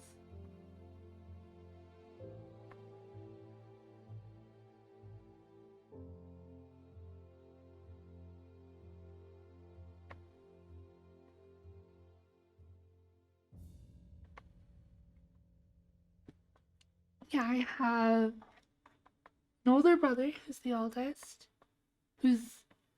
I don't know if I should say these things. I want to tell you where they all are, because they all are getting PhDs. Everyone except me. Hello. I have one brother, 2 older sisters, then me, then a younger sister. And then my dad got divorced and remarried and had 2 more kids. I have half siblings. I hate that term. They're just my brother and sister. They're not my half brother and sister. They're just my family. So I have another little sister and a little brother. So yeah, 7.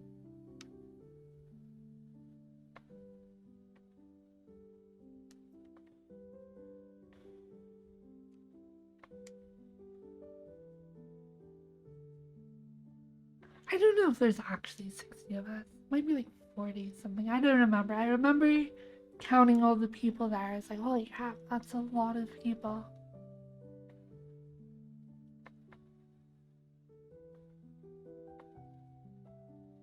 How long have I been streaming? I have no idea how long I've been streaming. 5 hours. Wow. Oh my gosh, we have my sub goal. That's so weird. I often will look at my OBS while I'm streaming just to like see where my sub goal is or see where my like uptime is. I have not looked a single time. Today has been rants, rants, rants, rants. Oh my gosh.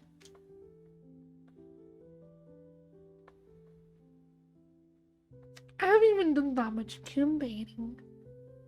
I'm used to doing a lot more tomb baiting. I did like 0. I did like a tiny bit.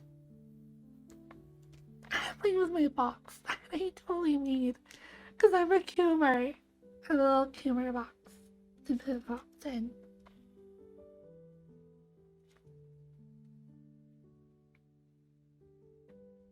But I do like these segments because this is so purely my brain. Like, nothing I'm talking about is being filtered. I'm not trying to be like ultra cute, which I do like to do. I love being cute. Oh my gosh. So yeah, it's very, very raw me.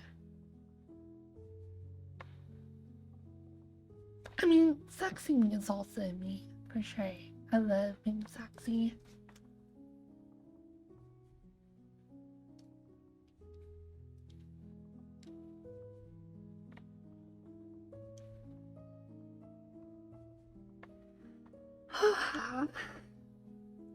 It's just funny though, because like I think there is this like notion of a cute mute. It's a trope. It's a trope now. Being a cute little mute, and you just like sit there and you're like, oh hello, and like you dance around, and I do enjoy being that, but I also like being loud and obnoxious and talking my head off.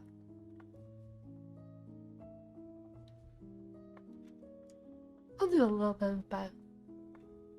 I don't usually do full-on rant sessions like this for 5 hours, but I don't know.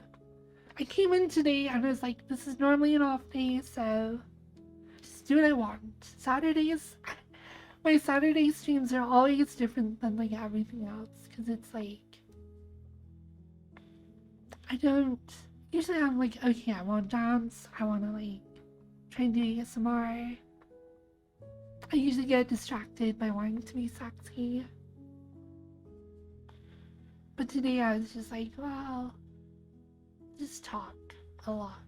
Like, a lot.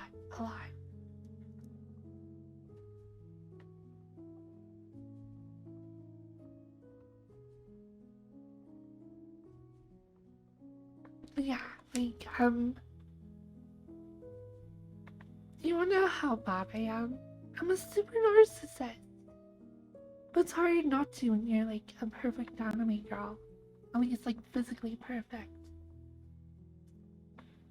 I will watch other streamers' streams that I hang out with and fast forward to like any notable things I did. I'm such a narcissist.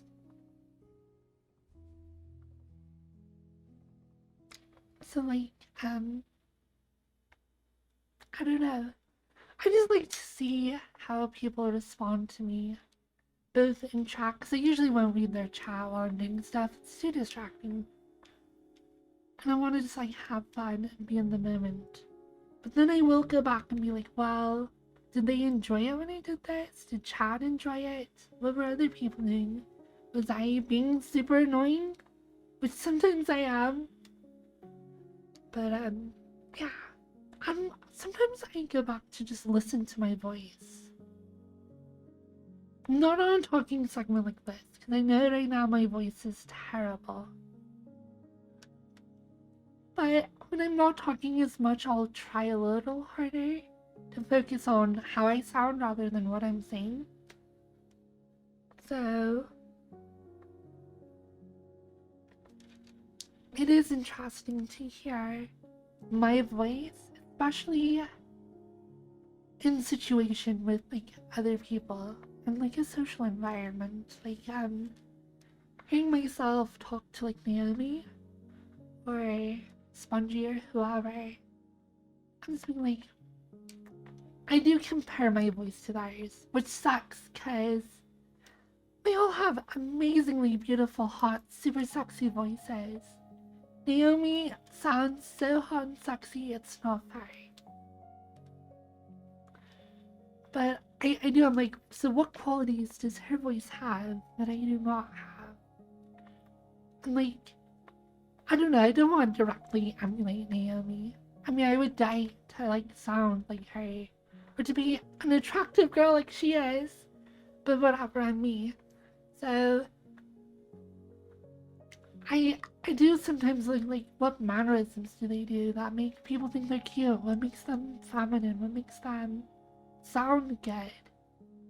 What are things I want to be? What do I want to change about myself as I reinvent myself, which has been an ongoing process as I try and be the girl that I want to be, that I think I am. So, seeing how I behave, how others behave, and then like looking at that stream, there are times when I look at what I did and I'm like, oh my gosh, I was adorable. And it makes me really happy because I like being adorable. So, yeah. Still makes me weird that I am a narcissist. I watch myself on other streams. I'm like, was I cute? Was I cute? I need to know. Was I cute? Maybe there's something about that need for affirmation that drove me here in the first place. I'm out.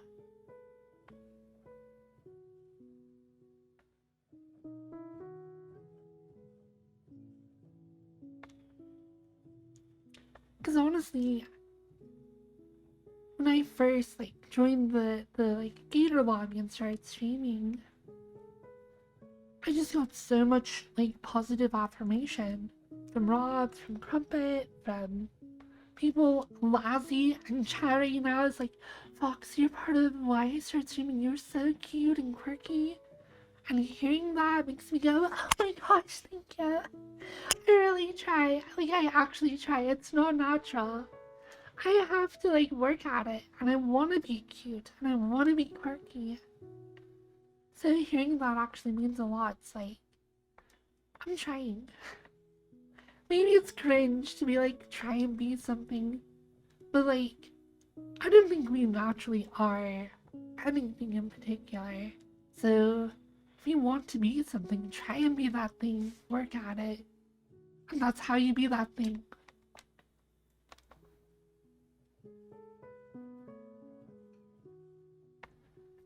So, I don't know. How are you doing, Lassie? It was fun to see you last night, even for just a little. My voice really is going out now. Hello? Lassie the Dino. Oh, my voice is just shot.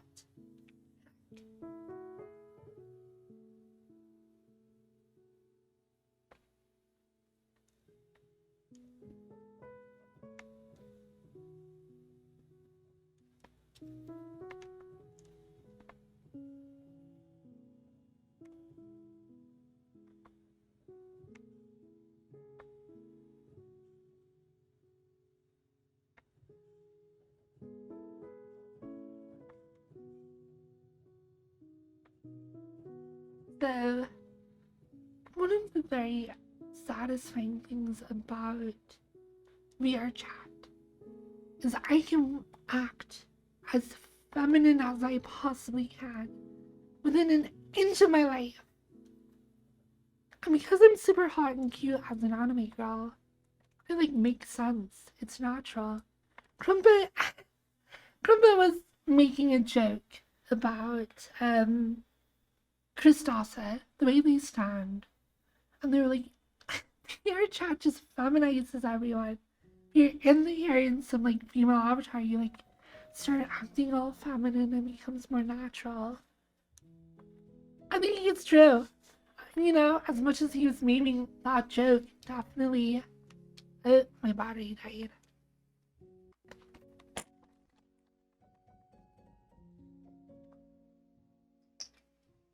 Let me switch it out. I'll be right back and continue my spiel about VR chat.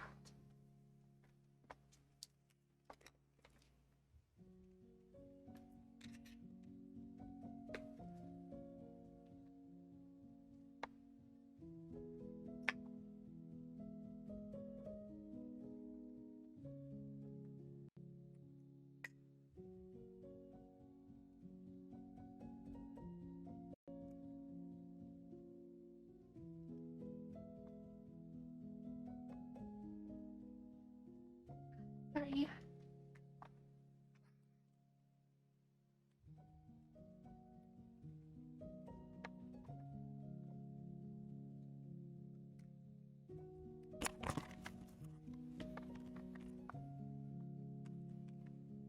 I have to recalibrate.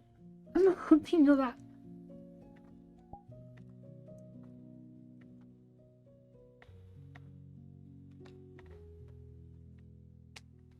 Okay, what was I ranting about?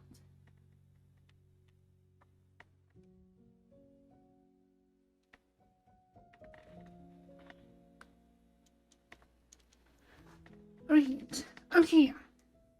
Being in VR chat, having it affect how you behave, how you stand, your physicality as a person, because you're. Oh my gosh.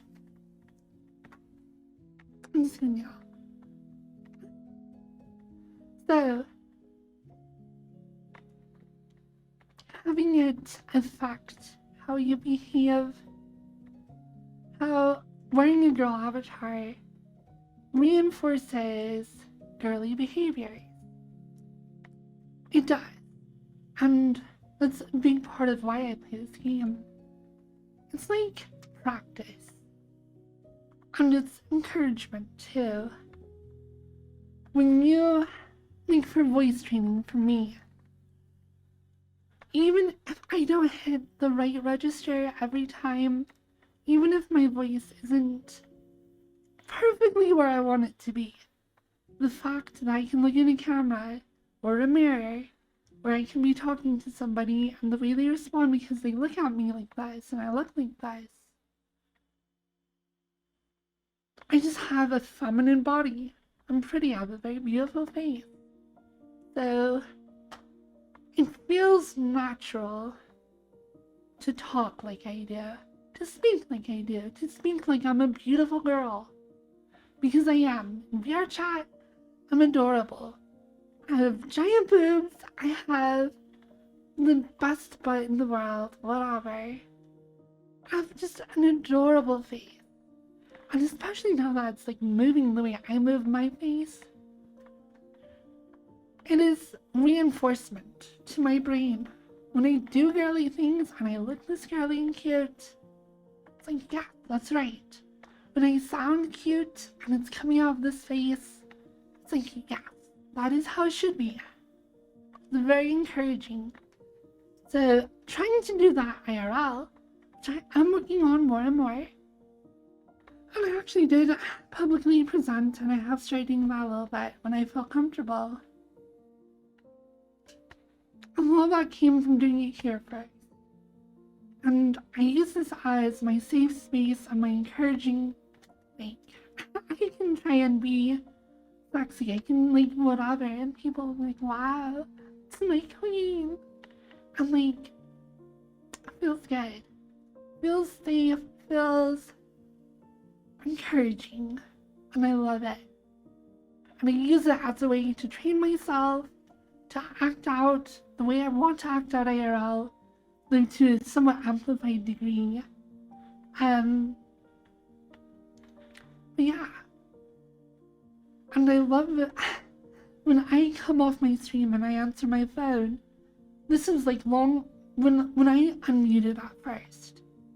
And I started exercising my voice more and more, trying to work on it.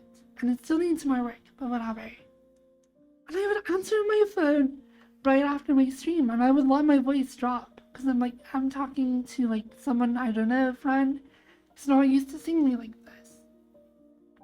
And I answered my mom once, and, like, even though I wasn't actively really trying, I still kind of just had picked up the behavior and the habit of shaping my throat and, like, my words and how I talk.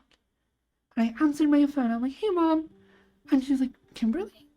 Is that Kimberly? Did I call the wrong person? And I was like, no, it's me, Mom. Sorry. She's like, oh, wow, you sound very girly right now. I thought you were your sister. And I was like, no, I mean, yes, I am a girl, but, like, yeah. And when that happened, it was so weird and awkward and yet so validating to, like, be able to come here and practice my voice and have you guys not hate on me 24/7 and have this, like, cool avatar that makes me feel really sexy. And then I talk more and more like this IRL. I talk to my mom and she'll be like, okay, it's weird, but, like, I accept it. It's, like, who you want to be. So I have definitely used VR chat as a tool for feminization. So yeah, Crumpet's not wrong.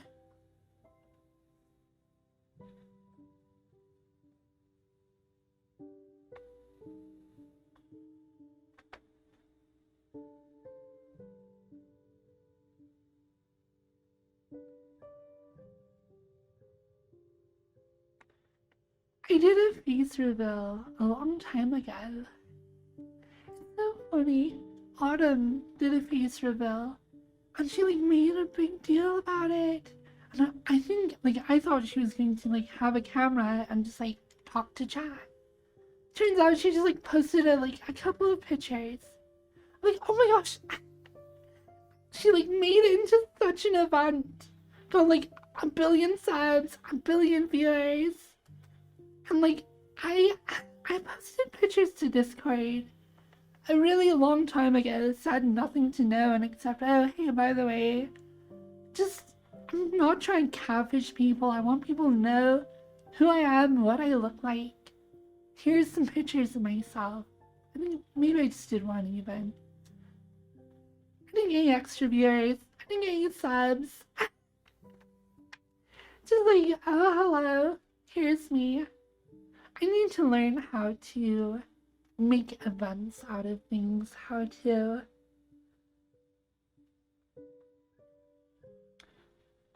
bait subs and get viewers. Like, oh wow. Because I am starting to accept that, like, I don't know, things are pretty competitive. There are a lot of VR chat streamers that you can go watch. And the more I can be like, wow, what's happening right here on my stream is the most interesting thing happening on Twitch right now, the better, the more money I get. And frankly, I could use the money. So, being able to accept that I need to not necessarily change what I do, but like hype it up better.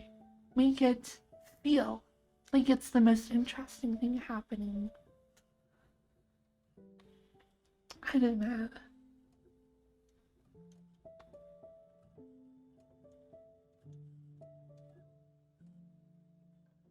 Like when I got face tracking, I could have been like, oh my gosh, big reveal, face tracking reveal.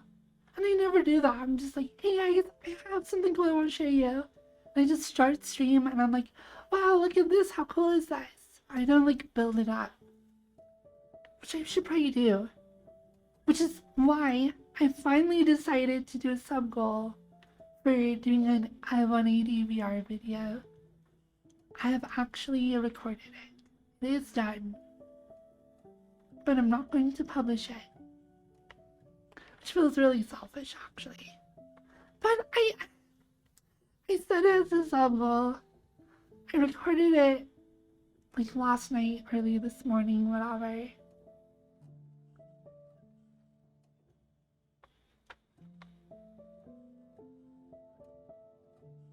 But I need to start doing stuff like sub goals that lead to stuff. Maybe subathon 24 hours. I'm like, I need to be better at being okay with being a streamer. And accepting that part of that is trying to get money from it by increasing view counts, by... I don't know, I kind of don't like what Crumpet does when he's like, gift subs if you think my friend here, Naomi, who like, oh Naomi, you feel so bad about yourself, you have the worst self-esteem. Please give subs so that we know that she's like a good person. I'm actually not in love with that strategy. But oh my god, does it work?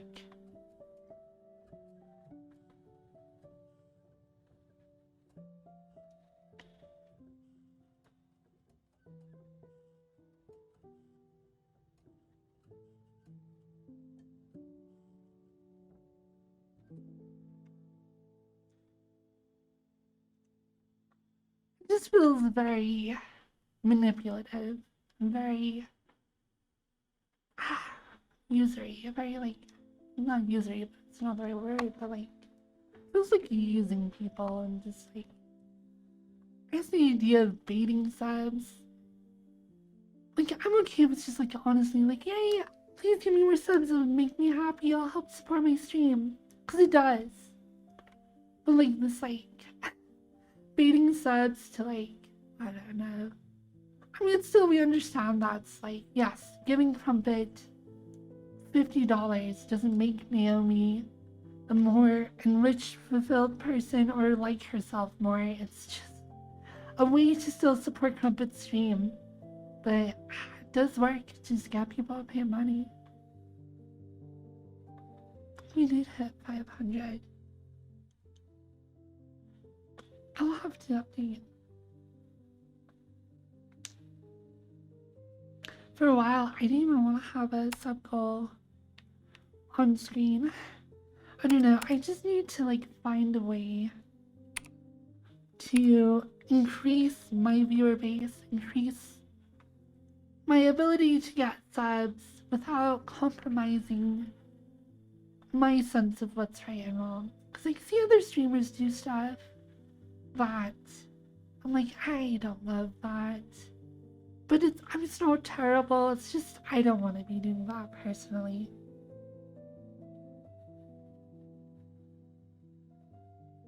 It's capitalism. Either you accept your place at the bottom or try to climb. I don't blame anyone for trying to succeed. See, that goes against my personal philosophy I talked about earlier. My desire to be a good person is to like create a trusting, supportive environment for everyone. Not like exist at societal level. I want to be nice to everyone. I don't want to just be like powering my way to the top or else I'm some bottom feeder. It's like, no. I want to lift. I want to pull others up. I want to make everyone better. I want to help you guys out. I want to give you relaxing content or thought-provoking content or entertaining stuff. It's my small contribution as a streamer. But I don't want to just be like using that as a way to like bait money out of you. But able to do this, like I do need money. So it's like, how do I balance that?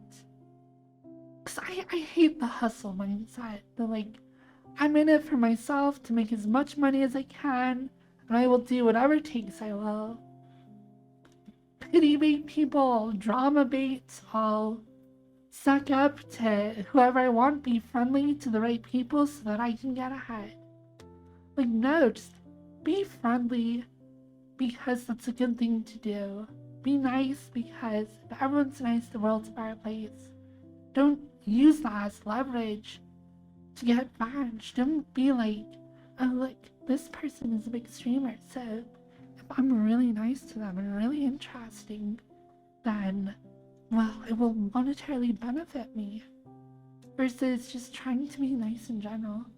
At the same time, I have accepted a level of exclusivity within my friends list, within the people I accept in my friends list, and who I interact with. Obviously, I follow Pumper around like a sad puppy. A lot of that is because I want to rebuild the friendship I used to have with him, but... And here's where I even question myself. Is that partially motivated by my desire to be associated with a big streamer again? To try and have more exposure, have more money, more attention coming into my stream? I think partially it is. Like, it does help. That is good for me. I have been financially kind of eating dirt lately. So, I really could use more money. And so, I don't know. I don't think it's the only reason I'm around Crumpet. And I try and be funny, try and be quirky, try and do stuff that he'll enjoy, that other people enjoy. So, trying to like make money on this platform while trying not to be an absolute hustler mentality is like the stupid cross-purpose reality in which I thrust myself. I'm so dumb.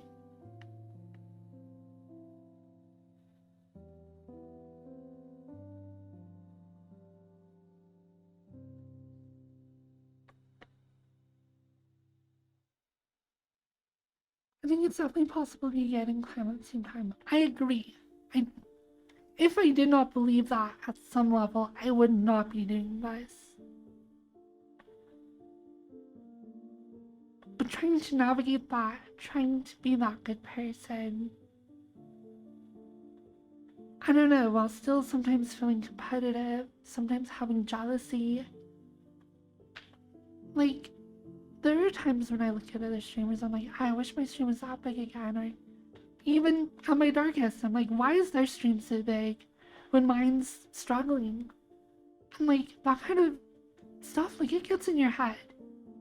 I think it does that to everyone. And I think that's okay to sometimes you'll have those feelings, but how you deal with that is important. Realizing that you're not entitled to their success. They are successful on their own, you should be happy for them. And to just try and improve yourself. You are, like, this idea, don't compare yourself to others. Of course you're going to compare yourself to others. That's how the world works. We're in a world full of other people. You're going to be, she's prettier than me. They're stronger than me. They're smarter. They're wealthy or whatever. Of course you're going to do that. So you can't just not do that. But what you do and how you respond to that and how you try and internalize your own successes and focus on that.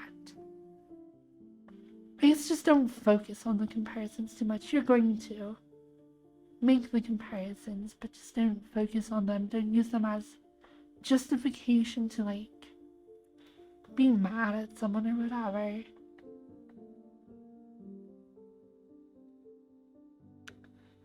Take step at a time. Yeah. But I do feel... Oh, Ryu! Thank you! Ha! I got you. This was all an elaborate ruse to make more subs. By talking about the strange moral dilemma I sometimes feel like I'm in. Talking about how I need money. I think I brought that up multiple times. Wow.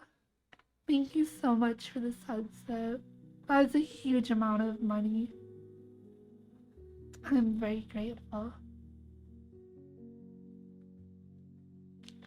But yeah, I do feel like there is, as a streamer, long term, I've been doing this 2 years. It's not super long, but that's a while. Like, I have been a streamer for a while. And there is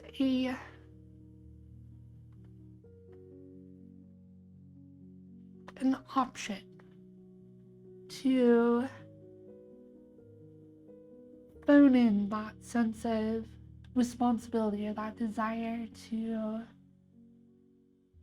be a good person through your stream and just make as much money as you can. Because yes, it's a rare opportunity to be able to stream like I do. And wanting to get as much out of it as possible, like, I can't hate on someone for that. But it's like trying to do that while holding on to a sense of moral responsibility. Maybe I'm just like high-horsed and hypocritical. I don't know. But I don't want to give up who I am and what I believe and my, at least, desire. If even I'm inept in its execution, my desire to be a good person. Whatever that even means.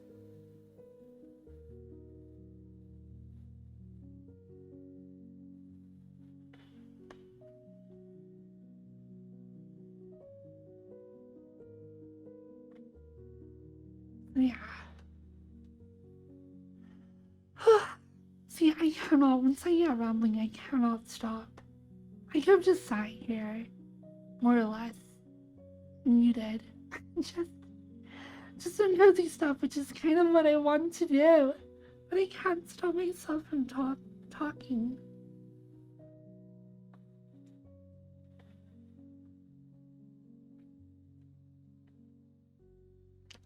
I'm gonna try and take a break, be cozy. Maybe just try and talk a little more directly to chat.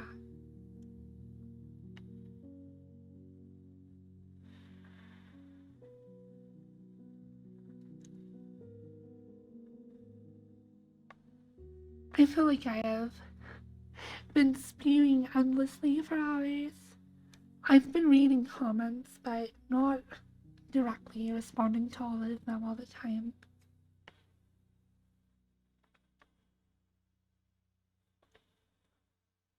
My neighbors are fighting so loudly. Oh, I'm sorry.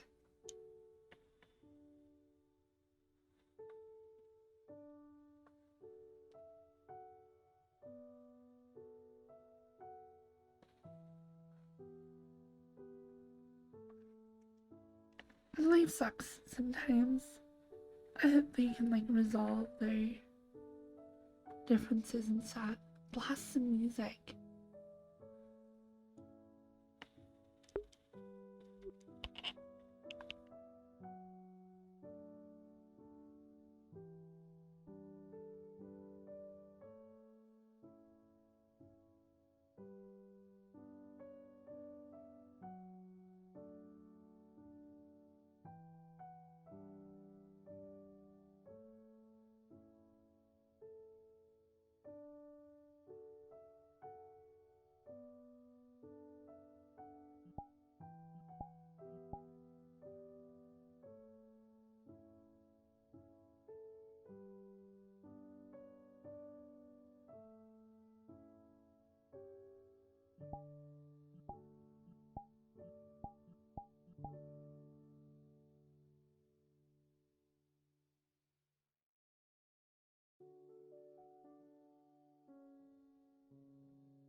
Hello?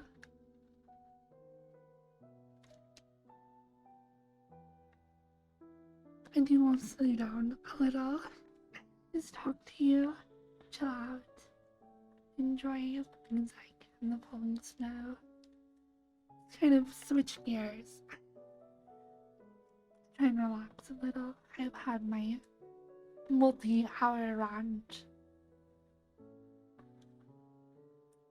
Now I want to just relax.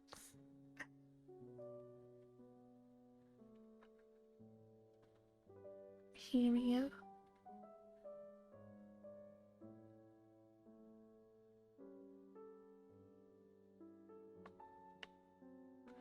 Cardio.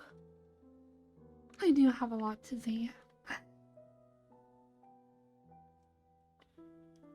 But I do love talking to you guys. I have enjoyed slowly getting to know you. And I honestly really appreciate the flattery. When people are like, "Oh, FF's so pretty." Thank you, Kilrua. Kilrua? Kilrua. I hope I said your name right. I'm sure you didn't.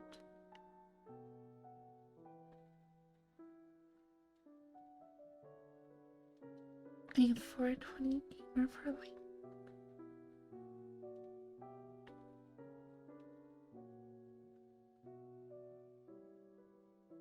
Do you have any trigger words when it comes to sexy time? I like to be called good girl.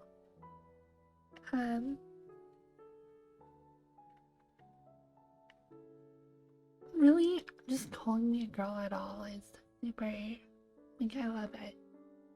It's weird because it hits me multiple ways. Like, it makes me, it is like sexually a trigger word, but also it's just like validating to me to be called a girl and being desired as like a woman. It's really nice. So good girl, it's definitely good. But I also like, so like some praise, but I also like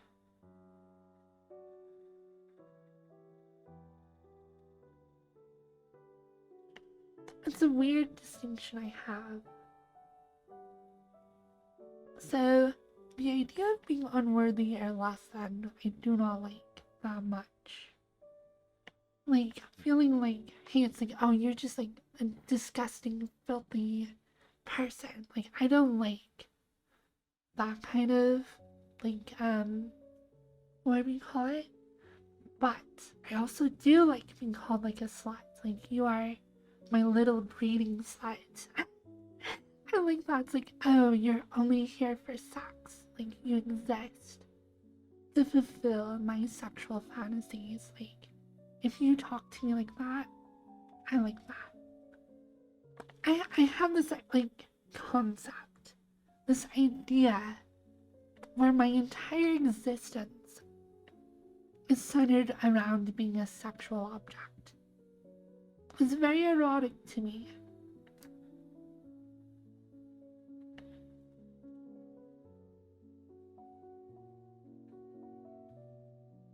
Good dirty girl? Yeah, that's good. Yeah, like calling me a whore, slut, or dirty, like, I like that. But not like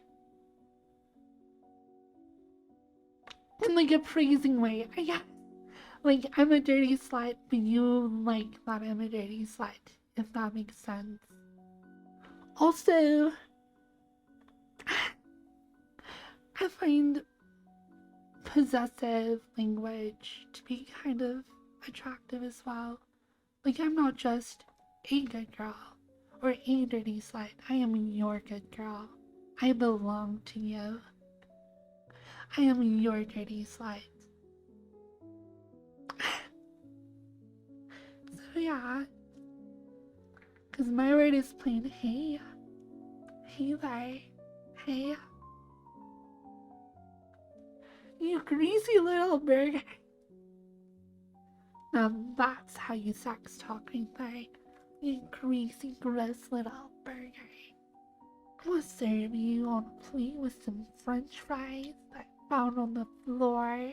They're all soggy. You soggy little slut burger. That's my new fetish is gross food. Being referred to as gross food. Exactly. But yeah, I like things like being owned, so like being a pet or a slut, little sex slave. Slave can be a pretty charged word, so maybe I don't always go for that one, but like I don't know, being a sex slave, the reality of that is actually terrible, horrible, and the worst thing in the world. But being a sex slave within the context of a consensual sexual fantasy, okay, I enjoy it, okay? I just want to, like, being called a pet sends me. Yeah, I like being called a pet as well. And a lot of that, like being a slider, pet, or my personal little horror slider, whatever, like, that plays around the idea of sexual slavery. Which, again, in a consensual, loving context, is a lot of fun to roleplay with in a sexual way.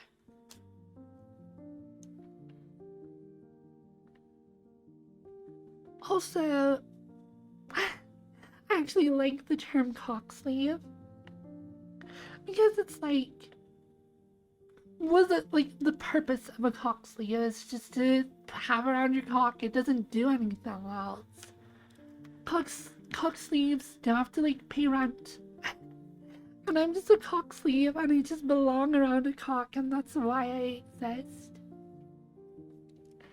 Oh wow. So yeah, having degrading comments that are asserting that my only purpose is to be your sex object. It's hot. It's fun. I like that. Not always all the time. Like I like having sex where it's like, I love you so much. You're so amazing and attractive. It's like positive affirmations. But that doesn't really work in like a one night stand, which I've had more of than I want to admit. But like when I've been in a relationship and the person I was with was just like, I love you so much, you're so hot and I'm so happy to be with you and like God, you make me want to come, and I love that as well. Especially in a relationship where it's like feels like actual feelings, you know? When you, like we were talking about earlier, when you have that somebody who just makes you smile when you think about them, having somebody be with you in bed and express those feelings, like, that's very rewarding.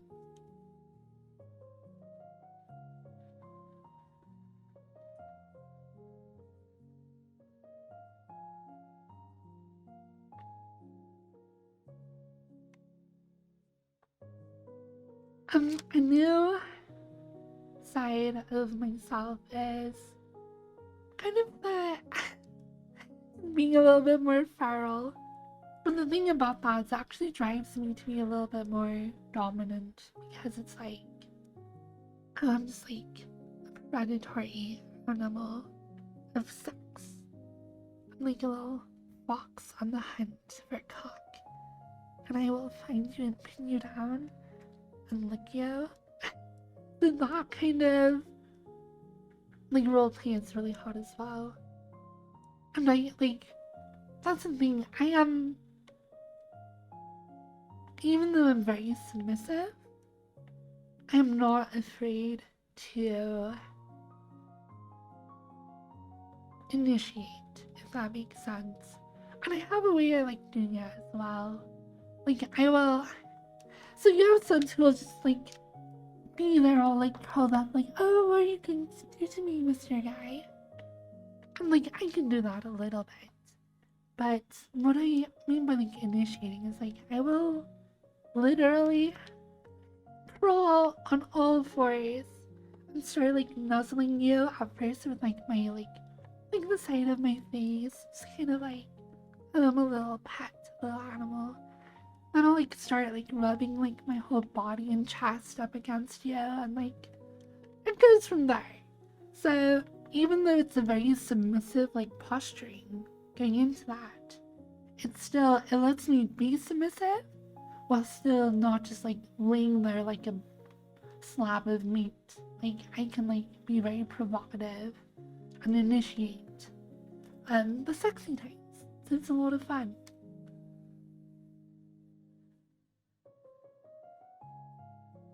I'm definitely not a dominant mommy.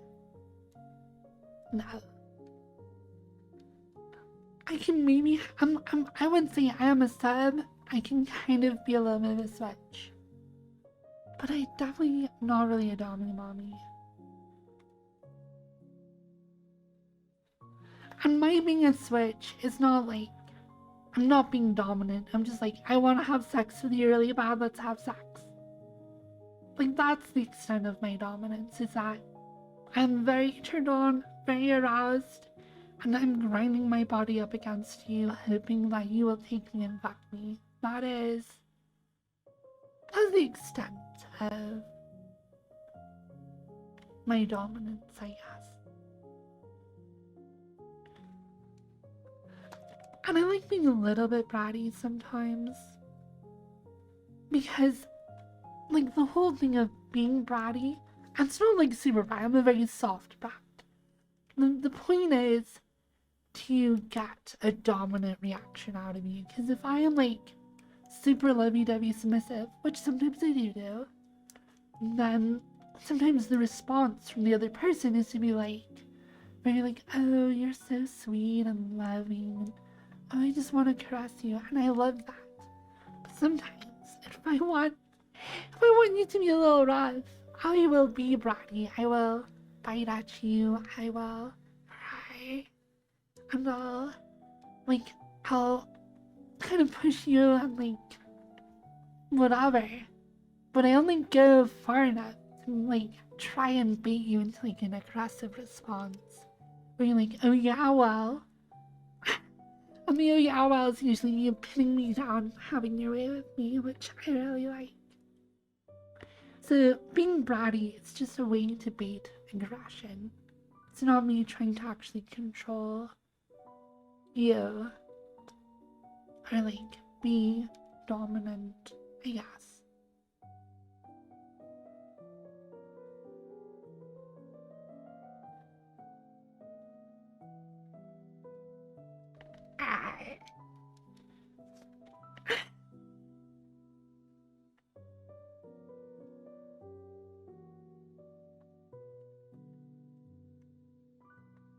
That's usually, I don't know.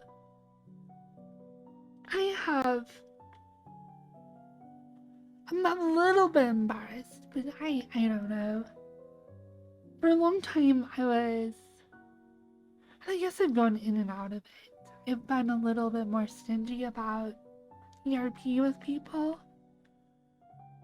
Well, to be honest, for a long time I was hoping to, like, one day reunite with Crumpet, the man of my dreams, who I loved more than anything. So I was like, I don't really want to have sex with a lot of people because I want to save that love and energy for him. And, like, it's because the way things ended, there was this, like, I still love you, I just can't right now because of the position we're in.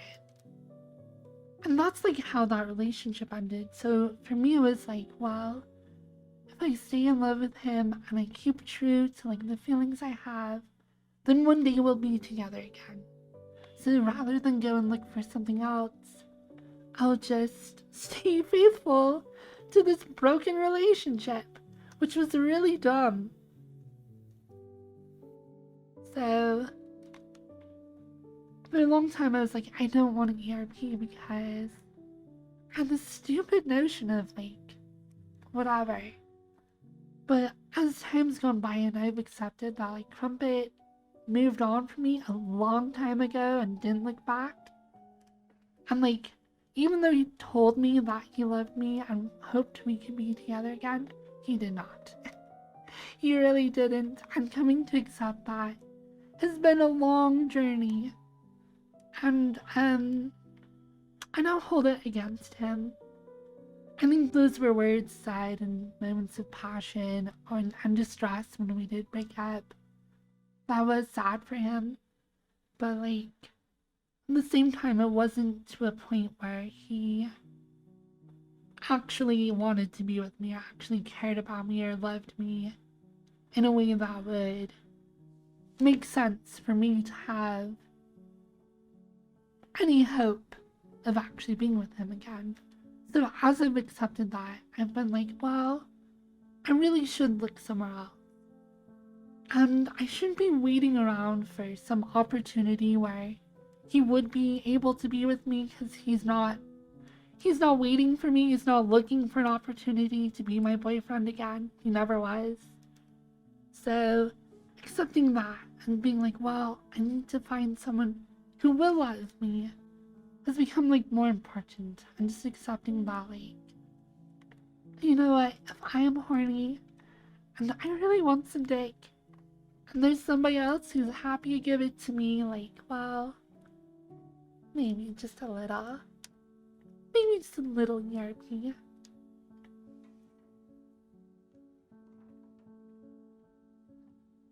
So I have ERP'd a little bit more recently with, frankly, a couple of people.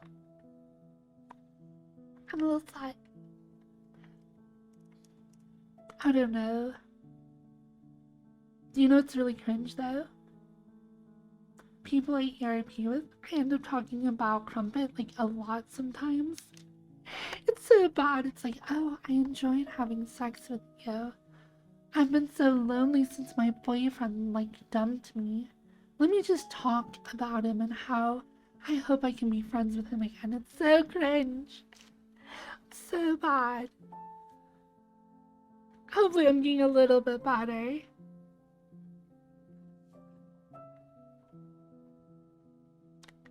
So,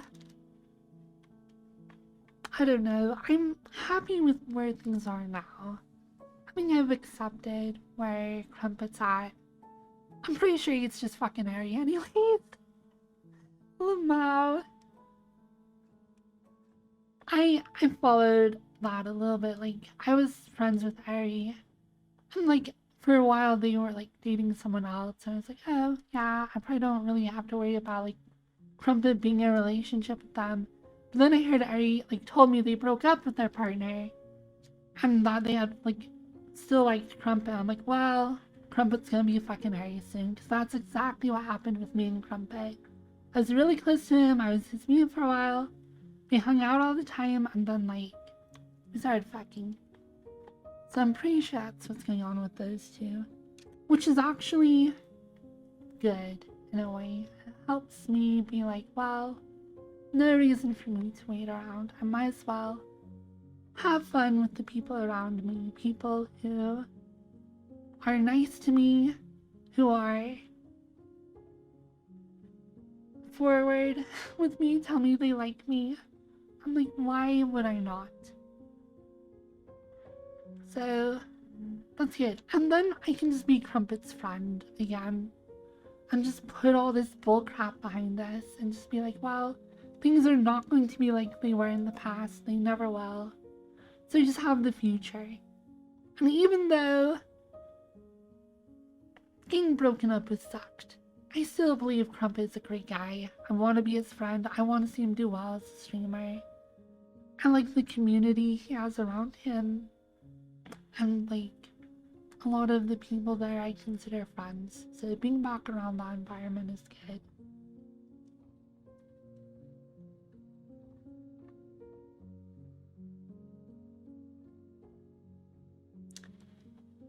So hopefully things will go well going forward. Hopefully I'll find someone sweet who likes me.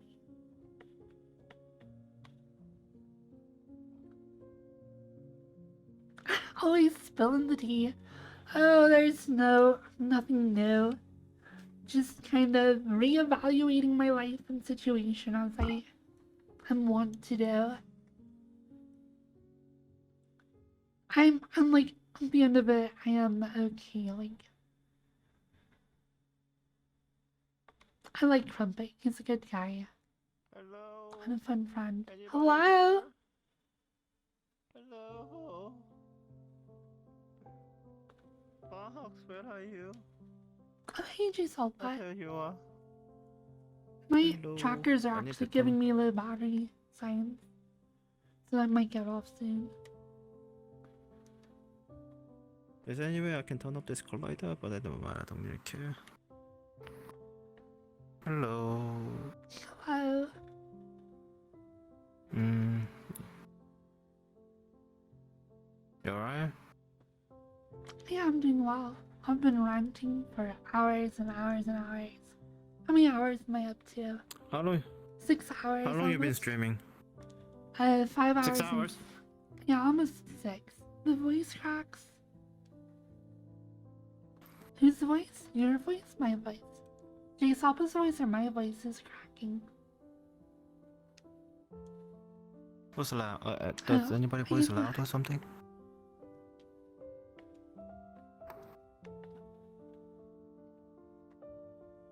Oh, I have to I can volume stretch. down my voice if my one is loud. Someone redeemed this. No, it wasn't loud. It was cracking, as in like other stuff. It's like Oh, when I don't know why.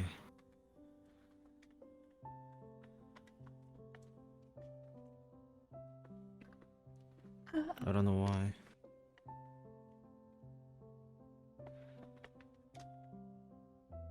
And I don't know if there's any way to, that I can figure out.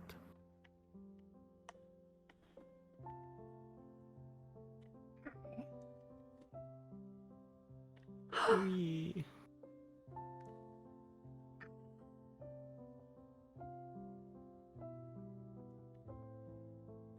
I love this outfit. It looks really good with and without the mantle. Or shawl, or I don't even know what you'd call it.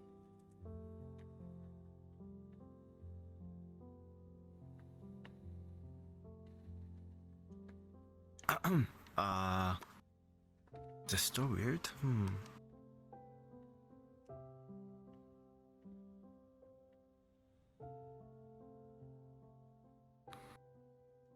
Wrap.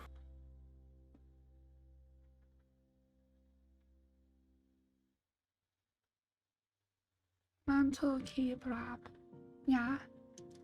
I use the term mantle because, like, I think of, like, a cape or a cloak as being, like, longer.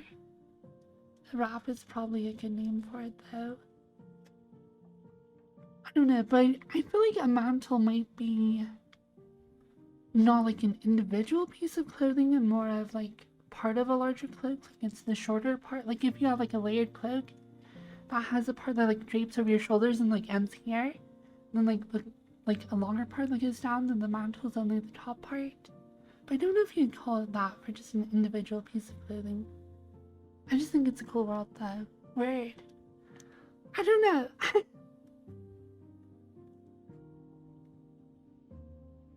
Let's Google it. I want to Google it.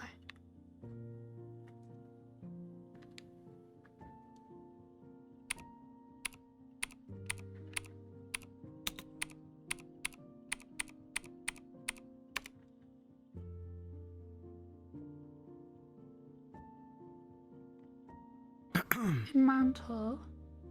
It's a type of loose garment, usually worn over indoor clothing to serve. Yeah, I guess mantles. Some of these look like. Yeah, I think you could call it I have a mantle.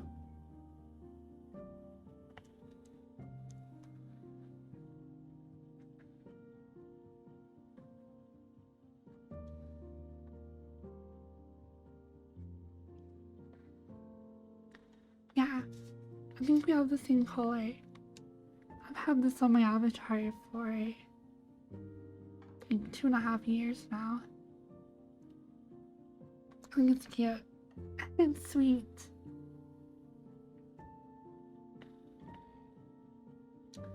The spikes are... I don't know what the spikes say about me. I don't know if I'm thorny.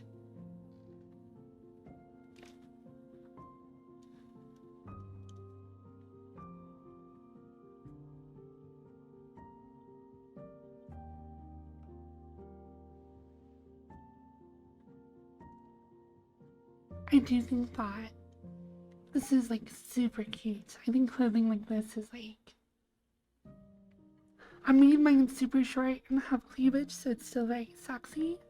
But like, generally speaking, a mount like this is more cute than sexy. But yeah, I definitely sexed mine up.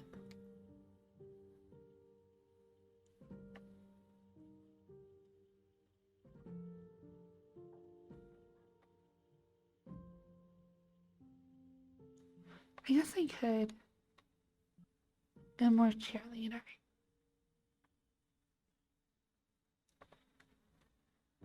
Compat University, where we all learn to be little compats. Ah, please teach me to be a compat. I have a philosophy Can I bonk you? PhD in being a compat. Can I bonk you? Can I bonk you? I had to take classes in horny, classes in being submissive. My favorite were probably the breeder classes. Had to Bonk. ow! Dory. What the hell are you talking about? I didn't do. I did. We never done anything weird. Anything sexual, okay? We never done anything dirty, okay?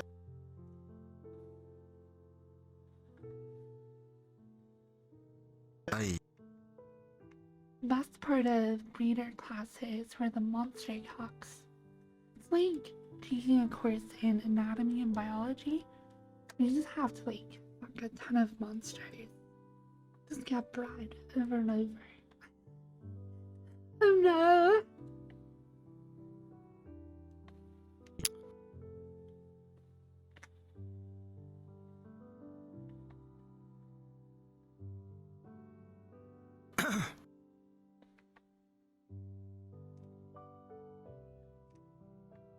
It says Comfort University.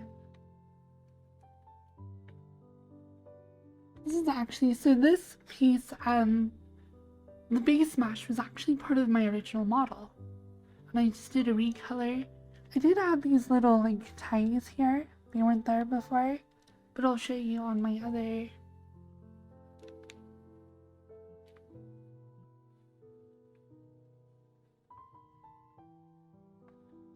See, on this avatar actually has the bra. I just kind of retextured it and made just a tiny minor change. The skirt I did from scratch though.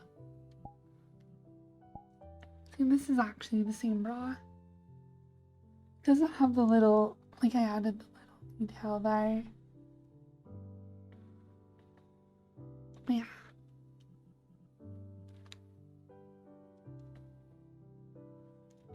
I tried to make it like nice and relaxing. Little cheerleader.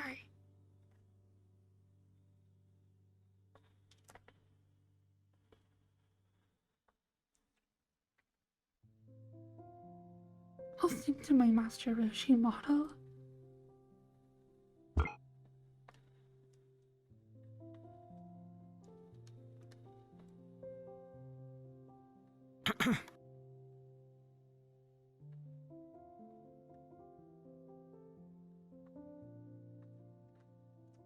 There's just to overshare even more, there's a category of porn.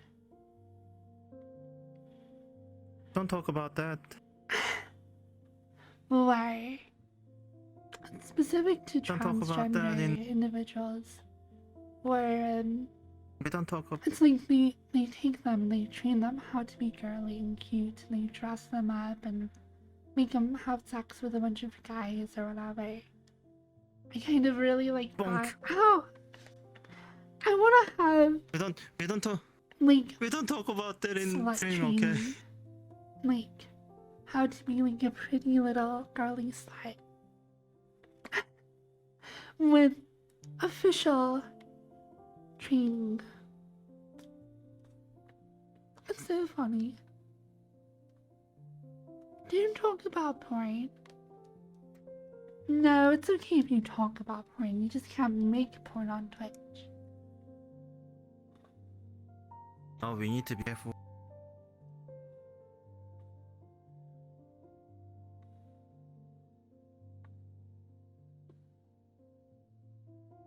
We must swear. Yes, we do. Yes, we must swear. How about you?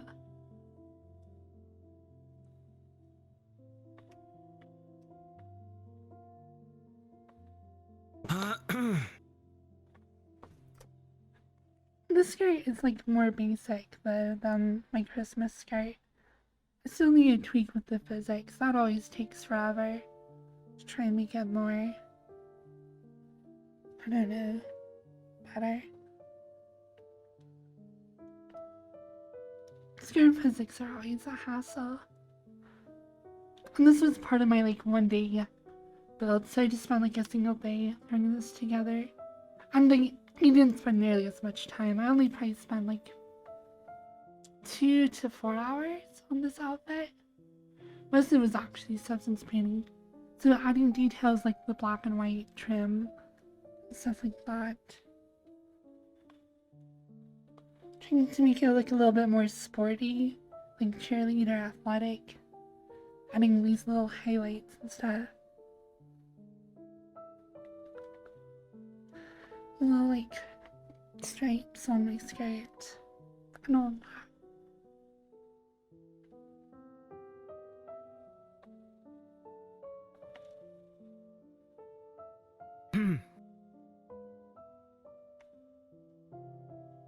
The thing is, once I get the colliders set up for this model that work well for cloth physics, then like anytime I do another outfit with this skirt, I can just copy paste.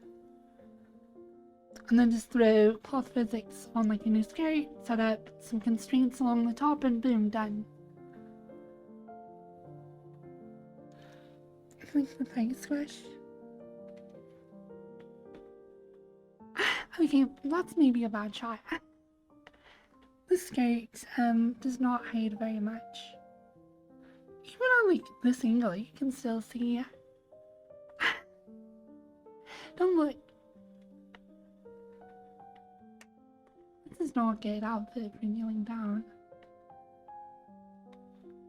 But one thing I really love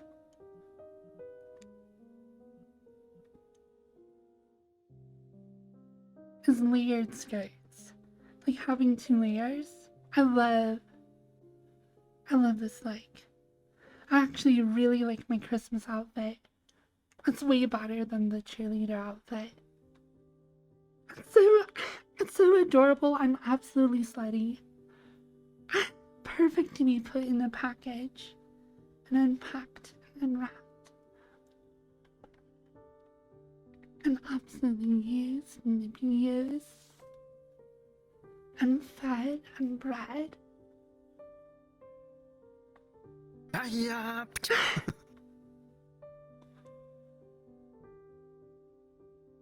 Saving the stream. Last week. Oh no, I'll come down. I'm saving the stream. Okay, I'm I'm saving sorry. the stream. I'm not trying to hurt you. I'm trying to. I love how well the wreath actually worked. I did do, like, I don't know. Turned out pretty well. I think it looks really adorable. I love the combination of really adorable and really slutty at the same time.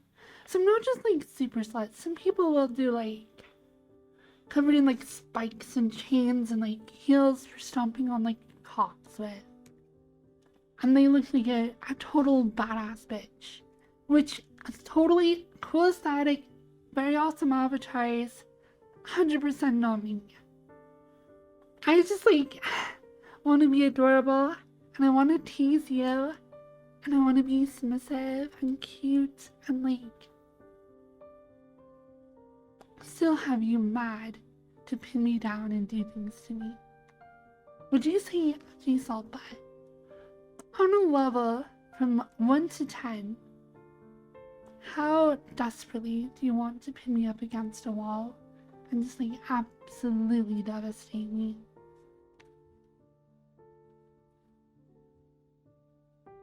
Like just animal much. Not even. It's not even 1. It's not even 2. 0. Bonk. Ow! Well, then I'm not doing good enough. My whole point of being is to make you want to like absolutely crazy want to have sex with me. Bonk. Ow! I'm sorry, chat. I had to do this to save the stream. I need to make this as a comedy, okay?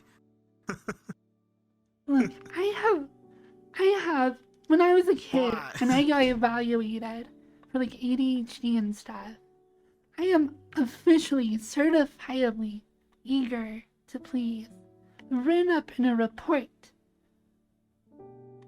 That's not something you can be proud of, okay? I can. That's who I That's am. And I can be proud of who I am. No. I'm being eager to please is I part mean, of who I am. yeah. I mean, you can proud yourself, but not in that way. You can proud about yourself, but not in that way. And that's like, no, I like that mindset of like wanting to help, wanting to like, because that works in like, I want to help you succeed and be like the best version of yourself possible, to like be your best at work and be satisfied in your career and like all the things you're working on. And then I also Well, really speak want about you to just feel amazing and like sexually and just like I want to please you that way as well. And I want to cook for you and clean for you, take care of you. I want to like bring you food in bed and just be like wearing This is nothing. giving me completely emotional damage With, like, and a tray social of anxiety. food. And I'll be like, honey, Shh. oh, This is giving me master, emotional damage. daddy, I brought you some food. And I'd just be completely naked. I'm sorry, Firefox. I'm your uncle. I cannot be your daddy or master. I'm just your Hey. uncle. Hey, I'm your uncle, not your hello? daddy, not your ma. Hey there. Nothing dirty. Hey.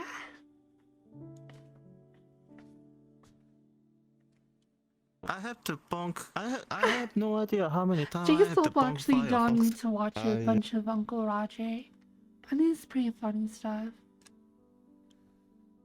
Yeah, because it's not dirty. Okay, that's how we make the fun content.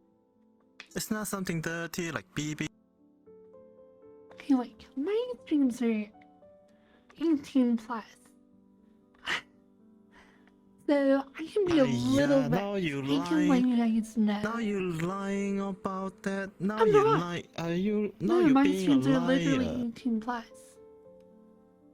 If you click on my stream, it'll be like, are you 18 plus or whatever? Or it should. 10 plus or 18 plus? 18. 18 plus. But this platform is even the 8. Is you? You're too dirty for this platform. Look, I don't want to do like full out porn. I want to save that for personal, intimate we don't talk about. experiences with people I like. No, we don't talk about. No. Don't talk about. Hey!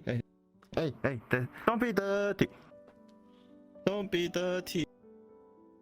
Don't lick the Yeah, minors here get the ban hammer. And like children, the stream is not for children.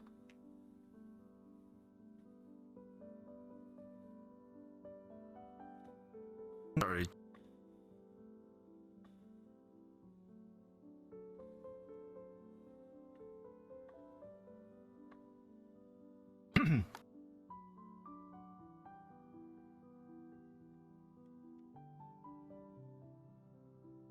Yeah, I just want to do this. Don't lick me like that. New Hey. chat, how old are you? 16. Everybody gonna say, Oh. everybody gonna say, that old motherfucker is dirty, disgusting. I'm That's what the 29 chat years old. says. So like,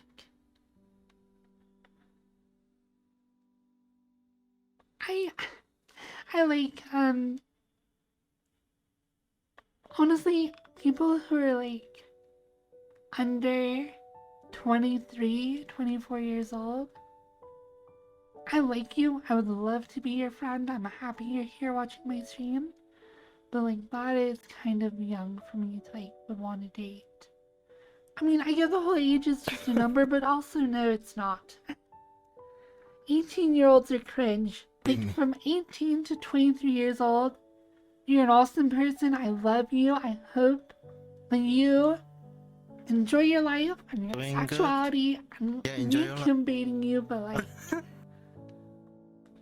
I don't think I would ever date someone under like 24, maybe even 25. I don't know.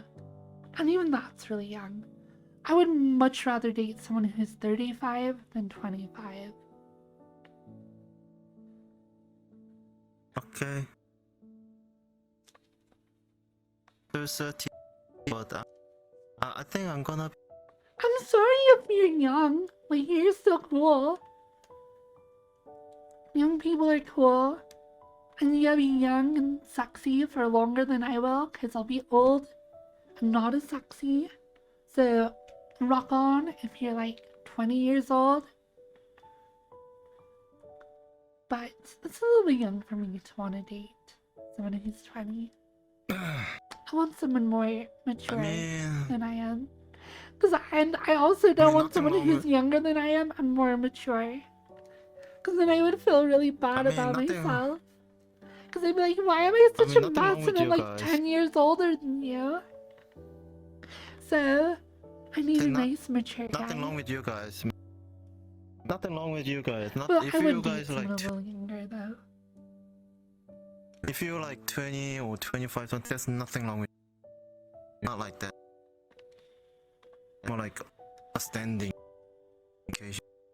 That's actually part of why I really liked him, because he was like he was a young guy, but he was like just cool. And because he was so young, for me it was like, I can always just like treat him as like my friend. I can just trust him and like be like, I don't know, him be a cool guy.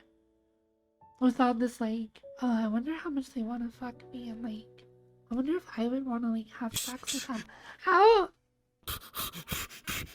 Which maybe I may or may not have felt about people in my community. Shut up. I'm trying to save you. Okay, okay. I didn't say anything at all. Just put like this. Just done like. Then he. Just done.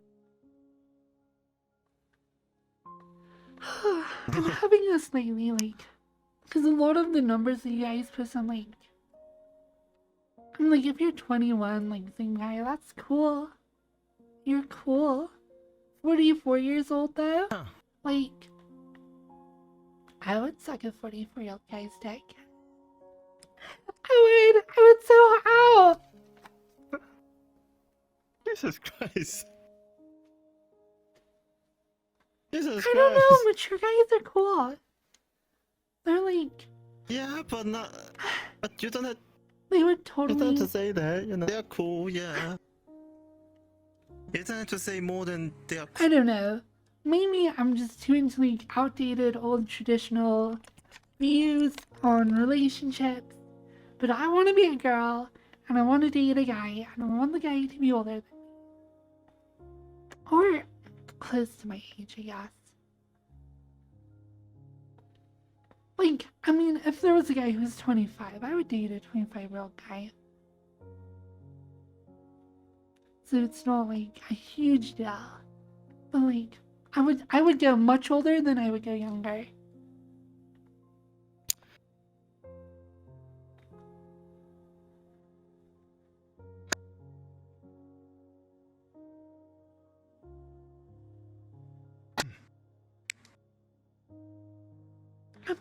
You bought your first home at 22? That's pretty awesome. 25 is a decent time. Yeah, I'm 29. I'll be 30 pretty soon. Like, I feel like a 23-year-old though. Like, that's just so young. You're still so young. You're awesome. I think you're talking about the. I think you're talking about. No, this is not a like. So I think you're talking about the. You want to see actually high school. You are cutting out. I think 25. I think 25 is. I think 25. Am I still cutting? Am I still cutting out? Yeah, a little, yeah.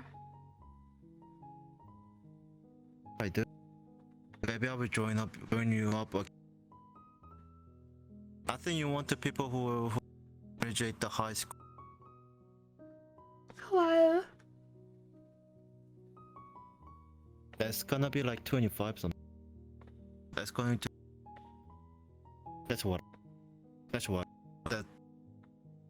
I can't understand what you're saying. I'm getting a lot of words, but it's just cutting in and out.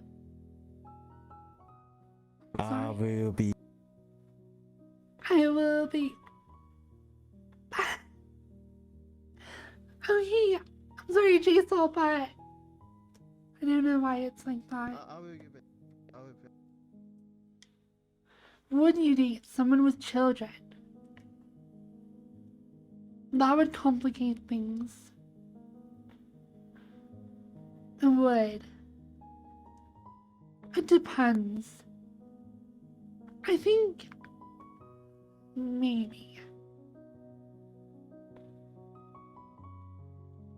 I don't know, my dad got remarried and the woman he dated, she was 36 when they got married. And she had never been married before. She was with the guy for like 8 years. They never got married. And then they like broke up.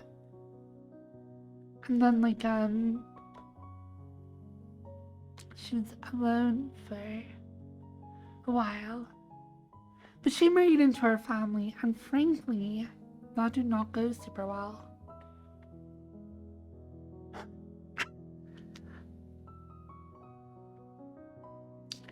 My relationship with my stepmom, not very good. The thing is, she's pretty religious as well, but she doesn't have that same biological connection with me that my mother does. So she was less inclined to be accepting of me, especially when I came out as trans. Like, she just was like, I don't care about you. So, and honestly, I don't think she likes me being around her kids. But my dad has been like, no, you will not stand between, like, my children.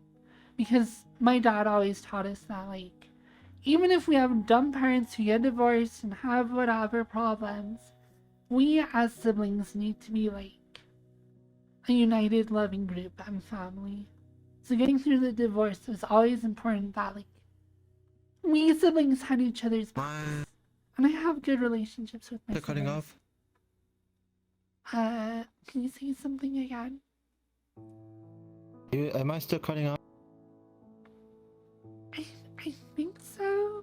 I mean, I caught all of that one, but I don't know if it's internet or some sort of noise gate issue.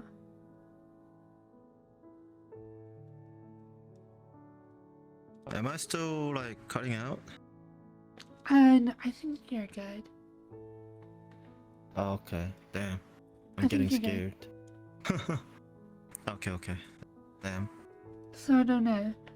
Would I be able to marry or like date a guy who has kids and like I don't know, be able to like be a parental figure. I feel like I'm not ready to be a parent right now. So I don't know if I would be able, even if I dated a guy right now and we want to adopt, I'm not ready for that. So dating a guy who had children already, I don't know if I'd be ready for that. But maybe, I don't know. I guess the situation just hasn't presented itself. I've never really considered that before.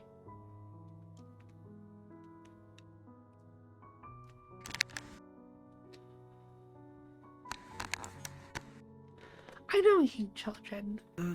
I like children. I hope one day I will be put together enough to like be a parent. That would be cool. The child. Yeah, being a bonus parent is hard AF. I agree with that.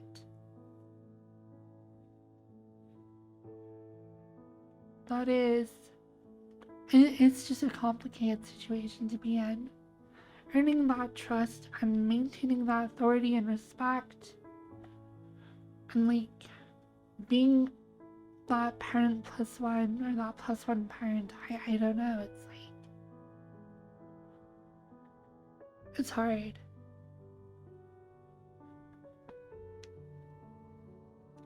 I know that when my stepmom married my dad, married into our family, like, it was not easy for her. It actually was going pretty well at first, but after a few years, like, problems arose, and like, I don't know, no one is close to her. None of my siblings. Like, over time, like, it just kind of, there was never that full feeling of acceptance and family with her, my like siblings and myself, which is a little bit sad because I lived with her for 5-6 years before I moved out. But yeah, like she doesn't feel like a part of my family. I tried to be very accepting when my dad married her. It's like, awesome. Like, you're one of us, you're part of the clan. But yeah, over time, that kind of hasn't stayed true. And I don't think it's only me who has that for being, like, trans. I think with all my siblings, they were kind of fell away from that.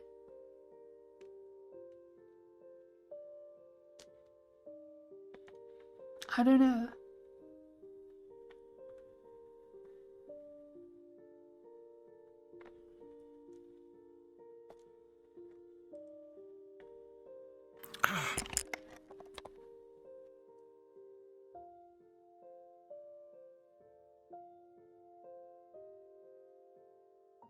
It's weird. My family is weird.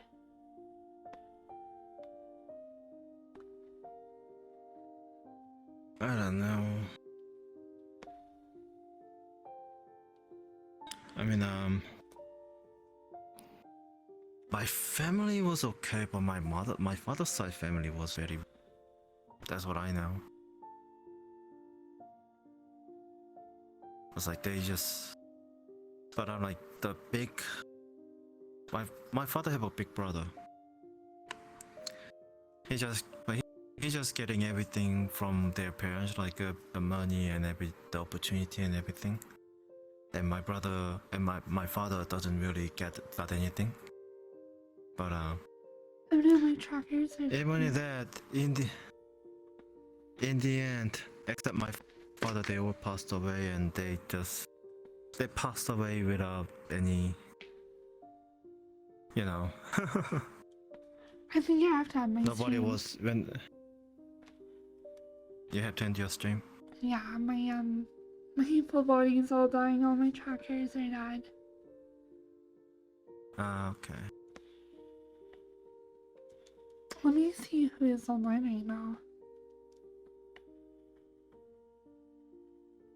Leg, maybe.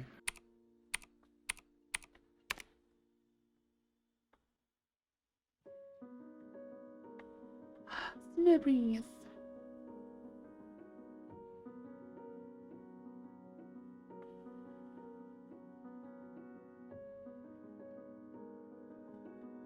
love snow.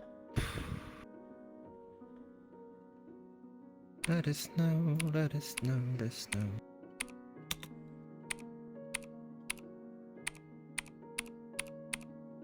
Thank you guys for coming and just listening to me ramble for forever. I'm saying It's something super dirty, so awesome I have to have save her So stream. many people here. I'll see you. Oh wow, that's actually a really good raid for me. Thank you all so much.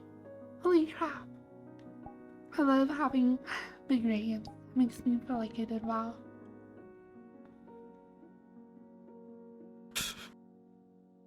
Good night. Just got back for the end. Thank you all for coming. This stream went by so fast just because I was totally rambling like crazy.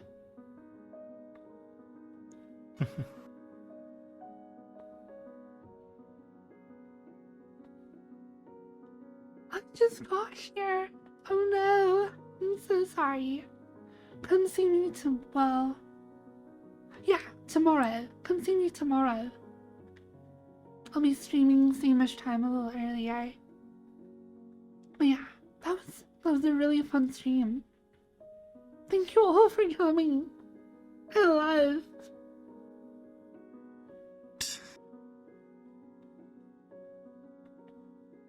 I'm love.